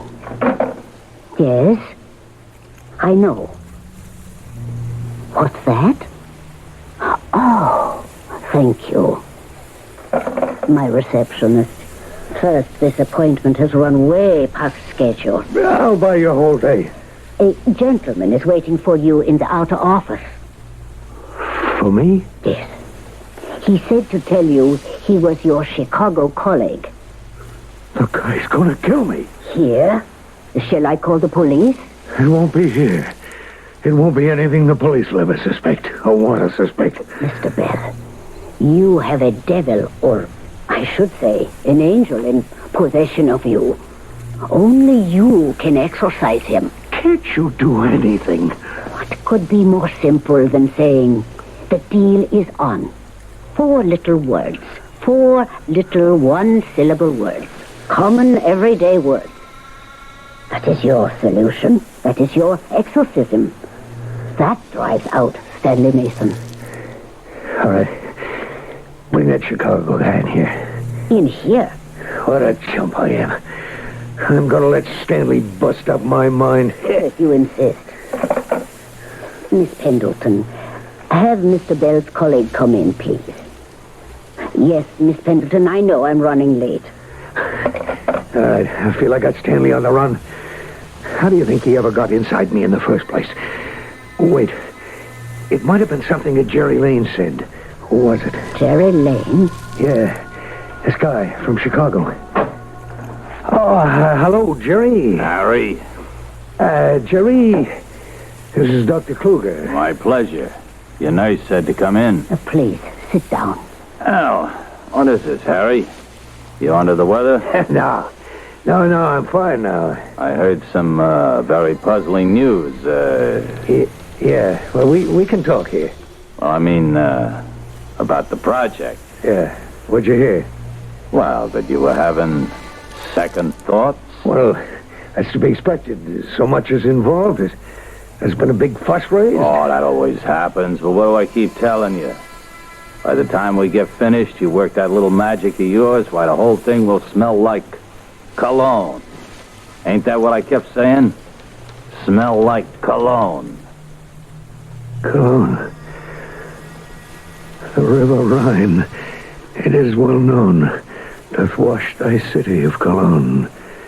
But tell me, nymphs, what power divine shall henceforth wash the river Rhine? What are you talking about? It's not me. It's not me. It's Stanley. Stanley Mason. Hey, Doctor, what's the matter with him? The spoilers, destroyers, defacers. Begone with thy smog and thy smell. For earth must be made into heaven, while thou wouldst convert it to hell. Doctor, what's wrong? The only thing I can think of, he is possessed.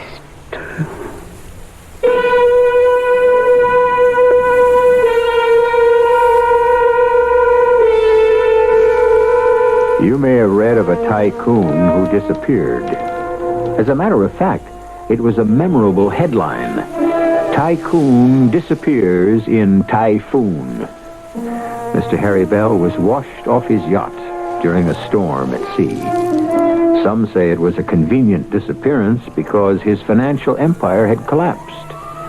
The truth may be in the files of Dr. Maria Kluger, but ethically, morally, and legally, she cannot say a word on the subject. I'll return shortly.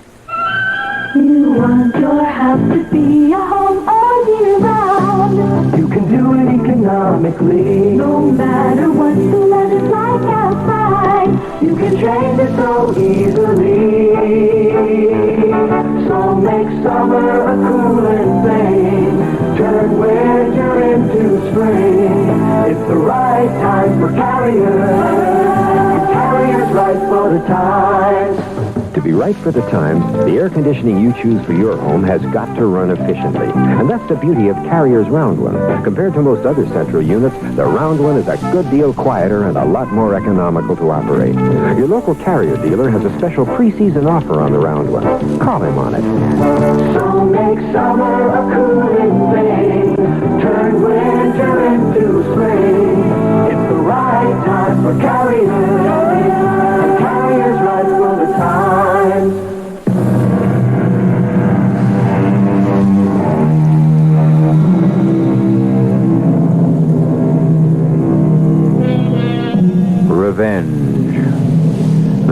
revenge of an evil man is to bring evil, in the expectation that evil will kill his hated enemy.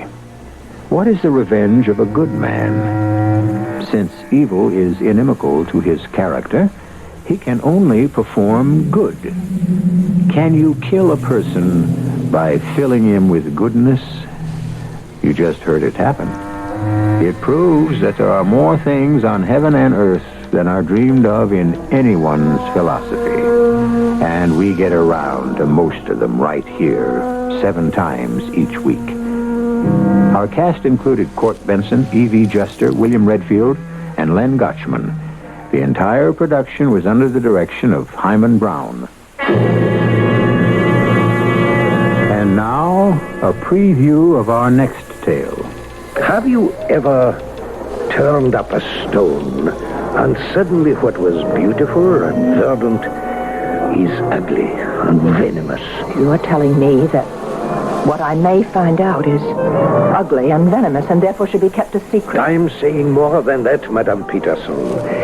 I am asking you to take the statement we are willing to give you and return home. Heed my warning while there is still time. If you persist in this search, there is danger for you. You're threatening me. No. I am simply warning you that your search will inevitably lead you to some who held life very cheaply in those days. I cannot be responsible for what may happen. Radio Mystery Theater was sponsored in part by Carrier Air Conditioning and True Value Hardware Stores. This is E.G. Marshall inviting you to return to our Mystery Theater for another adventure in the macabre. Until next time, pleasant dreams.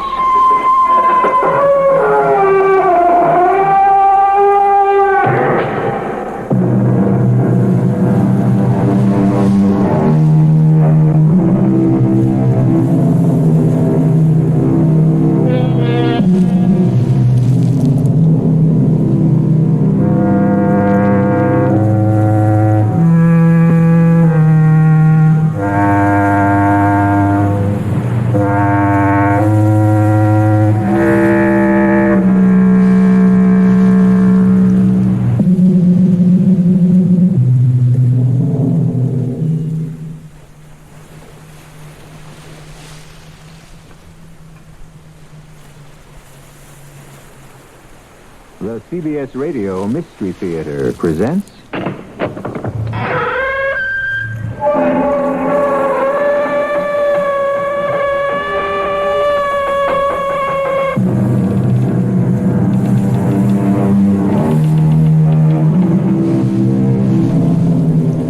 Come in.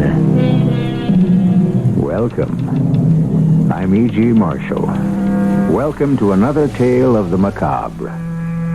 By definition, macabre pertains to a dance in which death leads skeletons to the grave. But on a broader basis, consider this. In the course of one's life, each of us picks up a personal skeleton or two which alter our futures just as surely as wind in the desert forms new dunes.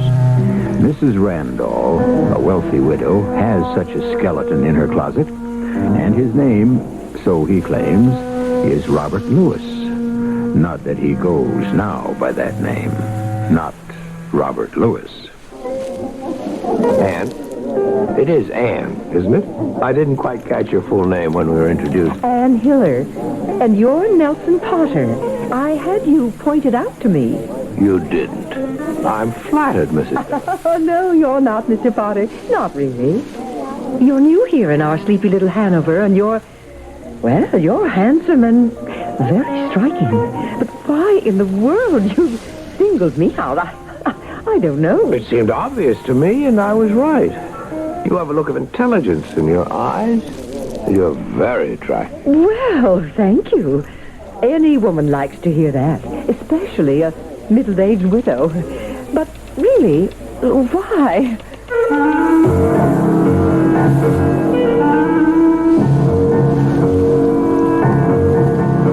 Our mystery drama, The Man Who Preyed on Widows was written especially for the Mystery Theater by Roy Windsor and stars Mason Adams and Russell Horton. It is sponsored in part by Buick Motor Division and your nearby Goodyear Auto Service Center. I'll be back shortly with Act One. Not all batteries are created equal.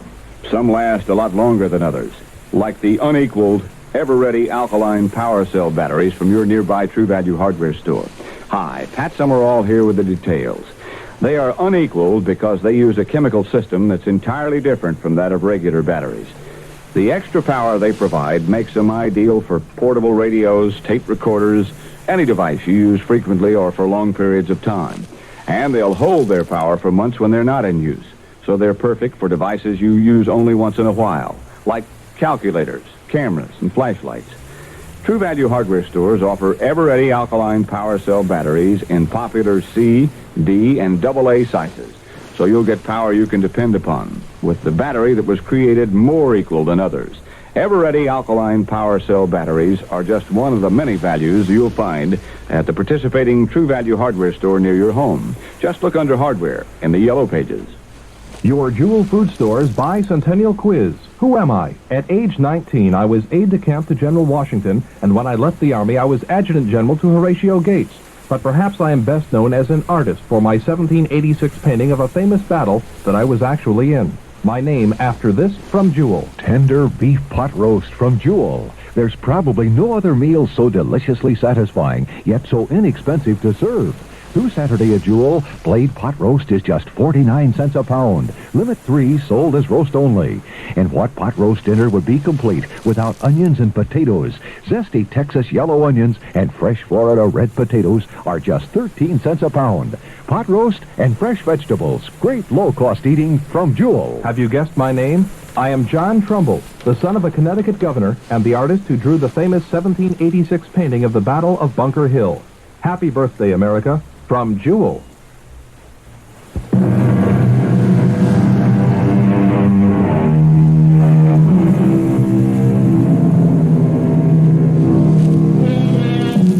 There's nothing unusual about a man who marries a widow, but a man who preys on them.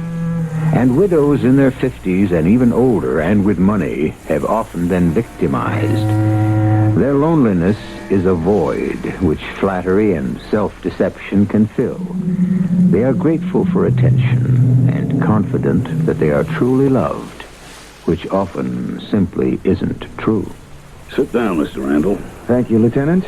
We've located Robert Lewis. Oh, good work. Hard work. I'm grateful to you. And my mother will be, too, when she comes to her senses. I don't get it.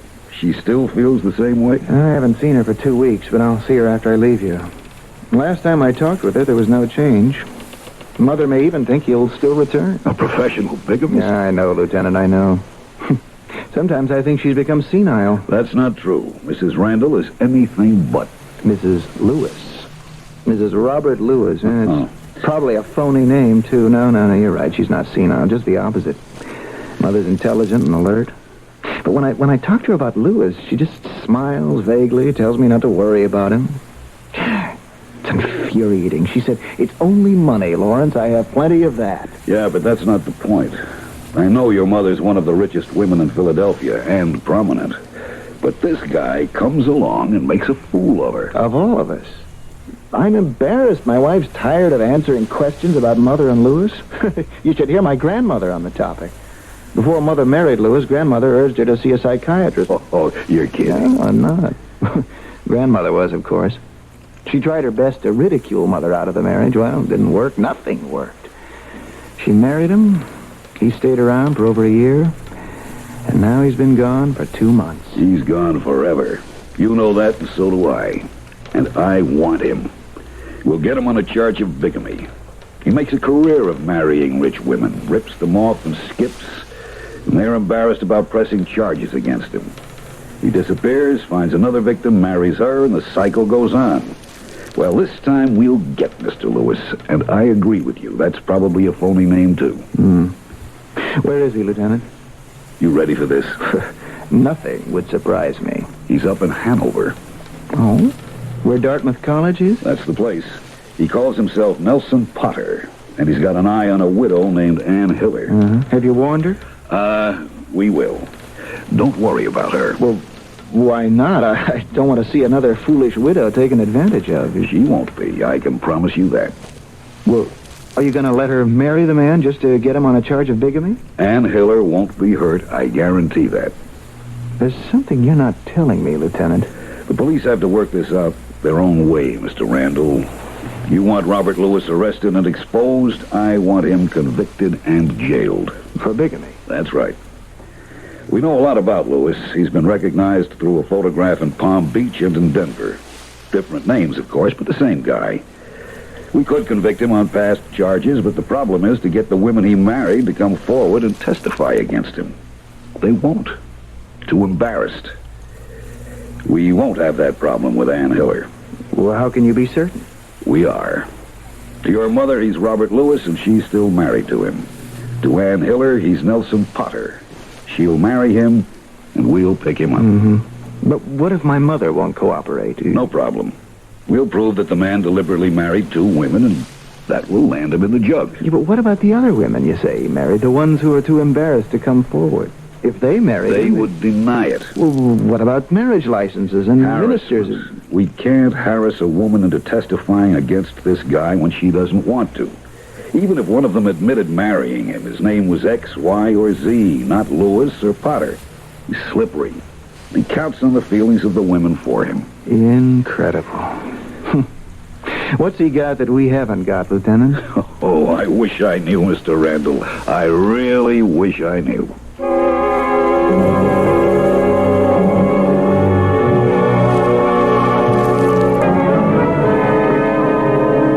You're looking well, Mother. Thank you.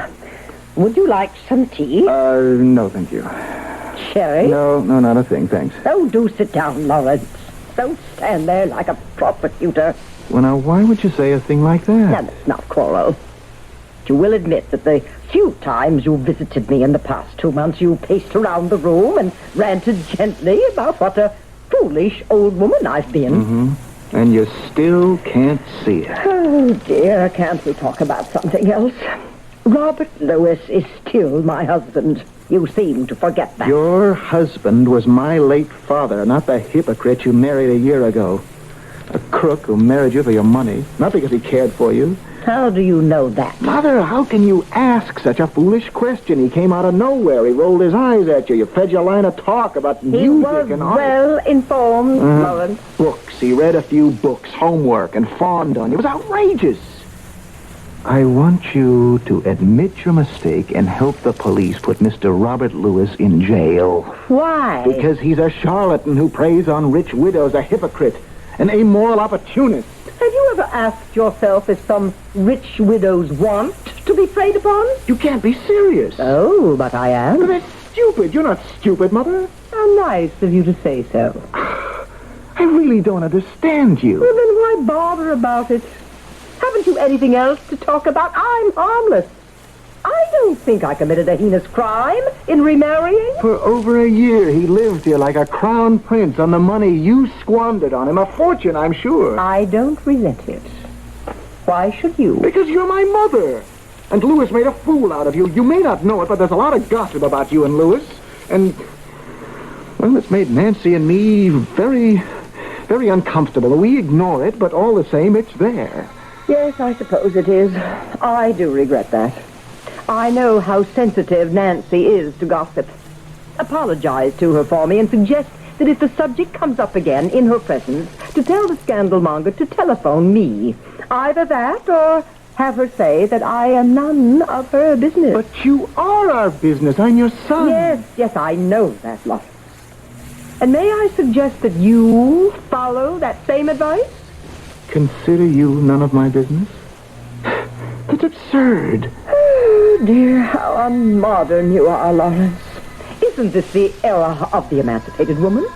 Can't I do as I please? Must I consult my son and daughter-in-law about every decision? Oh, but if you'd only listen to us and to your friends... I did listen. And you talked twaddle. You're an old, foolish widow going on 60. He wants your money. You're lonely. He knows that and is going to take advantage of it. People will laugh at you. He'll rob you blind and skedaddle. Well? All true, of course. Don't you think I knew all that? You said I wasn't stupid, Lawrence. You're not, but you behaved stupidly. Everything you said was true. Robert Lewis knew that Father left you a fortune. He planned to marry you. He did. I couldn't prevent it, and then he left you. So he did. To marry another foolish widow with a lot of money. Well, that's news at last. Has he married again? And he's about to. Robert Lewis now calls himself Nelson Potter. He's after a woman named Ann Hiller. Bigamy. He's a bigamist, Mother. And I am going to see that he's arrested and sentenced to jail. He wouldn't like that, Lawrence. How can you be so indifferent about it? Have you lost all sense of judgment? Values change. You really don't care what Nancy and I think of this farce you've made out of your life. Well, I really can't say that I do, Lawrence. If you were as wise as I am old, and if you had even the tiniest sense of humor, you'd smile with your mother about her rascal. Her scoundrel is more like it. No. A scoundrel is a villain. And Robert Lewis never was a villain to me.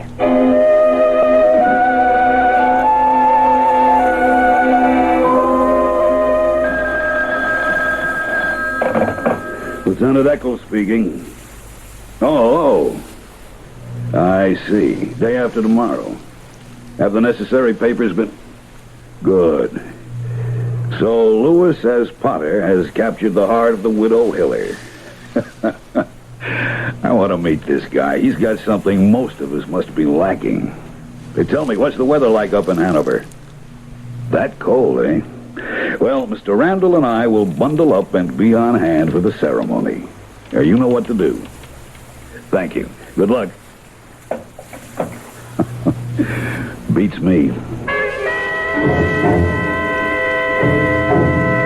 Lieutenant, I got your message. I left the office as soon as I could. He's marrying her day after tomorrow.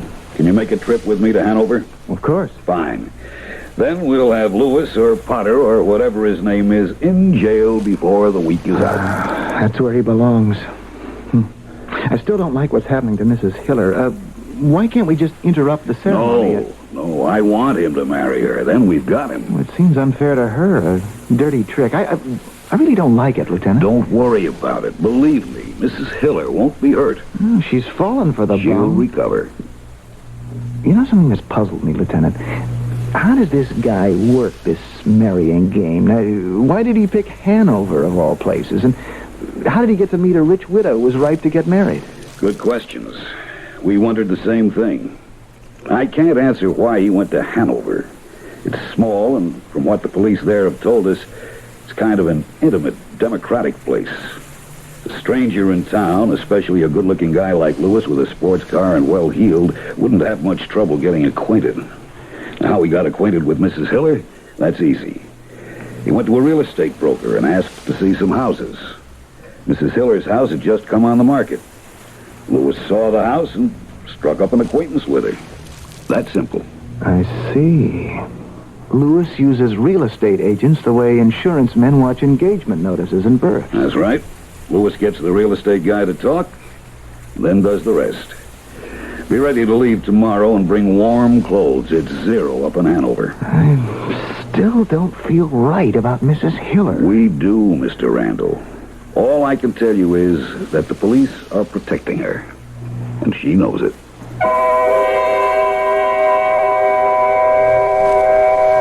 And there you have it. Robert Lewis, alias this, alias that, seems to have made a career of preying on rich widows. A widow and her money can be parted by an unscrupulous man. He takes advantage of the emptiness she feels when family and friends have departed, and, like Mrs. Randall, finds herself alone in a house in which only memories remain. Mrs. Randall, however, seems to be an exception. What about Mrs. Hiller? We'll find out when I return shortly with Act 2. Come see, there's good news round the corner. Goodyear, wherever you are. Goodyear, good and close to home for more good years in your car. To help you get more good years in your car, your nearby Goodyear service store is featuring a lube, oil, and filter package for just $8.88. This includes complete chassis lubrication, up to 5 quarts of major brand 10W30 oil, and a new filter. Now only $8.88. Goodyear tires and Goodyear service store. More good years in your car. Here are some statistics for people who aren't taking their high blood pressure seriously. If your blood pressure is 150 over 100, subtract 16 years from your life, and chances are 3 times greater you'll have a stroke, 5 times greater you'll have a heart attack. But your future can be normal and healthy if you do treat your high blood pressure seriously. See a doctor. Get back on your treatment. And this time, stick with it. Treat your high blood pressure and live. A public service message of this station and the Advertising Council. Come clean with Magicist. Now when you can really use it, Magicist is making it more attractive than ever to get your whole house Magicist clean. Hi, this is Carmelita Pope with good news. With any order for cleaning or when you buy a Magicist rug, you'll receive a 16-ounce bottle of Sparkle Glass Cleaner and Sprayer at no additional cost. Call Magicist for pickup and delivery of your rugs and draperies, or save 20% by bringing them into Magicist and get your Sparkle and Sprayer. Have Magicist come to your home or office to clean your carpeting or furniture and get your Sparkle and Sprayer. Call Magicist for pickup or delivery or more information. Chicago phone 378-8600. Suburbs, see your phone book. Master Charge and Bank Americard welcome. Come clean with Magicist and get your bottle of Sparkle Glass Cleaner and Sprayer at no additional cost. And remember, Magicist sells rugs, too. Come clean with Magicist and get your whole house Magicist clean.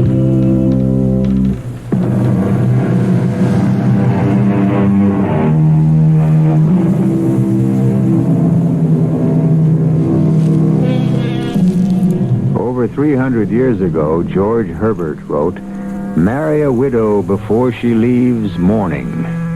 Cynical, isn't it? But it is more often true than not. Death creates a void. For the first time since she married, as a matter of fact, for the first time since she was born, a woman finds herself alone. There are men who are opportunists, eager to fill that void. And Robert Lewis, now Nelson Potter, is that kind of predator. Marrying rich widows is, in fact, his unusual and despicable career. My darling Anne, how lovely you look. May I kiss you? If you care to. Care to? I love you. That's pretty convincing, Nelson. Is anything the matter, Anne? I know. You're having second thoughts. Is that it? Well... Darling, we'll wait. A week, a month. I've been thoughtless, as usual. Oh, you've never been that, Nelson. Thoughtless. Oh, yes, I have. I come out of nowhere into Hanover. I meet you, I rush you off your feet and propose. You don't know much about me except how I feel about you. Who am I? Why am I here? Am I rich or poor, kind or cruel? Oh, Nelson, please. No. I'm serious, Anne, really. If I were you, I'd think twice, too. Oh, it embarrasses me to hear you talk that way. Darling, you have to be sure. Now, I know how I feel about you. I love you. I think you do. Why? I cannot say. Look at me. I have. Many, many times. You're handsome. Oh, perhaps. In a middle-aged way. I'm in my late 50s. Youth is far behind me. Let's not kid ourselves. With your good looks, women 20 years younger than you are everywhere, waiting to become your wife. Why me? May I tell you something? What can you possibly see in me as a woman? Darling, listen. He that loves a rosy cheek or a coral lip admires. But, Nelson, my cheeks aren't rosy, and my coral lips come from a stick. Please, let me finish. It's the second verse I had in mind when I wrote the poem for you. Time does dull the rosy cheek and the coral lip, but a smooth and steadfast mind, gentle thoughts and calm desires, hearts with equal love combined, kindle never-dying fires. Where these are not, I despise lovely cheeks or lips or eyes. Oh, That's beautiful. And you wrote that? For you. It says better than I love you, how I feel about Ann Hiller. Oh, my goodness. I've never had a poem written to me. I have something else for you, Ann. Yes? Whether you marry me or not, it's yours. This. From me to you, my darling. Oh, Nelson, a ring. Is that an emerald? Yes. Quite a fine one. Good heavens, it must have cost a fortune. It didn't cost me anything. It's filled with memories, because it was my mother's. Oh. She left it to me with the hope that someday I'd meet the woman who would wear it with grace and in pride. You, Ann. Oh, it's beautiful. I hope you'll wear it. Put it on. It's yours without a commitment. I'll never meet another woman I'd ever give it to. Oh, well, I don't know what to say. It was just beautiful. It came to my mother from her mother. I don't know how old it is, but it's been in the Potter family for many years. Oh, it's extraordinary. Mother died 2 years ago. Oh? She was quite well-to-do. I'm an only son. She died a widow? Yes.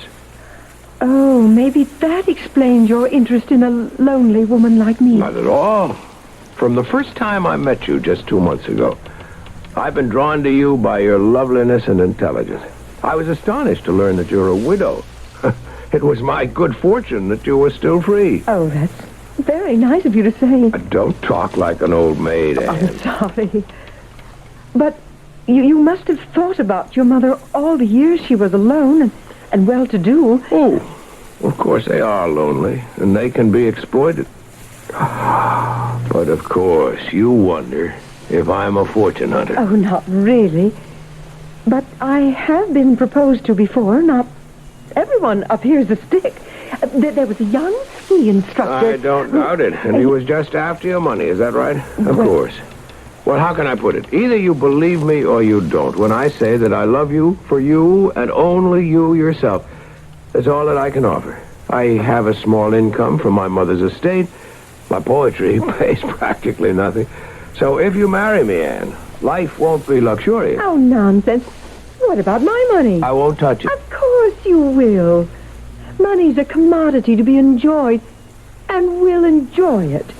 Oh, I'm very well fixed with this fine old estate and sound securities, and there's a considerable amount of cash in the bank. Why, there's more than enough to provide us with a very comfortable life. Come in, Lawrence. Thank you, Mother. Well, twice in 1 week. What does your Nancy say about that? Why should she say anything? Because in her eyes, I am a pariah. You know that. A difference of opinion isn't going to keep me from seeing Well, I'm glad to hear that. But I wasn't certain. It's nothing against you, Mother. Both Nancy and I feel very strongly about Robert Lewis, and, well, I'm going to do something about it. That's why I stopped by. Oh? You may make a fool of yourself, Lawrence. Not a greater fool than I already feel I am. Lawrence, let me appeal to you once more. Robert Lewis is everything you say he is. An opportunist who most certainly married me for my money. He enjoyed it for a year, left with some $7,000 or $8,000, and surely will not return. Goodbye, Robert Lewis. The end. No, not the end. Think of the humiliation. Oh, don't be childish, Lawrence. Humiliation, my big toe. I'm your mother. I'm also a woman. And during the nearly 2 years I was married to Robert, I felt alive for the first time since your father died. He was charming to me, attentive, considerate. He made me feel like a woman again. It was a pose. I know that. I'm not stupid. I know my money bought his love and companionship. And you see nothing wrong in that? No, not really. I bought something I wanted. I knew it was slightly unreal. The idea of buying a... I enjoyed being married to Robert Lewis. I expected him to pack up and leave. He has. No regrets. Mm-hmm. Not even about the emerald ring? Well, that was rather a low blow. I wish you hadn't mentioned it, Lawrence. That's because you're still living a fantasy. Well, the rest of us see Mr. Lewis in a different light, I came over to tell you I'll be out of town for a day or two. Lieutenant Eccles and I are flying to White River Junction, then driving to Hanover. No? Oh, you did mention the other day that Robert Lewis is now Nelson Potter, is that right? That's right. And that he's engaged to marry an Anne something or other? That's right. And you and this policeman proposed to march into the church and cry, halt the wedding? No, I don't know what the plan is. Now, what right have you to prevent the marriage? The best right in the world. Robert Lewis is already married to you. If he marries again, he's a bigamist. And when he married you, he also committed bigamy. He belongs in jail. Tell your militant lieutenant not to involve me in your harassment because I don't intend to press charges against Robert Lewis. Not even for the recovery of the emerald ring? Well, I would like that returned. I must admit it belongs to the family. Yes, I'd like to have it back.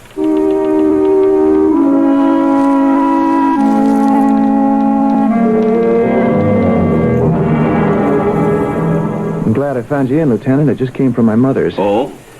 Yeah, I told her I'd be out of town for a few days, and the reason why. No reason not to. Unless,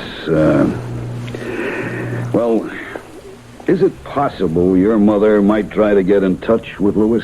Ooh, I never thought of that. Neither had I. But if your mother is still soft in the head, you'll excuse me for saying so, but if she doesn't want to see him hurt, who knows?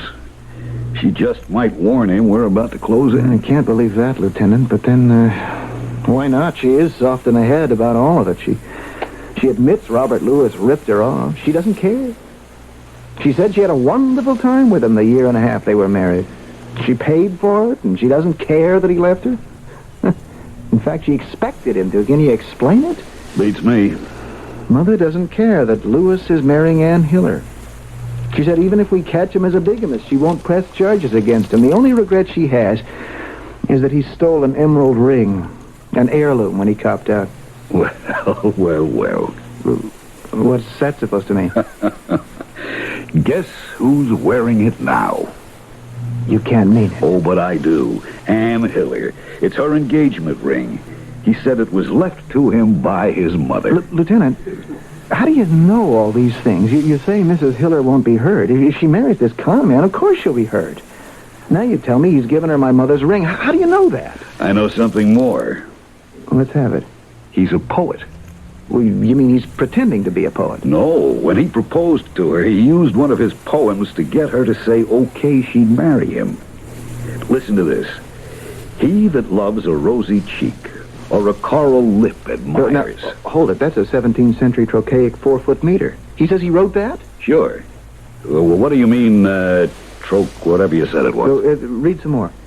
Well, he said he didn't care about the rosy cheek or coral lip bit, but a smooth and steadfast mind, gentle thoughts and calm desires, hearts with equal love combined, kindle never-dying fires. Where these are not, I despise lovely cheeks or lips or eyes. And he said he wrote that poetry? Sure, it's all down on the tape. Oh, so that's how you know so much. You've wired Mrs. Hiller's house. That's right. Just the sitting room. We figured that's where he'd make his pitch. Yeah, and that's where you got your information about the emerald ring. Right on the tape. Tell you, this guy has quite a line. And Mrs. Hiller said yes? The wedding goes on as planned at the home of a justice of the peace. And that's where we cause an interruption. After they're spliced. Is Mrs. Hiller cooperating with you in all this, Lieutenant? Well, let's say we've alerted her that Mr. Potter may not be all he says he is. I want this wedding to go through. I'll pick you up in the squad car tomorrow morning about 9, and don't forget the warm clothing. All right. It's a funny situation. It's different going after a mugger or somebody who committed murder. We know what we're after. But here, we're allowing the guy to frame himself.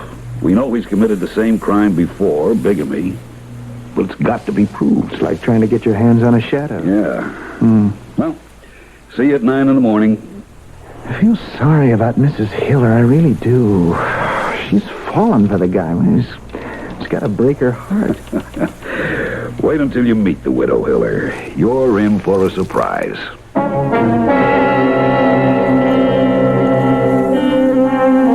An unusual situation, you'll admit.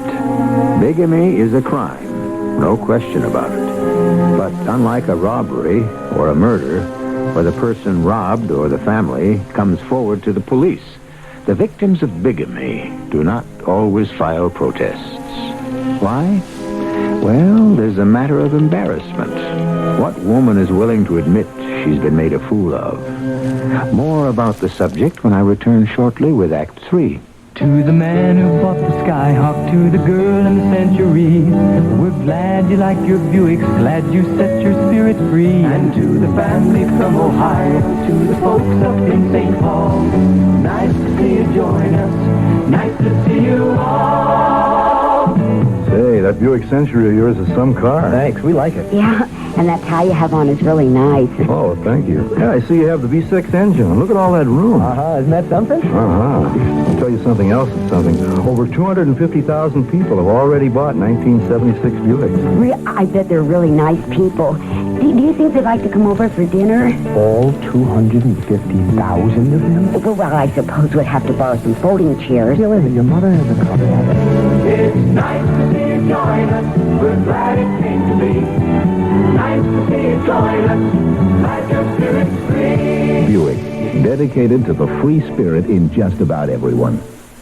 Right now, True Value hardware stores can help you get more than you pay for. They're featuring a selection of General Electric appliances that can earn you $2, $3, or $5 back from GE. Here's how you can get $3 back. Visit a True Value hardware store and ask about GE's Surge of Steam iron. It uses most tap water, provides an extra surge of steam at a touch of a button, and it cleans itself too.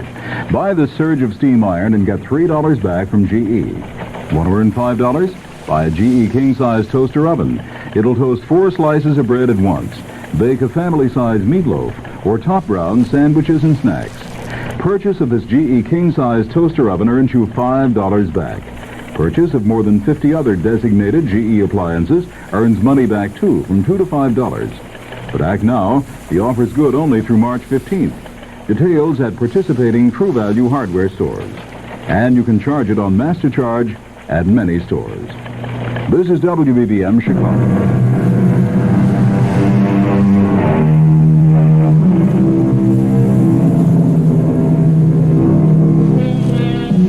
It's not often that a married man consummates another marriage. When he has, it's usually been because he would be unable to obtain a divorce. All the same, there have been men with second families. But Robert Lewis, now known as Nelson Potter, is a different breed of cat. He preys on widows, rich widows, exploits them for pleasure and money, and then vanishes. He's made a career of preying on widows. Now, with the help of the police, the son of one of Lewis's victims hopes to bring that career to an end. Now, Mr. Potter, please be seated. Thank you, Judge. The lady said yes. Did she?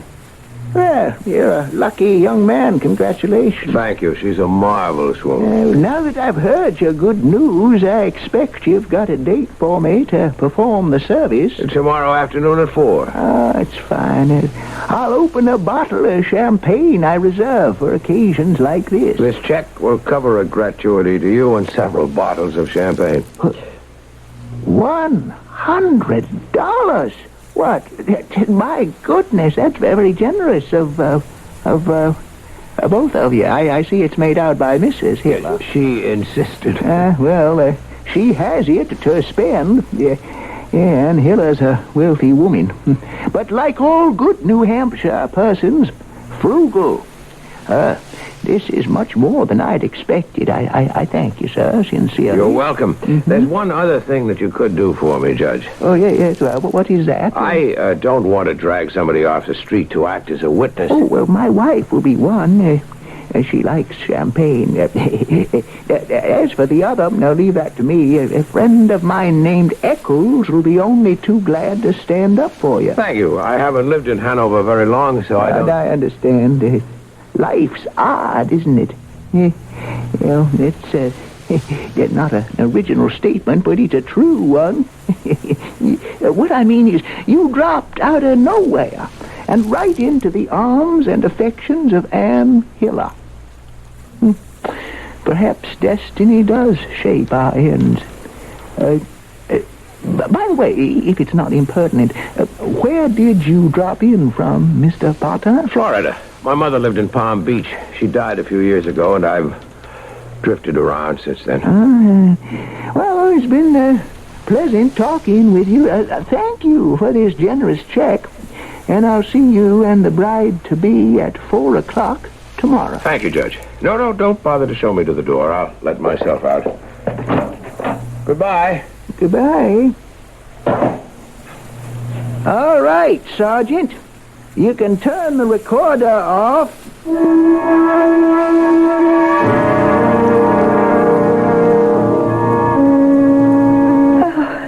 Darling. My lovely Anne. It's all set. Oh, I'm shaking all over, Nelson. No. Oh, isn't that foolish?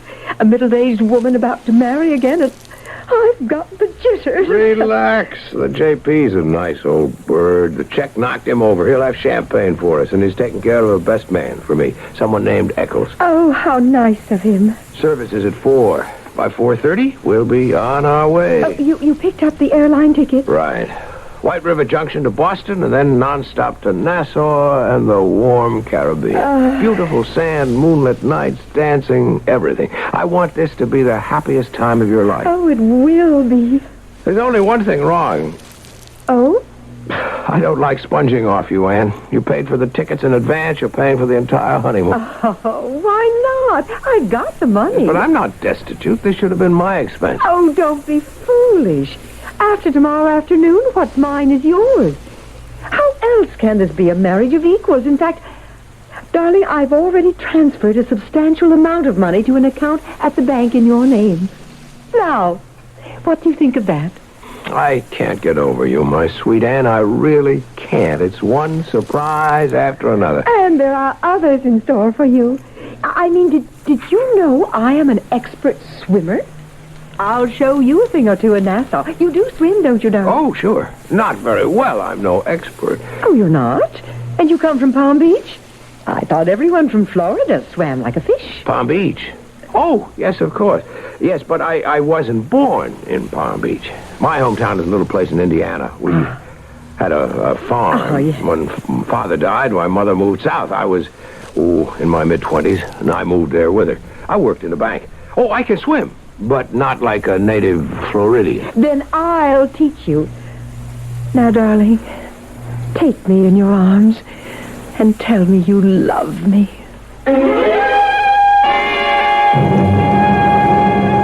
Beautiful, Lieutenant. Yeah, nice view. This is a wonderful old inn. The sun setting against those old Dartmouth buildings, the snow in front of us.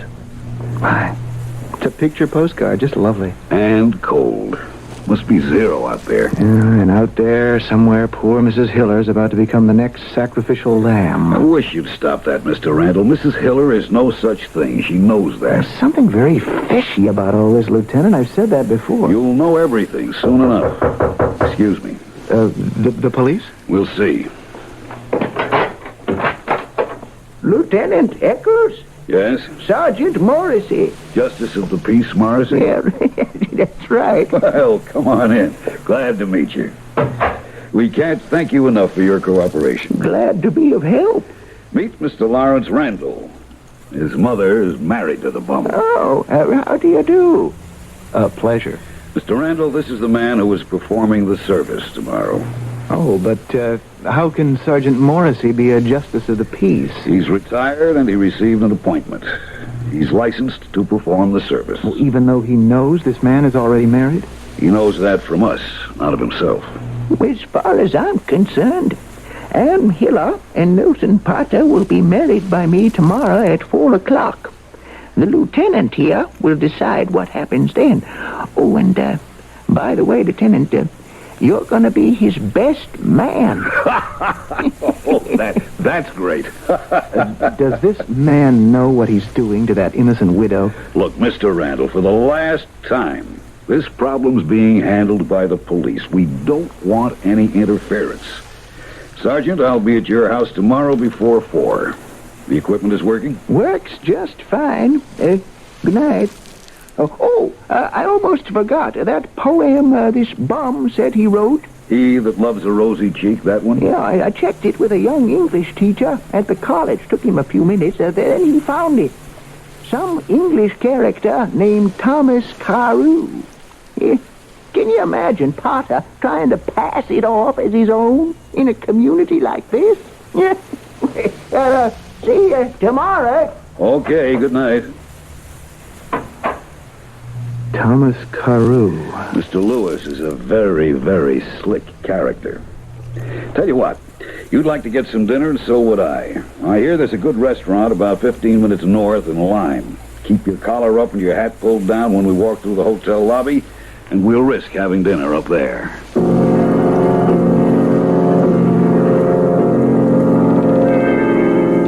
And so, by the authority vested in me by the state of New Hampshire, I now pronounce you man and wife. You may kiss the bride, Mr. Potter. Will I ever? Oh, Nelson, my darling. Congratulations to both of you. Mr. Eccles, thank you for standing up for me. It was a pleasure, Mr. Lewis. Lewis. Nelson Potter. No, I don't think so, Mr. Lewis. Now, see here, Eccles, just what is this? Judge, unless I'm badly mistaken, this man who says he's Nelson Potter is Robert Lewis.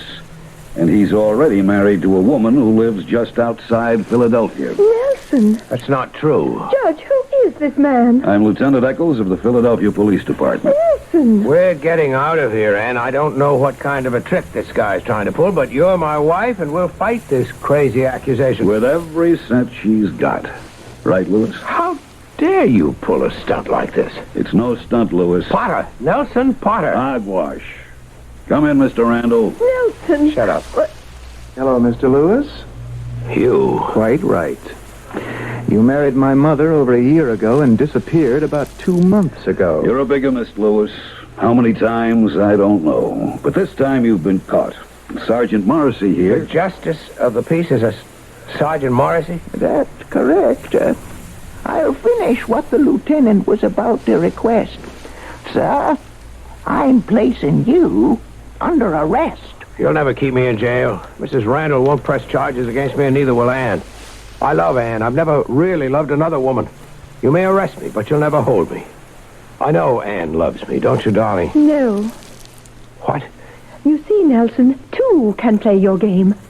We set a trap for you, and you got caught. What are you talking about? I'm Nelson Potter, and you're Ann Hiller, and we're married. You're my wife, and we're going to Nassau for our honeymoon. Sorry, Nelson. The marriage is null and void because you're already married. You sound so different. Not kind, not warm, but hard, harsh. In the line of duty, I can be many kinds of person. I don't understand. I am a policewoman.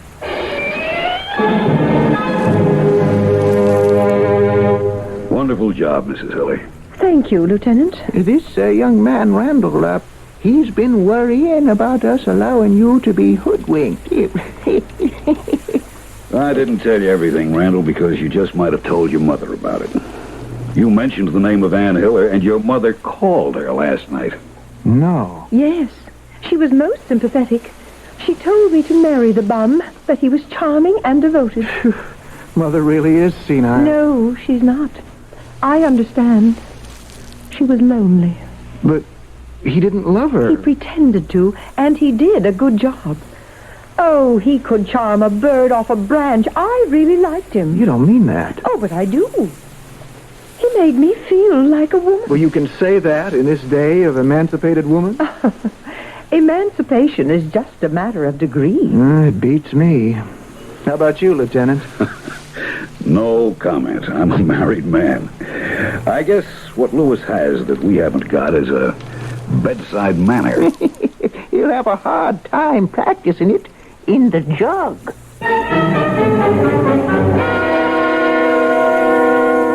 Thank you, Lawrence.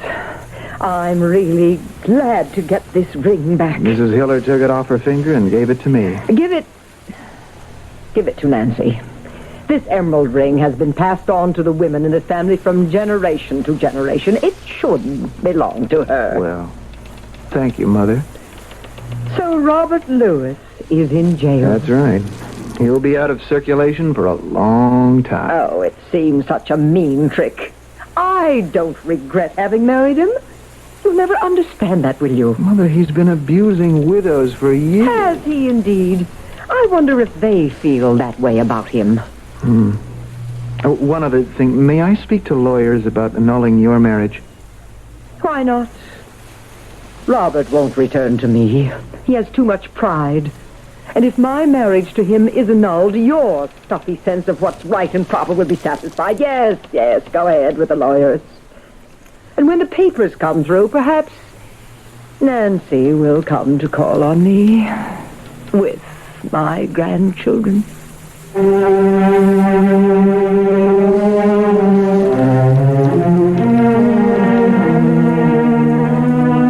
Robert Lewis, Nelson Potter, and alias many other names, a man without a sense of moral responsibility. But if you believed Mrs. Randall, and even that policewoman, Ann Hiller, a man with enough charm to compensate for what you and I hope, would find to be a defect in his nature. It seems obvious that such a rascal, Mrs. Randall's word, should not be allowed to prey on rich and lonely widows, but she didn't seem to mind. I'll return shortly. Okay, I made a mistake. My first mistake. But they say guys like me coming out of jail usually wind up coming right back. I like sitting in the park, but not every day. I want to do something useful. People around here, though, they think you're over 65. You're useless. The man crossed and shoot. Who you kidding, girl? You're nowhere unless you can read. Tough problems call for real solutions, not just talk. If your community has a problem, you need action. Action is skilled volunteers of all ages working together to help solve tough community problems. Write Action, Department Q, Washington, D.C., 20525. Between us, there's got to be a solution. This is a public service of this station and the Advertising Council.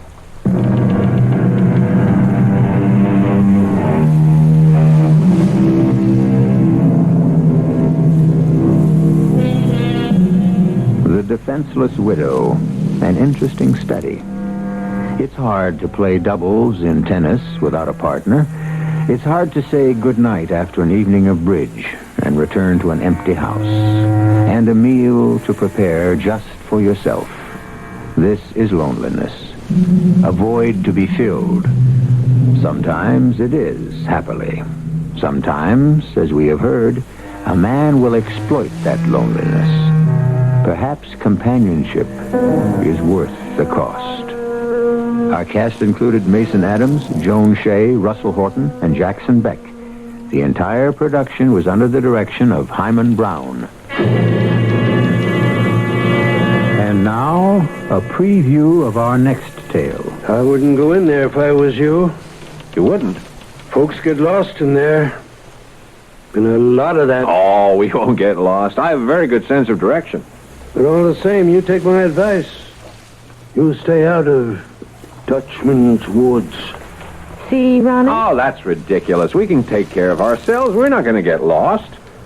Nobody aims to, of course.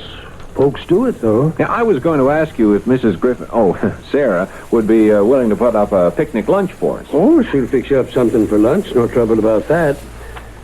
Only thing is... Oh, we'll be very careful.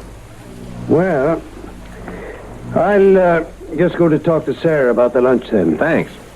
But if I was you, I'd stay out of Dutchman's Woods. Radio Mystery Theater was sponsored in part by True Value Hardware Stores. This is E.G. Marshall inviting you to return to our Mystery Theater for another adventure in the macabre. Until next time, pleasant dreams.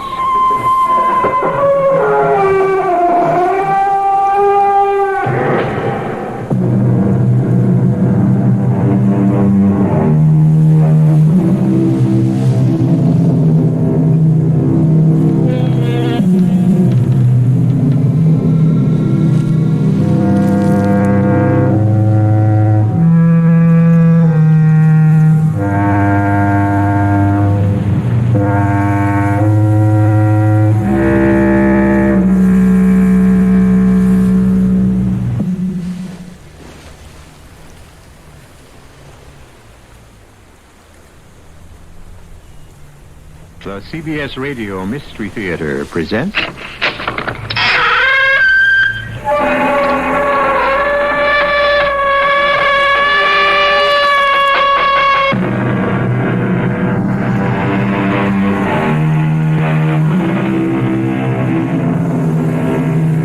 Come in. Welcome. I'm E.G. Marshall. Think. You are lying on your back. There's something above you, and it has blotches on it. Your head rolls to one side. A big shape is coming toward you. The shape makes strange little noises. For good or ill, it comes closer and closer. It hovers over you. It encircles you. It lifts you. It holds you. It thrusts something into your mouth. You are a baby, and you are 12 days old. Mirror, mirror on the wall, who's the fairest of them all? You are my darling. You. Mirror, mirror on the wall, who's the sweetest of them all? You, my angel. You. Mirror, mirror on the wall, who's the cleverest of them all? You. You. You.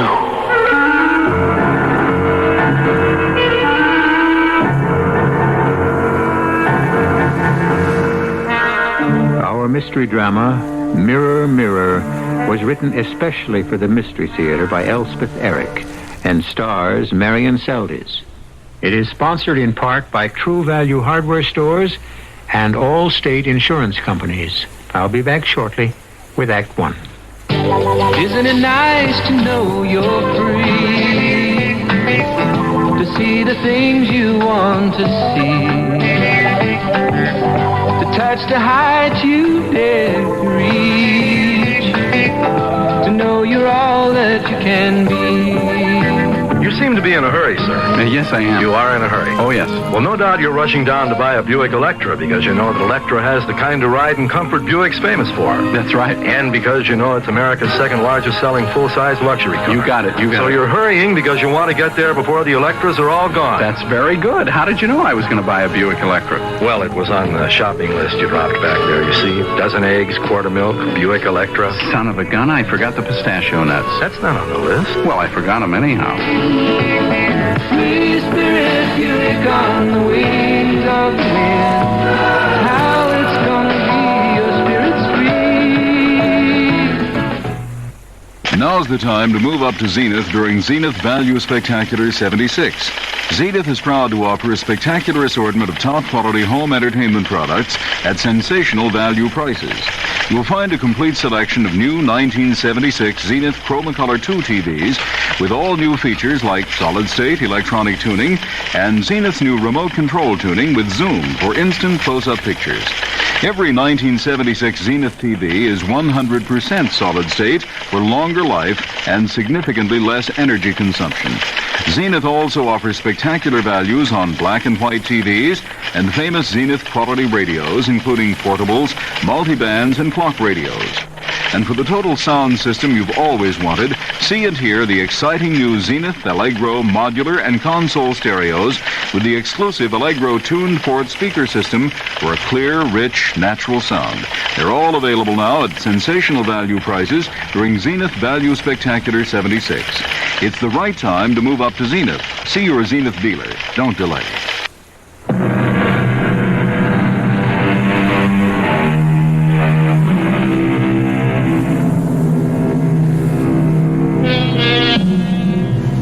How hard it is to be a very young baby. Helpless is the word for it. Unable to stand, sit, walk, or even turn over. Unable to distinguish one object from another. Only light from dark. Unable to comprehend what is said to you. Unable to convey your own feelings except with moans, gurgles, and crying. Unconscious of everything, really, except your own. Your very own, very private person. I I was in Mozambique with my husband when I heard of Claire's death. The letter from my mother gave no details, and there was no question of my being able to return home for the funeral. But I was pregnant with my first child and had already decided to go back to the States for the birth. Being close to 40 years of age, I needed the nearness of my mother and the care of American doctors. I was barely settled into my mother's house when the phone rang. Yes? Hello? Jessica, is that you? Yes? Well, it's Mrs. Connor, dear. Claire's mother. Well, of course, Mrs. Connor.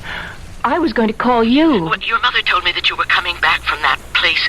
Mozambique. Yes, and I figured you might be home by now. I got here the day before yesterday. Well, Jessica, dear, I know you're going to have a baby. Yes, I am. But I wondered if you could find time to come by and see me. Well, of course. I was planning to anyway, just as soon as I got I want to have a little talk with you. After all, you were Claire's dearest friend. Well, of course, Mrs. Connor. When would be convenient? This afternoon. Would that be all right? Perfectly all right. 5 o'clock? Come for tea. And we'll have a nice talk. And, well, there's something else. But never mind about that. I'll tell you when I see you. The air was cool and the sun was warm when I set out to walk the mile or so to where Mrs. Connor lived in the house that had been Claire's. It was September, very like the day nearly 25 years before when I had originally met Claire. That was the first night at Stapleton Academy, finishing school as it was called in those days, and the main corridor was filled with laughing, chattering girls. Some of them were there for the second year, but it was my first experience away from home. I stood stiffly against the wall and envied those who seemed so relaxed, so easy in their ways. Hello. Oh, hello. I like your dress. Thank you. I like yours. My mother made it. Oh. My name's Claire Connor. That's a pretty name. What's yours? Oh, Jessica Chapman. Are you a boarder or a day pupil? What?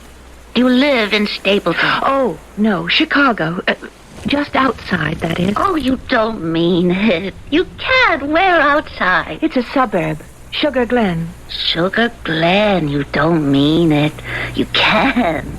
Where do you live? Oh, I'm embarrassed to tell you, Merton. But that's very near Sugar Glen. It's the other side of the track. But I go to Merton a lot when I'm home. I go there all the time to take the elevated into Chicago. I know. Well, it always seemed very nice, Merton. Well, it's not. But I won't always live there. You see, someday I'll live in Sugar Glen or New York or Paris or Venice, one of those places. Listen, have you got a roommate or a room by yourself? I don't know yet. They haven't told me. Well, let's ask if we can room together. You want to? Oh, yes. Well, we'll have lots of fun. We'll be best friends. You want to?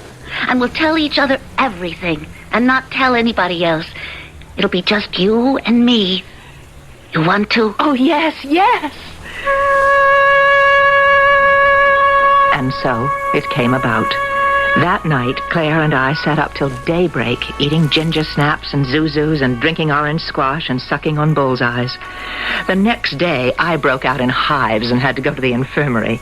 But Claire came to see me there and stayed as long as they'd let her. Well, classes don't start till tomorrow, so you haven't missed anything. I bought some material for drapes. I hope you like it. You see, it's pink, which is my favorite color, and has blue flowers and stuff. Oh, how are your hives? Do they itch? And so it was all year. Just Claire and me. I'd never had a best friend before, and I'd never known anyone like Claire. We'd go into town together and have chocolate fudge marshmallow sundaes with nuts. And sometimes we sneaked off to see a movie if it had Joan Crawford in it, because Joan was Claire's idol. One day we were in Stapleton, and we saw this little antique shop. And in the window, there was a mirror. Oh, Jessica, look. Look at what? That mirror. Oh, it's beautiful, isn't it? Oh, I'd give my immortal soul. Look, it's got 3 panels. You could see yourself front, back, and sideways all at once, practically. Oh, I'll bet it costs $1 jillion. Oh, that gold carving. You want to go in? You want to? You bet. Yes, young ladies? Well, We wanted to ask you about that gold mirror in the window. You're interested in the mirror? Kind of. You show good taste. It's very old, that mirror. My wife found it in Paris. Oh. Used to belong to Sarah Bernhardt. The actress? The great Bernhardt herself. That's what they told my wife in Paris. Oh, well, is it, how much? Is it expensive? Priceless. That's what I thought. How much do you think you could spend? Well, not very much. How much is it? Well, I should get $500 for it. Come on, Jess. However, I'd take a little less. 400? Oh, I'm afraid we don't have anywhere near that. Thank you, anyway. Come back anytime. We'll talk about it. Jeepers. $500. That's all the money in the whole world. You could save up for it. Oh, you know what my allowance is. $20 a month. That's the smallest allowance of any girl in the school. I felt awful for days after that. My family sent me $100 every month, and I never spent all of it. There weren't that many things to spend it on. Finally, it came to me that the thing that would make me happiest would be to give Claire the mirror. Jessica! Oh, Jessica! I can't believe it! Oh, you are the dearest, the sweetest. You are my best friend. You are my only friend. It's you and me, Jessie. Just you and me against the whole world forever and ever. Remembering all this, I was smiling a little as I arrived at the house. But the smile faded as I wondered what I'd say to Claire's mother. There's so little to say at such times, and so much had happened since the days at Stapleton Academy. I needn't have been concerned, though, because Mrs. Connor did most of the talking. You and Claire were so close, such dear friends, Jessica. You were her only friend, her only real friend. You understood her. I was very fond of her. Now, I've been going through her things. She had so many lovely things. 2 mink coats, and a moleskin and jewelry. Oh, heavens. Later, when we've had our tea, I'll take you upstairs and show you, and you can pick out whatever you like as a remembrance. Oh, I don't wear much jewelry anymore, Mrs. Connor. You see, I married an archaeologist last year, and we travel a lot to very out-of-the-way places. Oh. But there must be something of Claire's you'd want. Well, actually, Mrs. Connor, there is one thing I'd love to have. That big mirror. Claire had it at the academy. You wouldn't want that mirror? Oh, yes, I would. I gave it to her, actually. And I've never forgotten how she loved it. I could store it at my mother's house till my husband and I settled down enough to have a place of our own. I don't know where it is. Oh, maybe you don't know the one I mean. It's a 3-way mirror, full-length mirror. Claire loved it because she could see herself from every angle. It has a lovely gold frame. When the man who sold it to me said that it had belonged to Sarah Bernhardt, though, of course, we never believed it. I'll have to look around for it. Well, she always kept it in her bedroom. You are going to have a baby. Is that right? Yes. Imagine, at my age. Melisande came back for the funeral. At least she did that. Her father didn't. Well, Stanley and Claire were divorced. Oh, not divorced. Oh, never divorced. He just up and left her and took Melly with him. But Melisande wanted to live with her father, Mrs. Connor. Yes, and after all Claire did for her, from the instant the child was born, she raised her exactly the way she'd been raised herself, with all the care and attention. Melly was never very pretty, you know, like Claire. Strange, because Claire was so lovely. And Stanley was a handsome man, whatever else he was or was not, but poor Melly. And Claire did everything for her. Clothes, lessons. The child could speak French at the age of 7. And Claire had her nose fixed. Gave her a cute little turned-up nose. And if Stanley hadn't snatched her off when he did, Claire was going to have her chin altered, shortened sort of to balance her nose, the way I had Claire's legs fixed. Oh, Claire had beautiful legs. Uh-huh. But she wouldn't have had if I hadn't had them broken and straightened. You had her legs broken? And straightened. It's a simple procedure. Claire was born with slightly bowed legs, unfortunately, but the operation made them absolutely perfect. Millie never had those advantages when she went to live with Stanley. When I saw her at the funeral, she had a certain chic, but it wasn't at all what Claire wanted for her. Stanley never did anything for her, not a thing. He just let her grow up.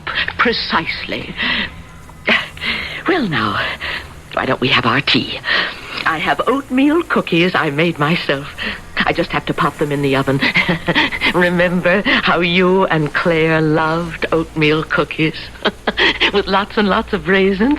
Well... While you're doing that, Mrs. Connor, could I go upstairs and look for the mirror? I just remembered. It's broken. Broken? Yes. Yes, it broke. Oh, well, I could have it fixed. I think we threw it out. Claire would never have thrown it out. Look, if it's just the glass that's broken, I could have it replaced, and that would be simple. I really don't know what happened to it. Best forget about it. Now, you just sit there, Jessica, while I give the cookies 10 minutes in the oven and set up the tea tray. All right? All right, Mrs. Connor.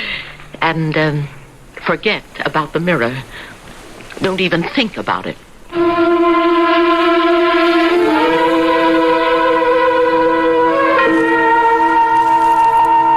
Have you ever tried not to think about something?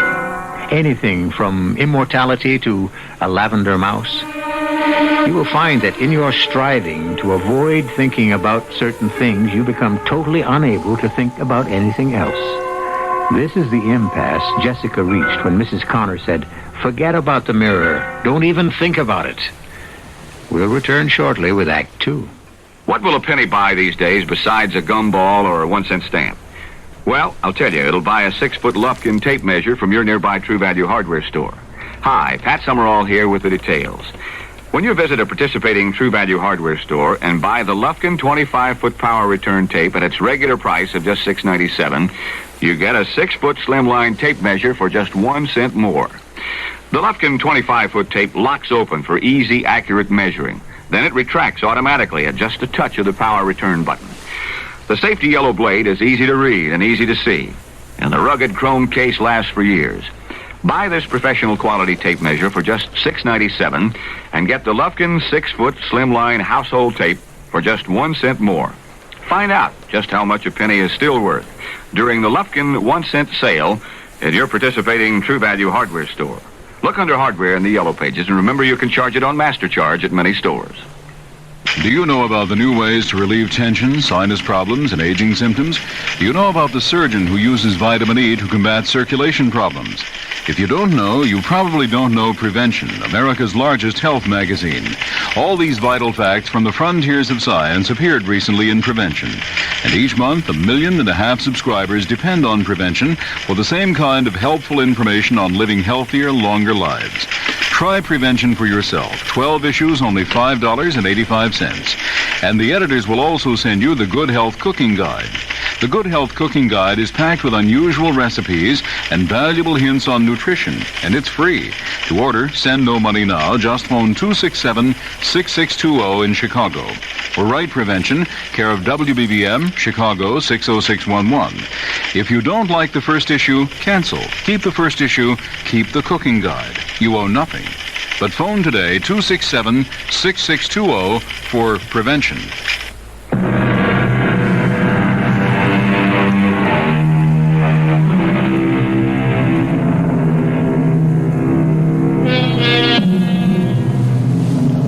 Has it ever bothered you, however slightly, that never, never will you see your own face?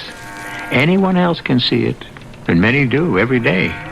By sunlight, by moonlight, by candlelight, or in the glare of searchlights.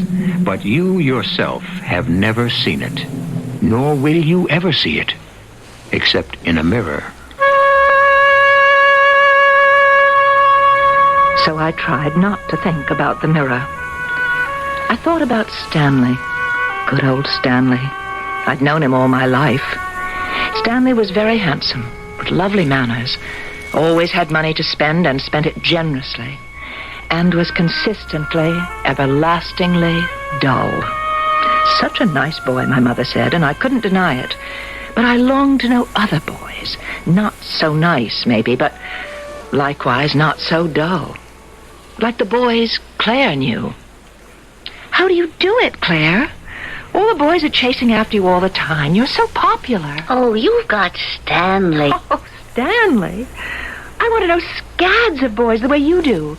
But they just don't know I'm alive. It's easy. You really want to know? Oh, I'll say the word. There's only 2 things you have to learn how to make a boy notice you. No fooling. You won't tell anybody else? Word of honor. Well, the first is, I had a dream about you last night. And if that doesn't work, you say, I have a bone to pick with you. I don't get it. Why would you say things like that? Because they're intriguing. You tell a boy you had a dream about him, he can't wait to find out about what you dreamed. Now, the same thing if he thinks you're a little mad at him. Not really mad, just sort of miffed. Comprenez-vous? I don't know if I do. Try it. You'll see. It works. Well, it didn't work for me. Maybe I didn't say it right. Most of the boys just gave me a blank stare. Once it worked, sort of, with Charlie Gale. He came up to me at the end of a dance and said, "Okay, what'd you dream about me?" And I said, "I forget." Because, of course, I hadn't ever dreamed about Charlie Gale, and I hadn't the forethought to think up some things. Charlie said, "Well, it couldn't have been much of a dream if you can't remember it," and he walked away. I never tried out "I have a bone to pick with you," because I was never really mad at anybody, not even miffed. I never got to know anybody that well. So I was stuck with Stanley, and he took me to dances and movies and parties, and everybody took it for granted that one day Stanley and I would get married. I started taking it for granted myself. But he's so good-looking, Jessie. I think he looks like John Gilbert. I guess so. And rich. I guess so. And he graduated from Princeton. Yeah. Well, what do you want? I don't know. Oh, he's crazy mad for you. He's your slave. I was very fond of Stanley. I'd always been fond of Stanley, and my mother kept telling me that I'd love him once we were married, and I started to believe that. One night at my house, Stanley had come for dinner, and my folks left us alone after dinner because they trusted Stanley implicitly. And he and I had been talking in the desultory way we always did about announcing our engagement, setting a date, and whether to buy a house or rent an apartment. All those topics that sounded to me more as though we were going to open a small business rather than get married. When all of a sudden, Stanley jumped up from his chair. Guess what that nutty friend of yours said to me the other night? Who? Claire Connor. What'd she say? She said she had a dream about me. Can you tie that?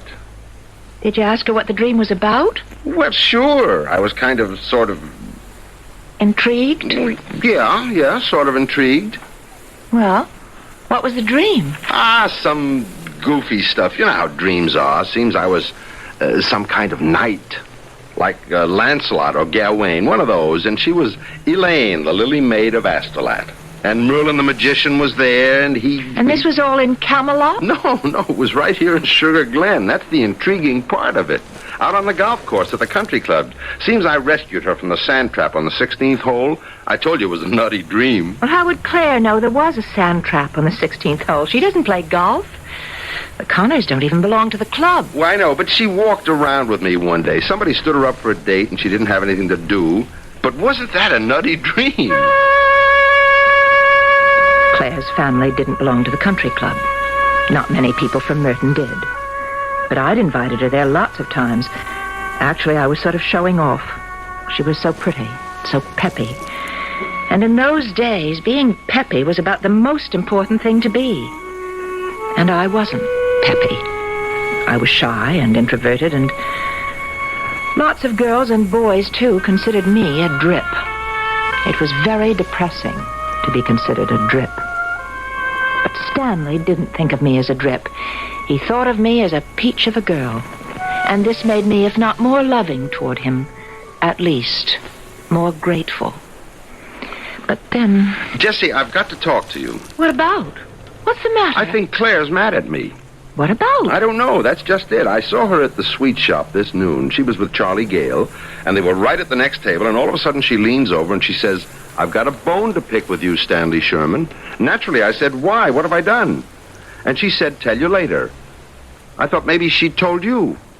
No, Stanley, she didn't tell me. Not that I give a hoot, but I hate to have anybody mad at me. You know how it is. Oh, sure. I know how it is. I knew how it was, all right. And I knew I was losing Stanley. Claire's line was working on Stanley. My Stanley, who didn't have a line any more than I did. You know what Claire was mad at me about? What? Because I hadn't called her up for 2 weeks. I hardly ever call her up, except once in a while when you're busy. And I asked her a couple of times if she wanted to walk around the golf course with me, because I couldn't find anybody to play with. She wanted to carry my clubs, but of course I wouldn't let her do that. Of course you wouldn't. But she was awfully interested in the game. She said she'd take some lessons, only of course you can't do that unless you belong to the club.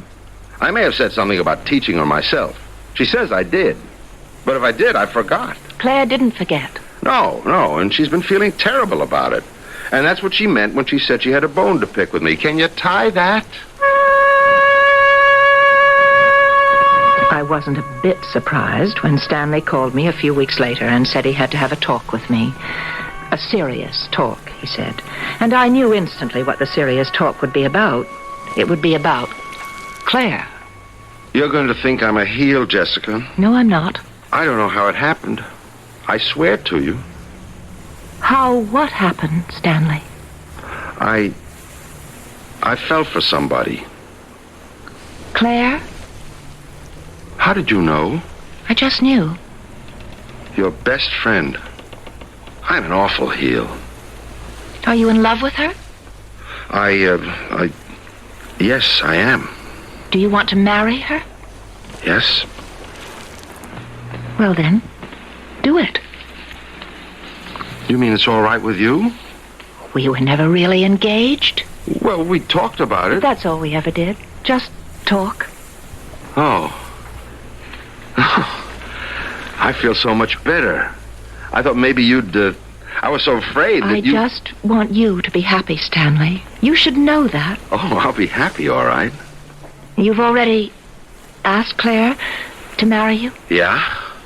Anyway, I said something or other. I was telling her she was a wonderful girl, so much fun and pretty, too, and I couldn't imagine any man not being in love with her. And she said, "Does that mean you, too?" And, well, I said, "Yes, me, too." And she said how happy she was, and could we build a house in Sugar Glen, and I said, I thought it was a neat idea. And the more I thought about it... The neater it seemed. Yeah. Oh, Jessie, you really are a peach. There's not many girls would be so understanding. I told you. I just want you to be happy. You know what Claire said?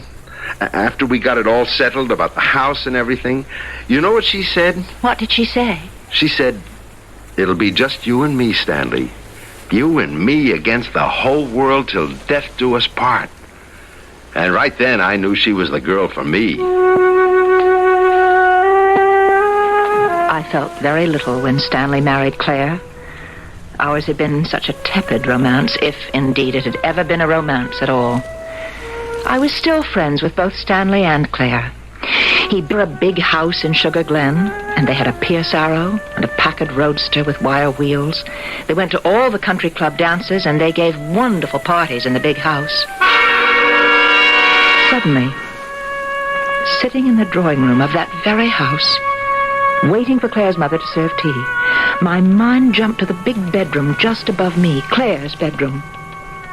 A big, square room with 6 windows all curtained with white silk net with ruffles, a chaise longue with a blue satin throw covered with real Duchess lace, a dressing table holding more than a dozen bottles of French perfume, a white bearskin rug beside the big canopied bed. All so different from anything she'd had before she married Stanley. Everything different, except the mirror. And there I was, thinking about the mirror again. Well, here we are now. I brought milk and sugar and lemon because I couldn't quite remember. Now, Why don't you pour? And I'll go and get the cookies. I had to let them cool for a minute, but I'm sure they're ready now. I'll be right back. The mirror. I couldn't get the mirror out of my mind. It was my strongest link with Claire. The thought of it took me back 20 years. Now, Claire was dead. I was married. I was about to have my first child. I was sitting in Claire's house, waiting for Claire's mother to serve me oatmeal cookies. And all I could think of was the 3-paneled, gold-frame mirror that I had given Claire when we were schoolgirls. I have to give them another minute to cool. They're still sticking to the pan. Let's have a cup of tea, and then they'll be ready. You pour, will you? If you want me to.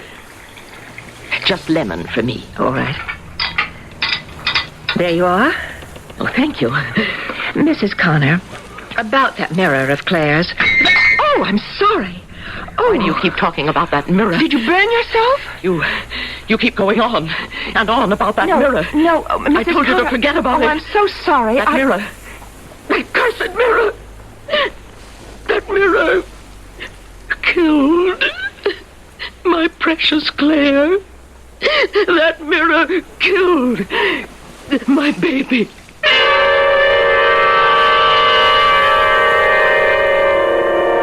Are you wondering how an inanimate thing like a mirror could murder a living person? How a thing of gold and glass and quicksilver could bring death to a woman of flesh and blood? How a thing of ornamental beauty and some practical use could prove fatal to its owner? We'll tell you how when I bring you Act 3 in a moment. Allstate asks, do you own a small business? Go over these questions with your present group health and life insurance agent. If your agent doesn't say yes to every one, then talk to the good hands people. First question. Does your present group plan cover all x-rays and lab tests other than in routine physical exams? If not, talk to the good hands people. Does your present group plan provide disability income protection to help replace your employees' paychecks and yours? If not, talk to the good hands people. You're in good hands with Allstate. See your Allstate agent to find out what an Allstate plan costs, what is and isn't covered, including benefit reductions and terms under which insurance continues in force. Allstate Insurance Companies, available in most states to businesses that qualify. WBBM Chicago. Here's a different kind of a mystery for you. How can you be in 4 places at once? It's no mystery at Northwest Federal Savings. Every Northwest Federal Saver can be in 4 places at once in all 4 Northwest Federal Savings Centers. How? Well, the minute you become a Northwest Federal Saver, our computer registers you in all 4 places. Open your account at any savings center, and you can use any office anytime you want to make a deposit or a withdrawal or to pay utility bills. You can do all this and more in the Northwest Federal Savings Center nearest you. So come visit. Irving Park west of Cicero, in Des Plaines, Norridge, and now Arlington Heights at Algonquin and Gulf Roads. Now the only mystery is how Northwest Federal can make it even easier for you to save. Remember, we keep trying 63 hours a week. It's Northwest Federal Savings Time, 63 hours a week.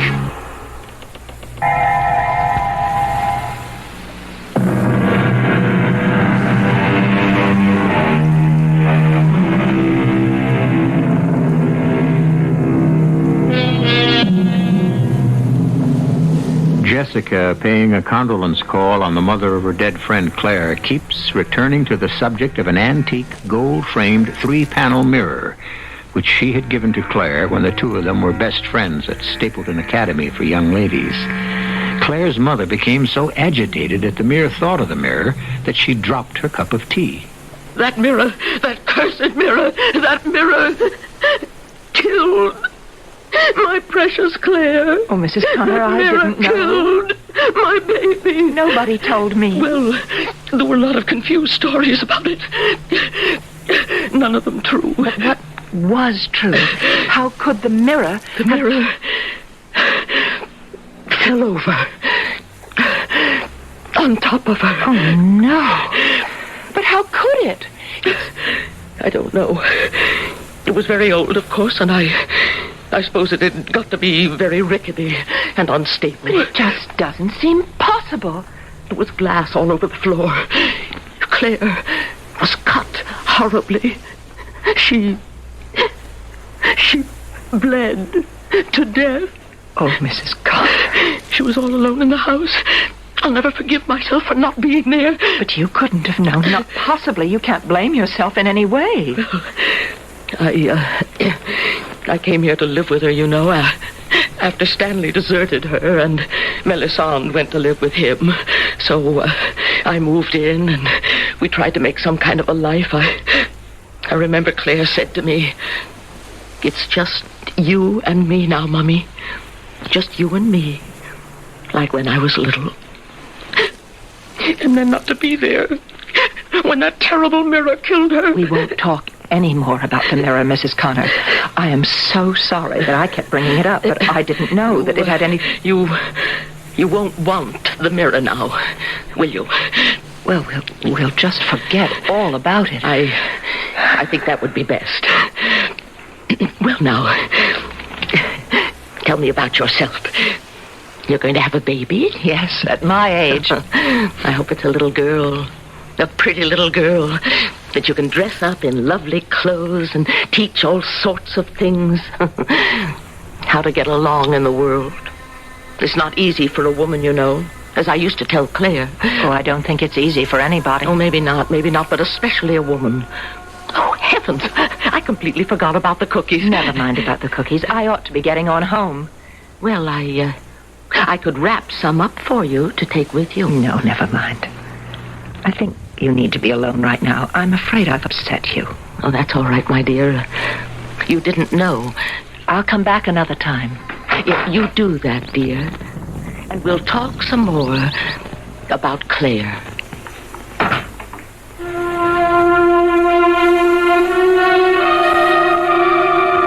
As I walked home, I thought about the last time I'd ever seen Claire. It was a very special visit, because I had something very special to tell her. I found her in her big, airy bedroom, standing in front of the three-way mirror.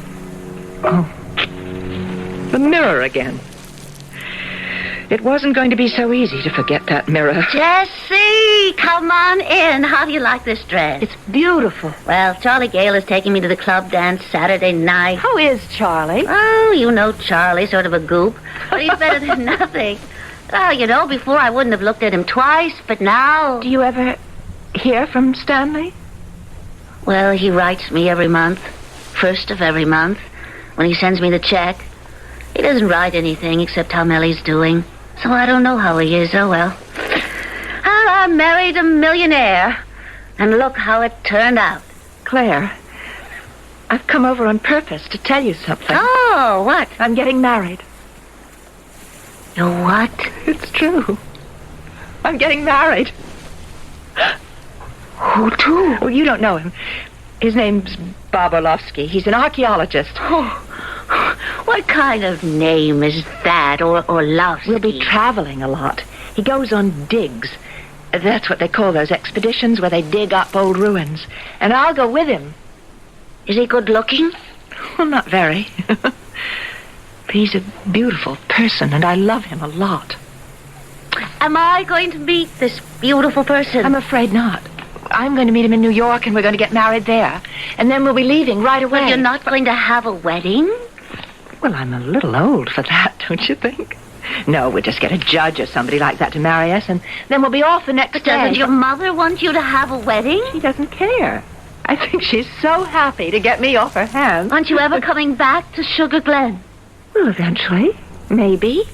We don't know. Oh, well, we'll probably visit from time to time. Well, what'll I do without you? You'll be all right. I suppose. You always manage somehow. Look, I have to be going. Oh, yes. Goodbye, Jessie. Be happy.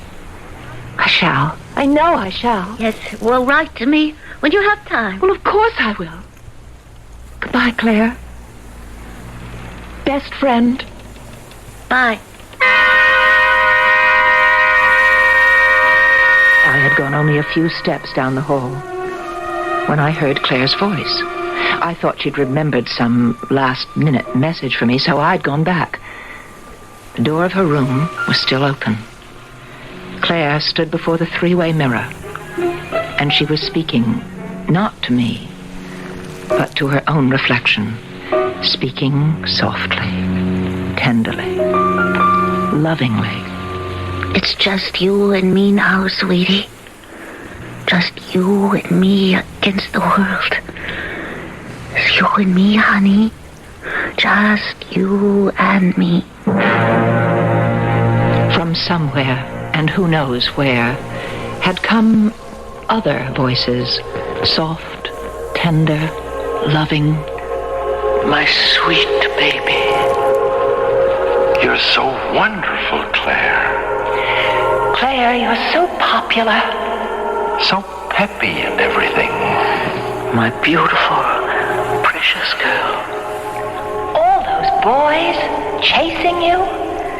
Darling child, adorable girl, dearest heart, so lovely, so wonderful.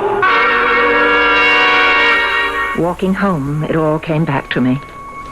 But how much of it had really happened? I had seen Claire, dressed in her pretty ball gown, standing in front of the mirror. That much had been real. I was sure of that. And I had heard her talking to her reflection. I was pretty sure of that. But where had the other voices come from? Her mother's, Stanley's, my own. Had they drifted down the years to echo themselves at that particular moment? Or had they emerged from my own mind, so attuned to Claire for so long, so worshipful of her person, her ways, her personality, her whole self? I began to understand a little. Everyone who had known Claire intimately had adored her. First her mother, then me, then Stanley. All of us her devoted acolytes. Only Melisande, her own daughter, had refused to bow down. I wondered, had we, the three of us who worshipped her, been picked for that very reason? Or had it been some lack in us, some deficiency, that made us seek her out?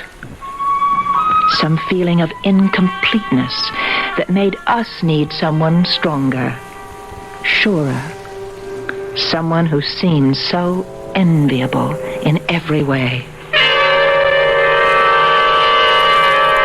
Lost in my own reflections, I was not at all surprised when I reached home, and there, sitting on the front steps, was Stanley.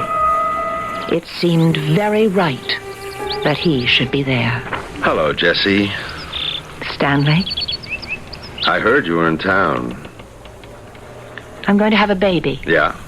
I heard that, too. That's wonderful. I think so. How are you, Stanley? Oh, same as usual, I guess. How's Melisande? Great. Mellie's just great. Oh, good. I'm glad. Could we sort of sit down on the steps, talk for a few minutes? We can go inside. No, this is all right. Unless you'd rather. No, this is okay. Swell. Well, you look wonderful. Absolutely wonderful. It's being pregnant, does it? Really? No. Being happily married is what does it, but being pregnant is extra. Yeah. I sure missed the boat with you, Jessie. Oh, we wouldn't necessarily have been happy, married to each other, Stanley. Maybe not. I ever tell you why I left Claire? No, you didn't. I'm not very quick at catching on to things. It took me about a year to find out why Claire married me. It was to show me off. Oh, Stanley. Yep, to show me off. It wasn't the money. The money was important, but it wasn't just the money. It was other things. Now, you may not agree, but I'm not bad looking. You're very handsome. Well, I was. You still are. And that was important to Claire. She was always after me to get my suits made in London, Bond Street, that sort of dribble. And I wasn't allowed to wear the same suit 2 days in a row. That's hard. And it was important to Claire that I had, well, what you'd call good manners. You always had good manners. I remember very well. I was brought up that way. I didn't have anything to do with that. And she liked it that I could speak good French. But that was because I took French in school, 6 years of it. It wasn't my fault I could speak good French. It didn't have anything to do with me. And I knew a lot about food. Well, my mother knew a lot about food, so naturally Claire didn't have a chance to learn all those things while she was growing up. But those things didn't have anything to do with me. They were all learned things. Do you know what I'm talking about? Yes, Stanley, I do. I got the feeling like some tailor's dummy ordering fancy food in perfect French. Stanley, that's really very funny. So, I left. And Millie went with you? Yes, because she was turning into a little dummy, too. I mean, a little mannequin with perfect clothes and perfect manners. Yes, and a perfect French accent. Yeah. And she couldn't stand it either. Do you know where I've just come from, Stanley? No, where? Your old house. The one you built for Claire. I went to see Mrs. Connor. She wanted to talk about Claire. I ought to go see her, I know. But I didn't even go to the funeral. Mellie went. Mrs. Connor told me. And she told me the awful way Claire died. Yeah, that was pretty awful, all right. And it was especially awful for me, because I gave her that mirror. I know. When you were in school together. She loved that mirror. It's so hard to see how it could have fallen on her. I mean, it was very sturdy, you know, even if it was old. What do you mean, fell on her? The mirror fell over on her and cut her. Oh, didn't you know? You must have. She bled to death. It didn't fall on her. Mrs. Connor told me. She smashed it. She put her fist through it. You can't mean that. How do you know? Well, Mellie told me. Mellie saw the mirror. 3 big holes, one in each panel. But she was cut all over. No, she wasn't. Just the main artery in her right wrist. The mirror was still standing when they found her. Why? Why would she do a thing like that? I don't know. I'm not much good at figuring out things like that. But I know what I think. What do you think, Stanley? I think she just got tired of looking at herself in the mirror and nobody looking back at her.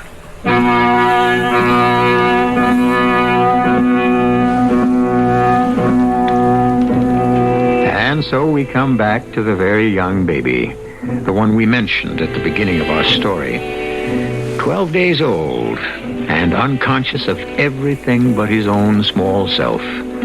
Perhaps by now he has discovered his fist. Later on, he will discover his toes and other interesting parts of his body. But it will take a long time before he discovers things outside his own person, people other than himself, and an even longer time before he learns to love them. I'll be back shortly. There's no place like Singer. It's the savings of 76, and only Singer gives you the fabulous Futura 2 sewing machine with 16 exclusives, including Flip and Sew, the 2-way sewing service for free arm sewing of cuffs, pant legs, sleeves. And it has our magic button holder, the Futura 2, now $96 off regular price and cabinet. The savings of 76. There's no place like Singer.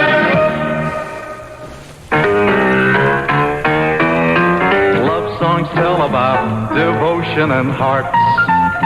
Your Heart Association has devotion to saving hearts, but only you can make it happen, only you.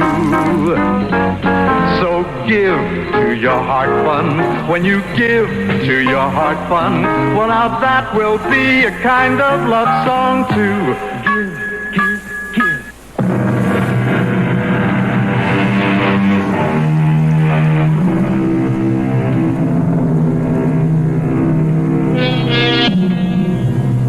What we have tried to tell you is the story of a narcissist, someone eternally in love with himself. In this instance, herself. All of us are susceptible to this affliction. We all continue to dote on ourselves long past the age when we should be turning our interest elsewhere. But we never do completely. And the result is that the world is largely populated by very large babies, by children grown old. Our cast included Marion Seldes, Carmen Matthews, Marion Haley, and Nat Polan. The entire production was under the direction of Hyman Brown. And now, a preview of our next tale. Good Lord. Oh, no. Not again. Our room's been ransacked. What a mess. Every drawer open. Look what they've done to our clothes. Oh. Well, at least they've left us something. Not like before when I lost everything I owned. Yeah, well, we'll soon find out what they did take. Let's see. Not interested in my jewelry. Or the pocket radio. You'd think someone might take that. They busted open this suitcase, but the traveler's checks are still here. Peter, I haven't missed anything yet. Whew, but it's a nasty feeling to have someone paw through your personal things. Oh, you know what they were looking for. Now, where did you hide it? Hide what, Peter? Our most important piece of evidence, your photograph of the painting. I told you it's in a very safe place. You have the photograph. Radio Mystery Theater was sponsored in part by Buick Motor Division. This is E.G. Marshall inviting you to return to our Mystery Theater for another adventure in the macabre. Until next time, pleasant dreams.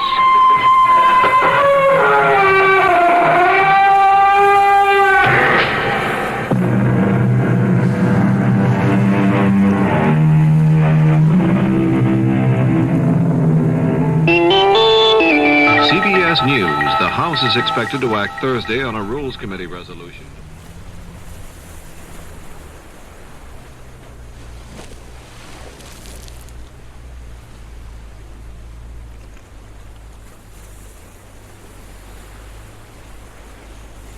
The CBS Radio Mystery Theater presents...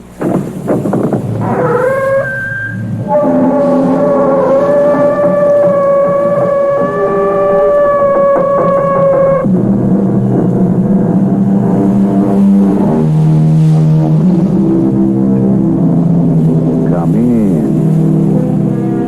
Welcome. I'm E.G. Marshall. Revenge is sweet or evil or empty, according to the feelings of the writer at the moment he or she created the story of revenge. However, there's no denying that the literature of the world abounds in stories of diabolical revenge which are eagerly read. I myself have shuddered deliciously at many great stories of revenge, but I can honestly say that I have never read a more blood-chilling story of revenge than the one I bring you today. No, I'm not interested in any of the other objects you've shown me. It's the dagger that I want. Sahib, I have no wish to displease you, but I cannot sell you that dagger. Why not? Because this is a dagger that drinks blood and can be sold only to one who thirsts for blood. You are not such a one. This is the dagger of the assassin. The dagger that finds its own victim and never fails to kill.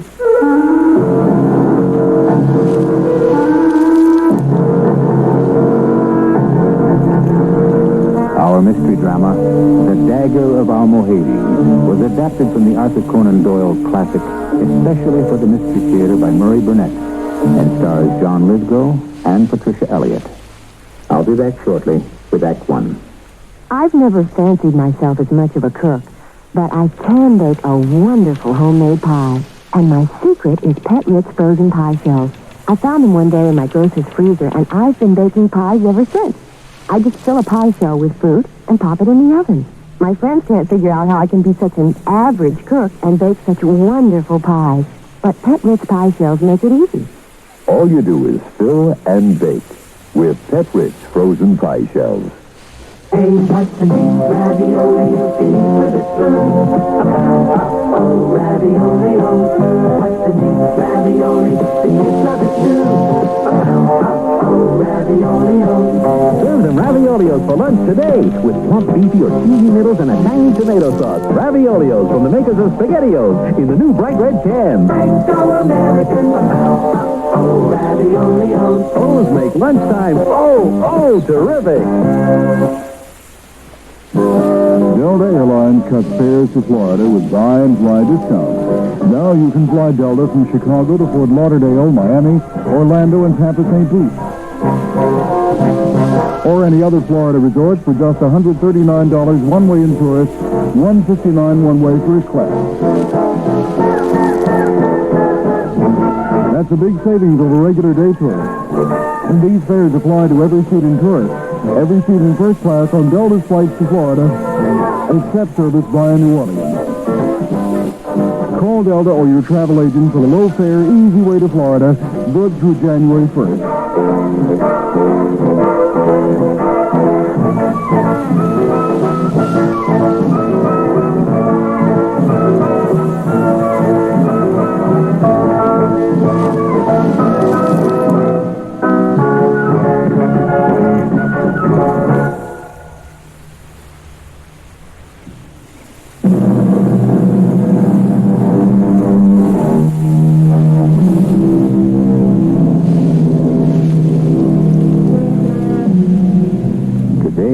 A story of hatred deeper than the ocean depths. A story that started in India and finished in England. History records many assassination cults. One of the lesser known flourished in Turkey. Its members used a ritual dagger as their weapon. A fearsome blade known as the dagger of Almohades.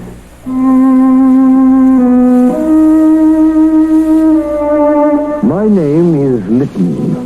Major John Lytton, formerly a surgeon with Her Majesty's troops in India. I'm a collector of Eastern curios, and although my intellect tells me that none of the happenings could be laid at my door, nevertheless, I wish to heaven I had never heard or seen the dagger of Almohades. However, one hot afternoon in Benares, I had left the post to go on a shopping expedition, and I found and purchased this dagger. To my astonishment, the following afternoon, the merchant who sold it to me appeared at my dispensary on the post. Yes, Sahib. 1,000 pardons for disturbing you, but only the gravest of circumstances would make me come to your office. Yes, Mitraj. What's wrong? The dagger I sold you yesterday, Sahib. It was a mistake.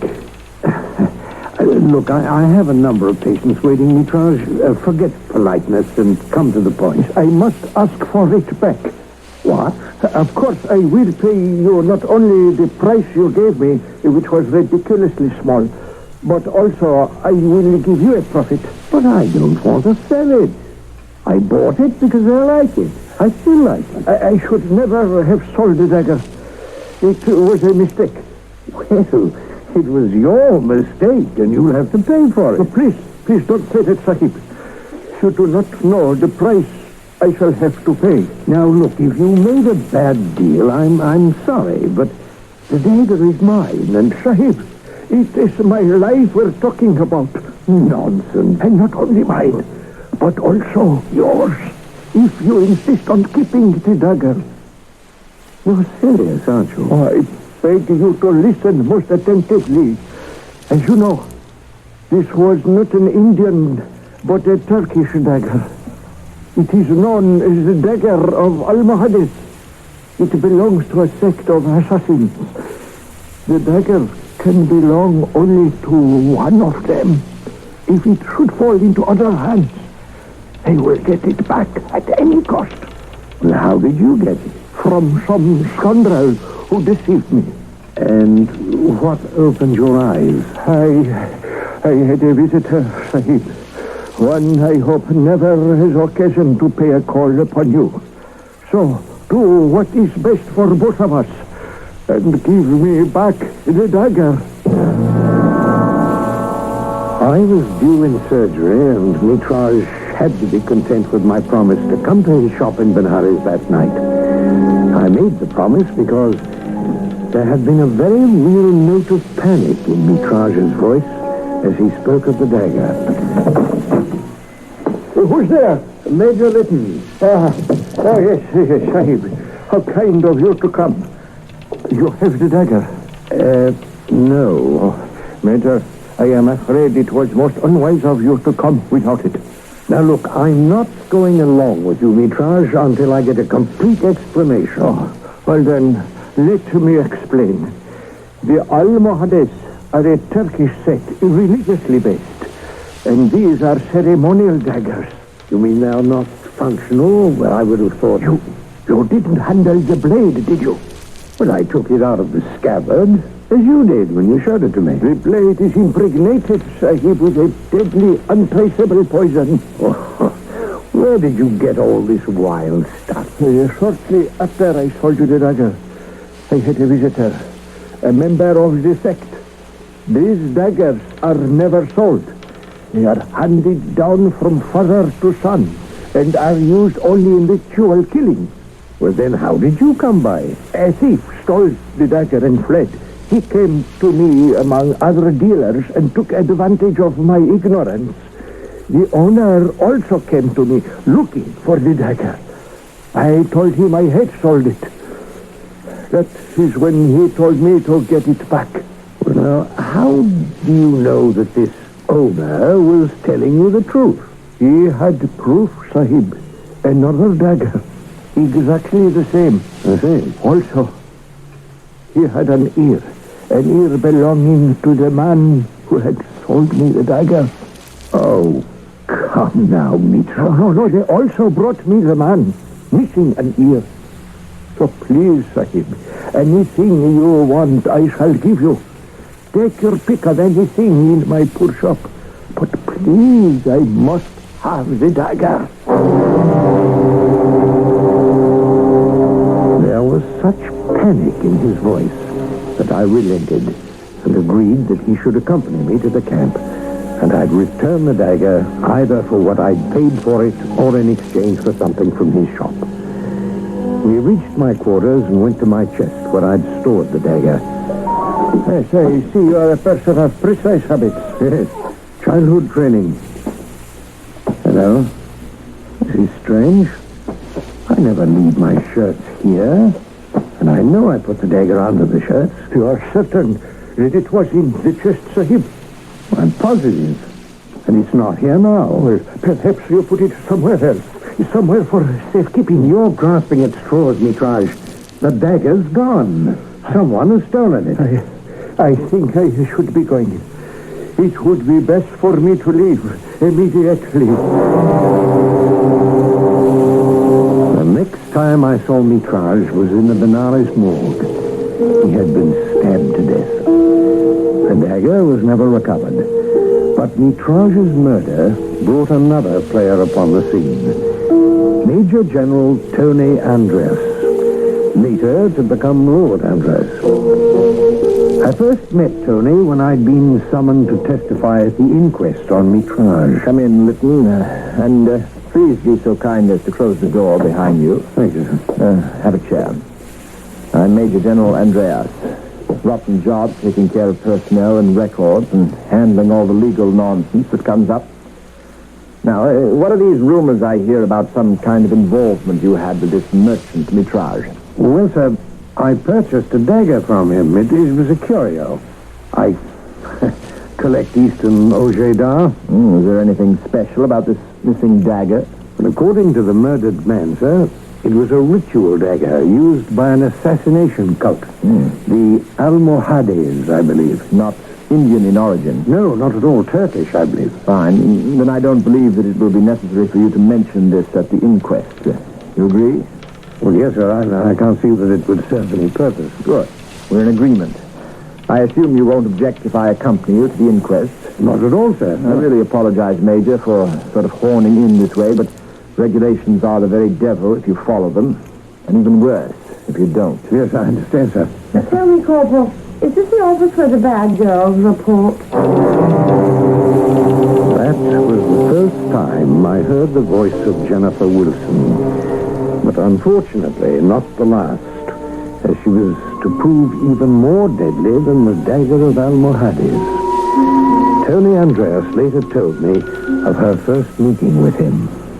I had expected an office more suited to your rank as a major general. This camp isn't as well equipped as Calcutta, Miss Wilson. Please, call me Jennifer. And what's your first name? I think that's a little out of line, considering the circumstances, Miss Wilson. Don't tell me you're going to be one of those stuffy English army officers who don't do anything but quote regulations and huff and puff when you even show an ankle. Are you trying to shock me, Miss Wilson? Not at all. Since I was practically ordered to come here, I'm asserting my independence. I don't like being ordered. The order didn't come from me.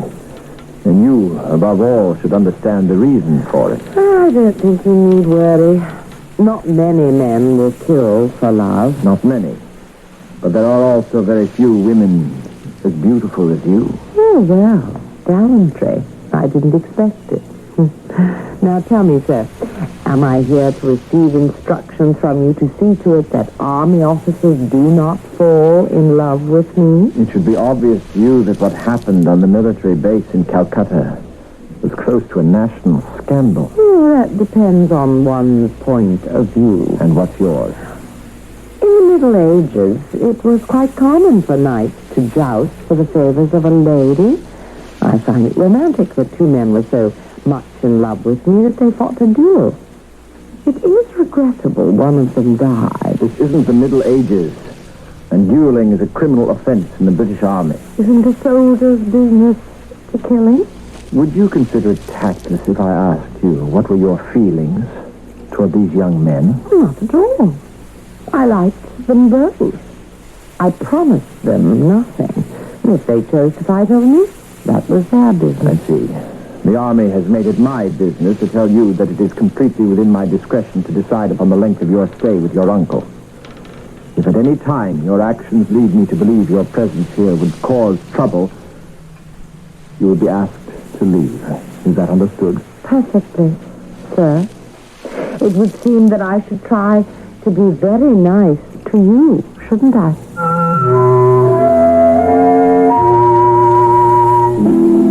There's an old saying prevalent among Middle Europeans which goes, with friends like that, who needs enemies? In retrospect, Major General Tony Andreas should have run, not walked, away from Jennifer Wilson. But we'll return to him and the lady shortly in Act 2. They were nice, clean-cut American kids who grew up to be Soviet spies. The Falcon and the Snowman. They masterminded a spy network that stretched from the CIA to the KGB, to one of America's most powerful corporations. The Falcon and the Snowman is the true story of two kids who had everything going for them and sold it all to the Russians. The Falcon and the Snowman, a thriller, now from Pocket Books. Wednesday night on CBS, the television premiere of Angel City. A poor mountain family leaves their home for Florida to find work and find terror in a migrant camp. I need work real bad. Got to get out from here before it's too late. But in this migrant camp, it was already too late. They were lied to, cheated, beaten. Then their daughter was kidnapped, and that's when they had to do something. Ralph Waite stars in a stirring drama, Angel City, the Wednesday night movie at 9, 8 Central and Mountain on CBS Television. I'm trying to keep food costs down, so I shop at discount grocery store. I like the weekly price list they provide because it helps me plan my budget. I keep food costs down just by shopping the discount grocery store that's inside every Jewel. I use Jewel's weekly price list to plan my budget. Plus, I can get round steak, vegetables, and ice cream all in one convenient store. At my discount grocery store, I got a 2-liter bottle of pop for 89 cents and a 2-pound bag of yellow popcorn for 49 cents. I got a 2-liter bottle of generic pop for 89 cents and a 2-pound bag of generic yellow popcorn for 49 cents. just by following Jewel's signs. Low grocery prices, plus all of Jewel's other fine shops and services. It's like having a store within a store. And this week, save big on Snappin' Good Farm Stand green beans. Through Wednesday, they're only 49 cents a pound. So come to Jewel for the quality. You'll come back for the price. Delta Airlines cut fares to Florida with buy and fly discounts. Now you can fly Delta from Chicago to Fort Lauderdale, Miami, Orlando, Tampa, St. Pete, West Palm Beach, or other Florida resorts for just $139 one-way in tourist, $159 one-way in first class, tax included. That's a big savings over regular day tourists. These fares apply to every seat in tourist, every seat in first class on Delta's flights to Florida, except service via New Orleans. There is a small surcharge during certain holiday periods, but no advance purchase or other restrictions of any kind. Just call up, pack up, and take off. Go any day, even weekends, one way or round trip. You can even make a stopover at no additional cost. For example, you can fly Delta non-stop to Tampa, St. Pete, then take Delta to Miami, all for just $139. So call Delta or your travel agent for the low-fare, easy way to Florida. Good through January 1st. Delta is ready when you are.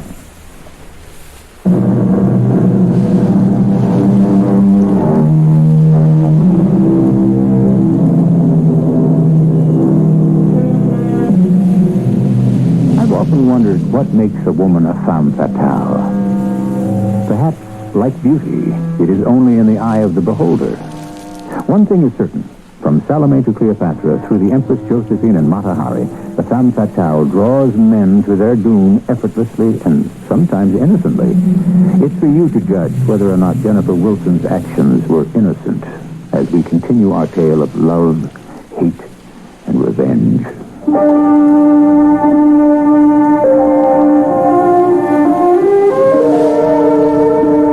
Obviously, the arrival of any beautiful young English woman such as Jennifer Wilson in Benares would have made tongues wag. But her reputation and her behavior caused a sensation, particularly since it was obvious that Major General Andreas took more than just an official interest in her. Sorry to be so frightfully late, Tony, but I've just had a most unpleasant experience. My dear Jen, I've learned in these last few weeks that there are two kinds of time. Regular time and Jennifer time. According to the latter, you're not late at all. Our appointment was at 4 o'clock, and it's now just 4:45. You've been in Benares far longer than I. All shopkeepers either sinister or superstitious. Whom do you want me to punish, and why? I hate to be teased, Tony. This was really strange. And let's have tea, and you'll tell me about it. I took the liberty of ordering. Well, I just adore those little curio shops, and I went into one in a side street because I was attracted by a bracelet in the window. The man would not sell me the bracelet unless I also bought the dagger. What on earth are you talking about? He said he'd been expecting me. And then he showed me this dagger, a curved, dangerous-looking weapon in which I had no interest at all. He insisted that I should buy it. Wait a moment. Can you give me a more detailed description of this dagger? Only that it was very ugly. It was something that I would never want. Well, maybe we should go back to the store together. I'd like to look at that dagger. Why?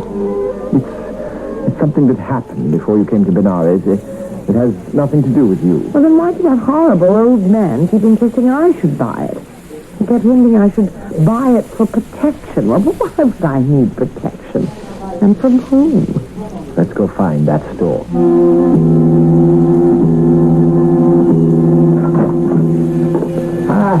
Sahib Min, Sahib.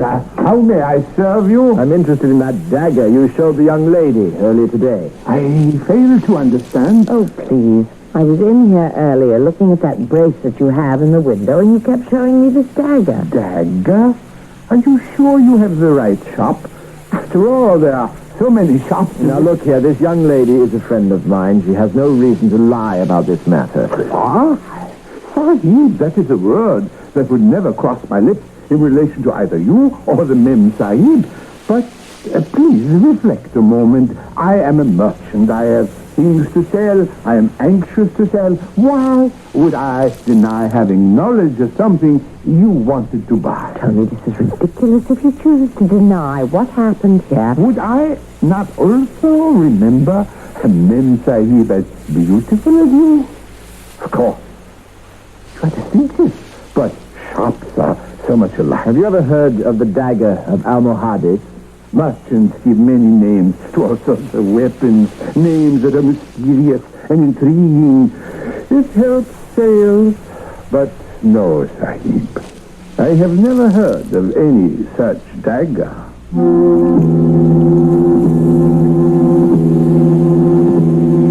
Andreas reported this curious incident to me, but I soon forgot it. We were having casualties from an insurrection in the mountains, and I was very busy. In addition, Tony Andreas's father died, and Major General Andreas became Lord Andreas, inheriting the title of his father. This triggered a startling change in his relationship with Jennifer Wilson. It happened shortly after he returned from leave to attend the funeral in England, when they met at a social event in Benares. Have you been avoiding me, Tony? Or should I now call you my lord? Tony will do. Now should I call you Jennifer or Milady? What? Are you saying what I think you're saying? If you think I'm proposing, then I'm saying what you think. Jen, this is the first time I've ever seen you at a loss for words. Don't tell me you're surprised. You knew how I felt about you. Well, of course. Well? But I think I'd like some air. Shall we step outside? Of course. Still tongue-tied? I've just never thought of myself as a wife. I don't think that we should be married. I love you, Jen. And you're the first woman I've ever said that to. Oh, Tony, how many women have you known? I know you can't understand why I haven't made more of my opportunities with women, but frankly, until I met you, I found most women boring. As I'm afraid I shall find marriage. I'm a woman who craves excitement and change, not a house and servants in Belgrave Square. I think I'll be able to make you change your mind.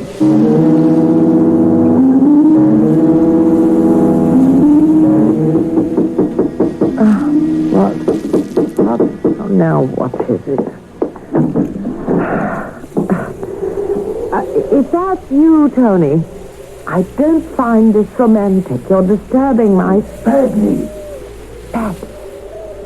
What are you doing here? I followed you, my love. Don't think I'm going to let you go. It isn't your choice. I killed a man for you, and I don't intend to stand out here under your window arguing. Now, come down. Let me in. Oh, ridiculous. What will my uncle say? All these months, and I'll wager you never even gave me a thought. Now and then some questions pass through my mind. Come down. I'll answer them for you.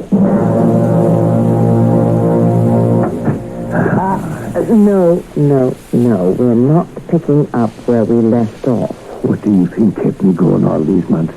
I thought that we'd be together again, and now we are. I thought you were going to tell me what you've been doing since you left the army. You put it so beautiful, my beautiful. Left the army. You mean after I was thrown out? Thrown out because I wouldn't share you with another? Your choice, not mine. Right. You, Jennifer, you were always my choice. And I'm here to claim you. You're mine. You still haven't learned that I belong to no one. Oh, not even the new Lord Andreas. You know about Tony. I've been keeping tabs. I've made a bundle, Jennifer. And I can make a lot more with your help. You mean using me as bait in one of your schemes? Don't call it a scheme. It's a magnificent stratagem. It'll make us rich. Don't count on me. Let me tell you what I've been doing. I made a contact with a friend of a Maharaja, a good friend, who has access to rubies and diamonds and other valuable gems. Look, they brought you a present. Here. Oh, it's exquisite. There are strings to it. Definitely. No. I'll need time to think. Now you just come into my arms, and you'll have all the time in the world. No. You mean it, don't you? Yes. All right. But while you're thinking, think about what I can do to your reputation. And don't think I won't if you choose against me.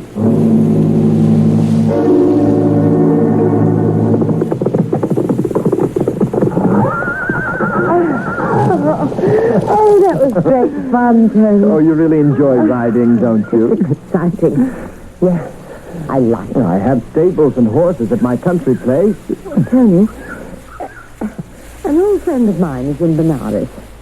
If you're referring to Liam Bagley, I know. You know, I think sometimes I underrate. Not me, my dear. The army. We've kept track of fellows like Bagley. Not our sort of chap at all, my lord? Is he yours, then? He was. I see. Shall we rest the horses and sit a while before we ride back? Why not? Here, let me give you a hand. No, thank you. But I don't need any help. You're the most graceful woman I've ever seen. And the most trouble. I sometimes think I wouldn't love you if you weren't. If Bagley is really annoying you, we can get rid of him, you know. Can you get rid of him? I'm not happy about him. But anything you did before we met is past and doesn't concern me. I live here and now and for the future. And I, just here and now. The shopkeeper was lying, you know. What? You keep telling me how untrustworthy you are. Of course, it's not true. You're painfully honest. So I went back to the shopkeeper, and I persuaded him to tell the truth. I also purchased the dagger. You may have it if you want it. No, it frightens me. But, well, I suppose I should thank you.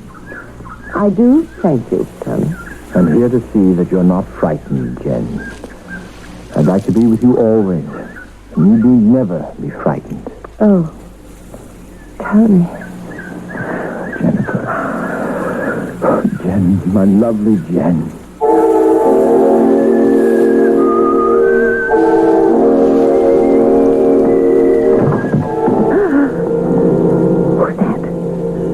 Is there someone there?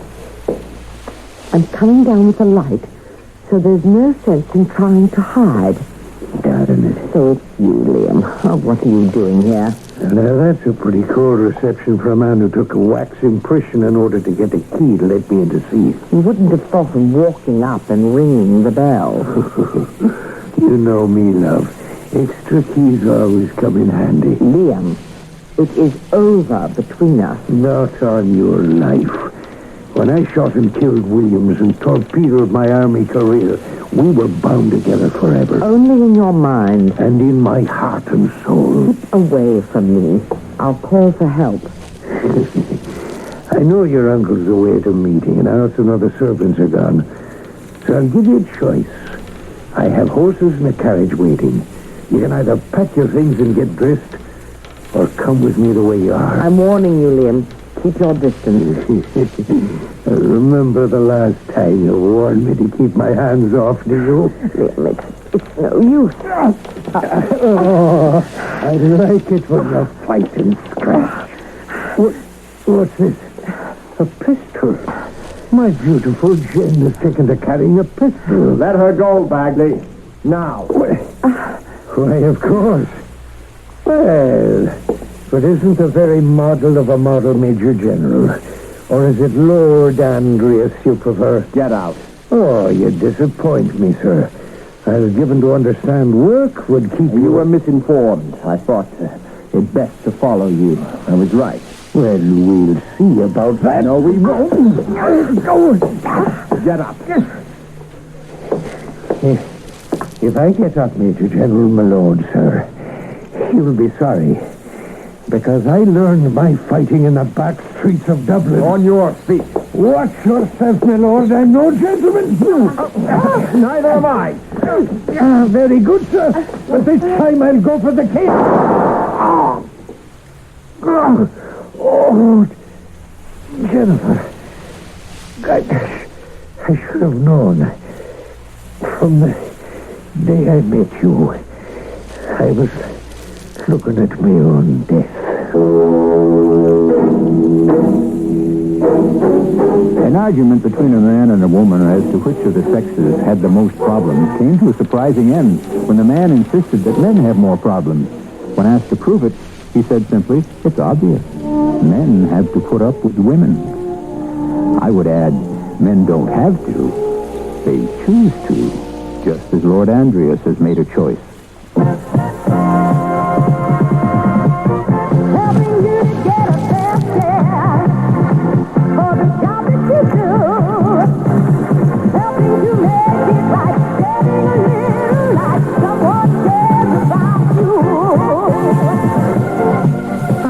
This is Lola Falana.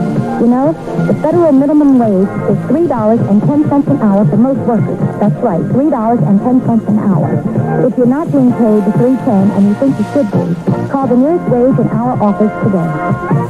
Helping you to get a fair share for the job that you do. Helping to make it right, getting a little like someone cares about you. This message from the U.S. Department of Labor, this station, and me, Lola Falana.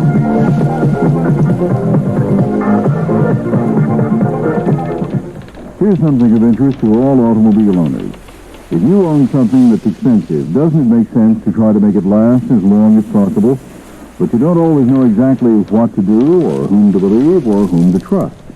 Well, there is one thing you can do to find out, and it doesn't cost 1 cent, just a few minutes of your time. Stop in at Beverly Auto Tune-Up Service at the corner of 91st and Kenton in Oak Lawn, 2 blocks east of Cicero Avenue and 1 block north of the Southwest Highway. You'll see a small, unpretentious garage operated by one man who will welcome you immediately. In just a few minutes, he'll show you a clear picture and explanation of what a genuine factory tune-up is, and he'll give you some literature to take home. Remember, this doesn't cost 1 cent. If you like what you see, call Beverly for a tune-up. It takes only 1 hour while you wait. Beverly is open Saturdays, and the phone number is 636-0808. That's 636-0808.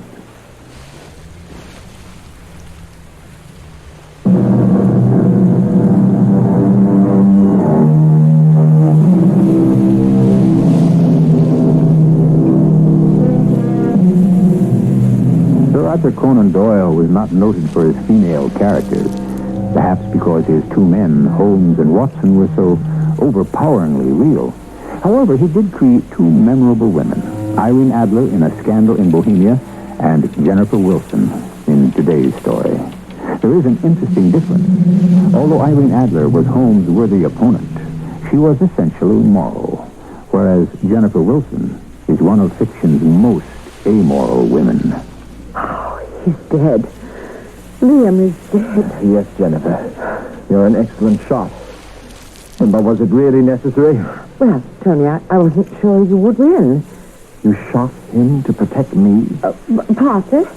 That won't do. What? There will be an inquiry. Once again, you're involved. Luckily, I can testify that Bagley was attacking you. You should be acquitted. And you? You're concerned about me. You were protecting me. You fought for me. I had intended to resign my commission anyway. Go back to London. And there, I had hoped to be married. And so, in a glittering wedding that was a great social event, Jennifer Wilson and Lord Anthony Andreas were married. The beauteous Lady Andreas was the sensation of London society, and for a short time things went well for the handsome new couple. But events took an ugly turn when Lady Andreas met Sir Gerald Stone, the most brilliant surgeon in London. They met at a charity ball.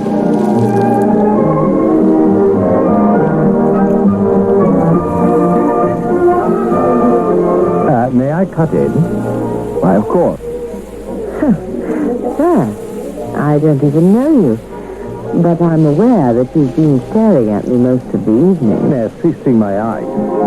I now regret that I took my vacation abroad. Allow me to introduce myself. Sir Gerald Stone. Lady Andrea. Yes, I know. I intend to call you Jennifer. Really? Yes, and that's not all I intend either. You're aware, of course, that I'm recently married. Unimportant. To you or to me? To both of us. You're very sure of yourself. Well, why not? I'm not in need of surgery, Sir Gerald. Oh, no, of course not. But in need of entertainment. Meet me at Dunstan's in half an hour. And that was how it started. A liaison that had all London talking. The most famous surgeon in London, handsome, debonair, and society's most glamorous beauty. Neither of them made any attempt at secrecy, and their behavior was brazen, to say the least. Of course, Lord Andreas could not help but see what was happening. Going out again, Jen? Yes. I can't say you didn't warn me. About what, love? About marriage not being your dish of tea. Oh, you're disturbed about Sir Gerald. The devil with Sir Gerald. It's you who scares me, Jen. You ought to know by now, Tony, I'm like a cat. I always land on my feet. You have a lot of feline qualities, Jen. But even a cat has only 9 lives. How many escapes have you had? I haven't kept track. You should, Jennifer. You're walking very close to the line. Ah, threat, Tony, my dear. I should think if you're contemplating any action, you should deal with Sir Gerald. You'd like that, wouldn't you? 2 more men fighting over you. You know, Tony, I'd really like to see someone go up against Gerald. He's terribly conceited and terribly strong. I don't intend to oblige you. That's a pity. Meanwhile, I have to run. Oh, don't wait up for me. I shan't. But, Jen, remember, you've been warned.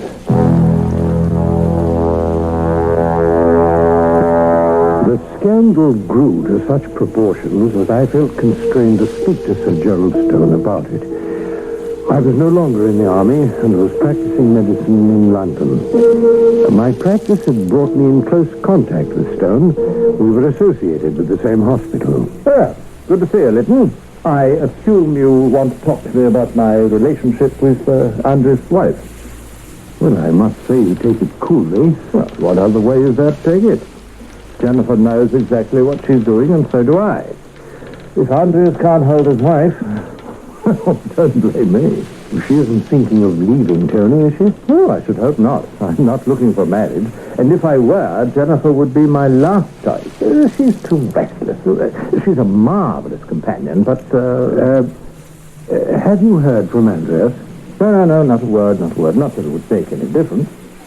Were you going to ask me to give her up, Lytton? Was that what you had in mind? I really don't know. I was hoping that perhaps I could persuade you. Well, put it out of your mind. Well, I admit I can't see the end of this affair yet. But it will end. And then a new scandal will be on everyone's tongue, and it will be forgotten. Yes, perhaps. Who the devil would that be calling at this hour? Well, if you'd care to go to the door... No need to. My housekeeper will answer.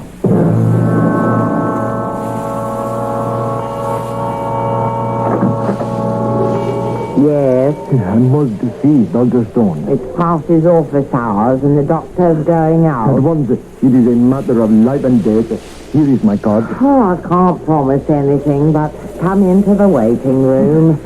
I'll go into the doctor's study and tell him you're here. Thank you, but please do it quickly. There is so little time.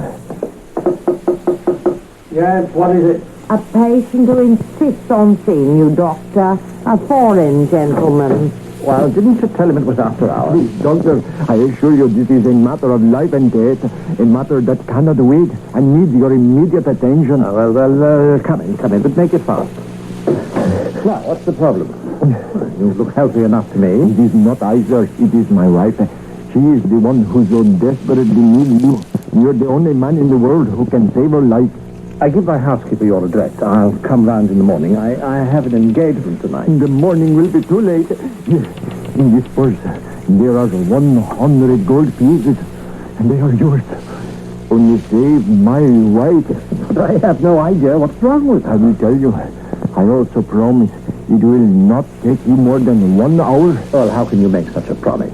Are you a physician? I am a dealer in curios, Sahib. That is why I came to London. I have done good business.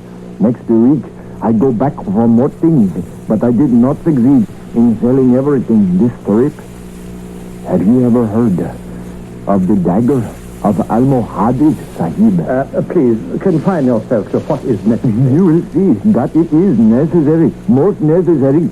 Today, my wife fell down in a faint in the room in which I keep my wares, and she cut her lower lip upon this accursed dagger. Oh, yes, I said so. Well, you wish me to dress the wound? No, it is far worse than that, Sahib. These daggers are poisoned. Poisoned? That is the sadness. There is no man living, no physician, east or west, who can tell now what is the poison or what the cure. I know this because my father was in his trade before me, and we had much business with these poison weapons. Well, what are the symptoms? Deep sleep and death in 30 hours. But if, as you say, there is no cure, why should you pay me this enormous fee? No drug can cure, but the knife may. How? The poison is slow of absorption. It remains for some hours in the wound. Well, then it might be cleansed by washing. No, it is too subtle and too deadly. Excision of the wound, then? Yes, Sahib. If it be the finger, take the finger off. So said my father always. But when I think of where this wound is, and that it is my wife, it is a dreadful thing to think upon. Well, if what you say is correct, it is better to lose the lip than life. I fear the Sahib speaks the truth. Let us go. I have a cab waiting. Well, it's rather dark in here. It's the room where I keep my wares. I thought it best not to move her. We can light more candles. Yes, well, please do so. And boil some water. We'll need sterilization. At once? Is that the patient on the couch over there? That is my wife. I pray to Allah you may help her. Yes, but I see she's already in the sleep you described. Now I shall have to lift the veil. No, it is forbidden. For men of our faith, the yashmak must stay on. You can see the wound on the lower lip below the veil. Well, I don't like it, but, well, if you insist... It is not I, but my faith that makes the rule. Yes, well, very well, very well. Would you open my bag and hand me the green bottle you'll find there? What is in the bottle? Chloroform. Alas, that is also forbidden to us. It is a spirit, and we make no use of such things. You don't mean to tell me that you're going to have your wife undergo an operation without an anesthetic? She will feel nothing, Sahib. Already the deep sleep of the poison has come on. Also, I have given her of our Smyrna opium. This wound, it shows no signs of irritation. I beg you do not try to. You do not know. It is deadly, this poison. Only the knife can save her. Yes, well, nevertheless, I am inclined to wait. Sahib, forgive me if I speak shortly. I know too well that you are the greatest surgeon in England, but that is why I have paid you a small fortune. But I cannot stand here and allow my wife to sink into the death coma. But the disfigurement will be frightful. It is kidnapped. Her mouth will not be a pretty one to kiss. But she will live, Sahib. She will live. Well, very well. If you feel that strongly, bring the water. I'll sterilize my instruments. Oh, now, I'll need some assistance. Will you be able to help me? Anything to save her life. I am yours to command.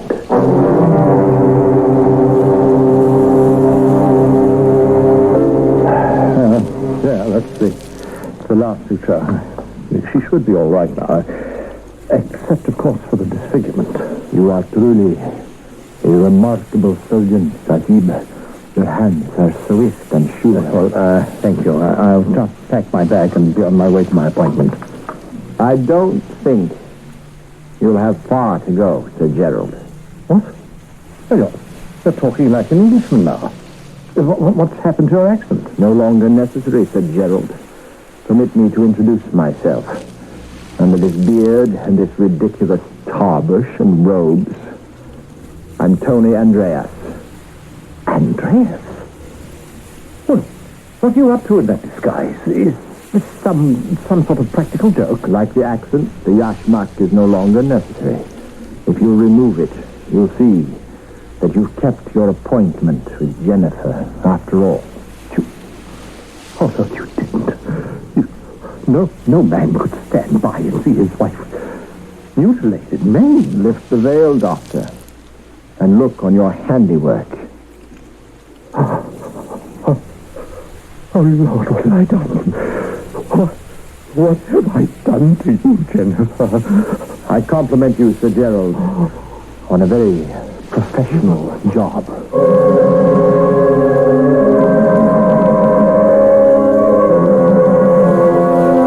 That night, I received a telephone call from Sir Gerald Stone's housekeeper. She told me that Lord Andreas had brought him home in a pitiable condition and begged me to come at once. When I arrived at his house, I found a babbling wreck of what had once been a man who'd completely lost his senses. As for Lady Andreas, all London wondered why she entered a convent and was never seen again.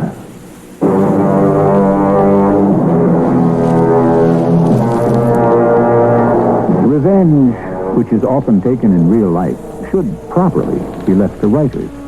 They have created more varied and more horrible forms of vengeance than any that reality can give us.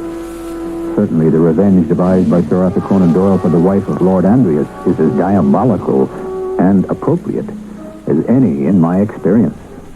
I'll be back shortly. A message from CBS Television. Hello, I'm Charles Kuralt. For years, the American countryside has been my home. While traveling all those miles on the back roads, I've shared in the folklore of a rich nation. Now, every weekday, I'll bring you the first news of the day from our nation and the world with special reports from our correspondents in the field. So join me for Morning from CBS News. Charles Kuralt in the Morning, only on the CBS Television Network.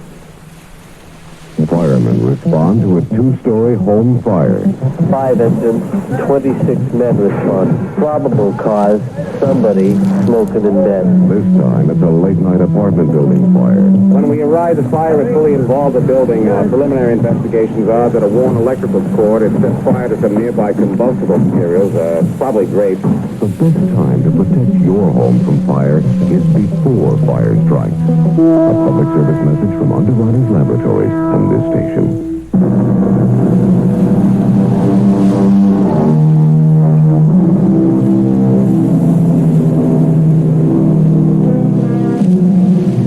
I do not know whether the dagger of Almohades actually exists. I doubt whether Conan Doyle himself could tell us. But remember, the old merchant who insisted that the dagger was bound up with the life of Jennifer Wilson. I think that Conan Doyle believed, along with Robert Herrick, that there is no armor against fate. And it was Jennifer's destiny to be destroyed by the dagger of Almohades. Our cast included Patricia Elliott, John Lithgow, Court Benson, and Earl Hammond. The entire production was under the direction of Hyman Brown. And now, a preview of our next tale. Well, what about the Indian? If you ask me, the Indian knows already. How could he know? I think it's obvious to almost everyone except your husband. Walter, why did you agree to come on the trip? If he'd gone alone, we could have had such a good time by ourselves at home. How can you even ask, Ruth? You know I'm completely dependent on his sponsorship. I know. And I hate it. Well, maybe. Maybe what? I need his recommendation for the teaching post, and that's all there is to it. If you had a ton of gold, you wouldn't have to teach, would you? No, I would say not. And if I had a ton of gold, I wouldn't have to be his wife either. This is E.G. Marshall inviting you to return to our Mystery Theater for another adventure in the macabre. Until next time, pleasant dreams.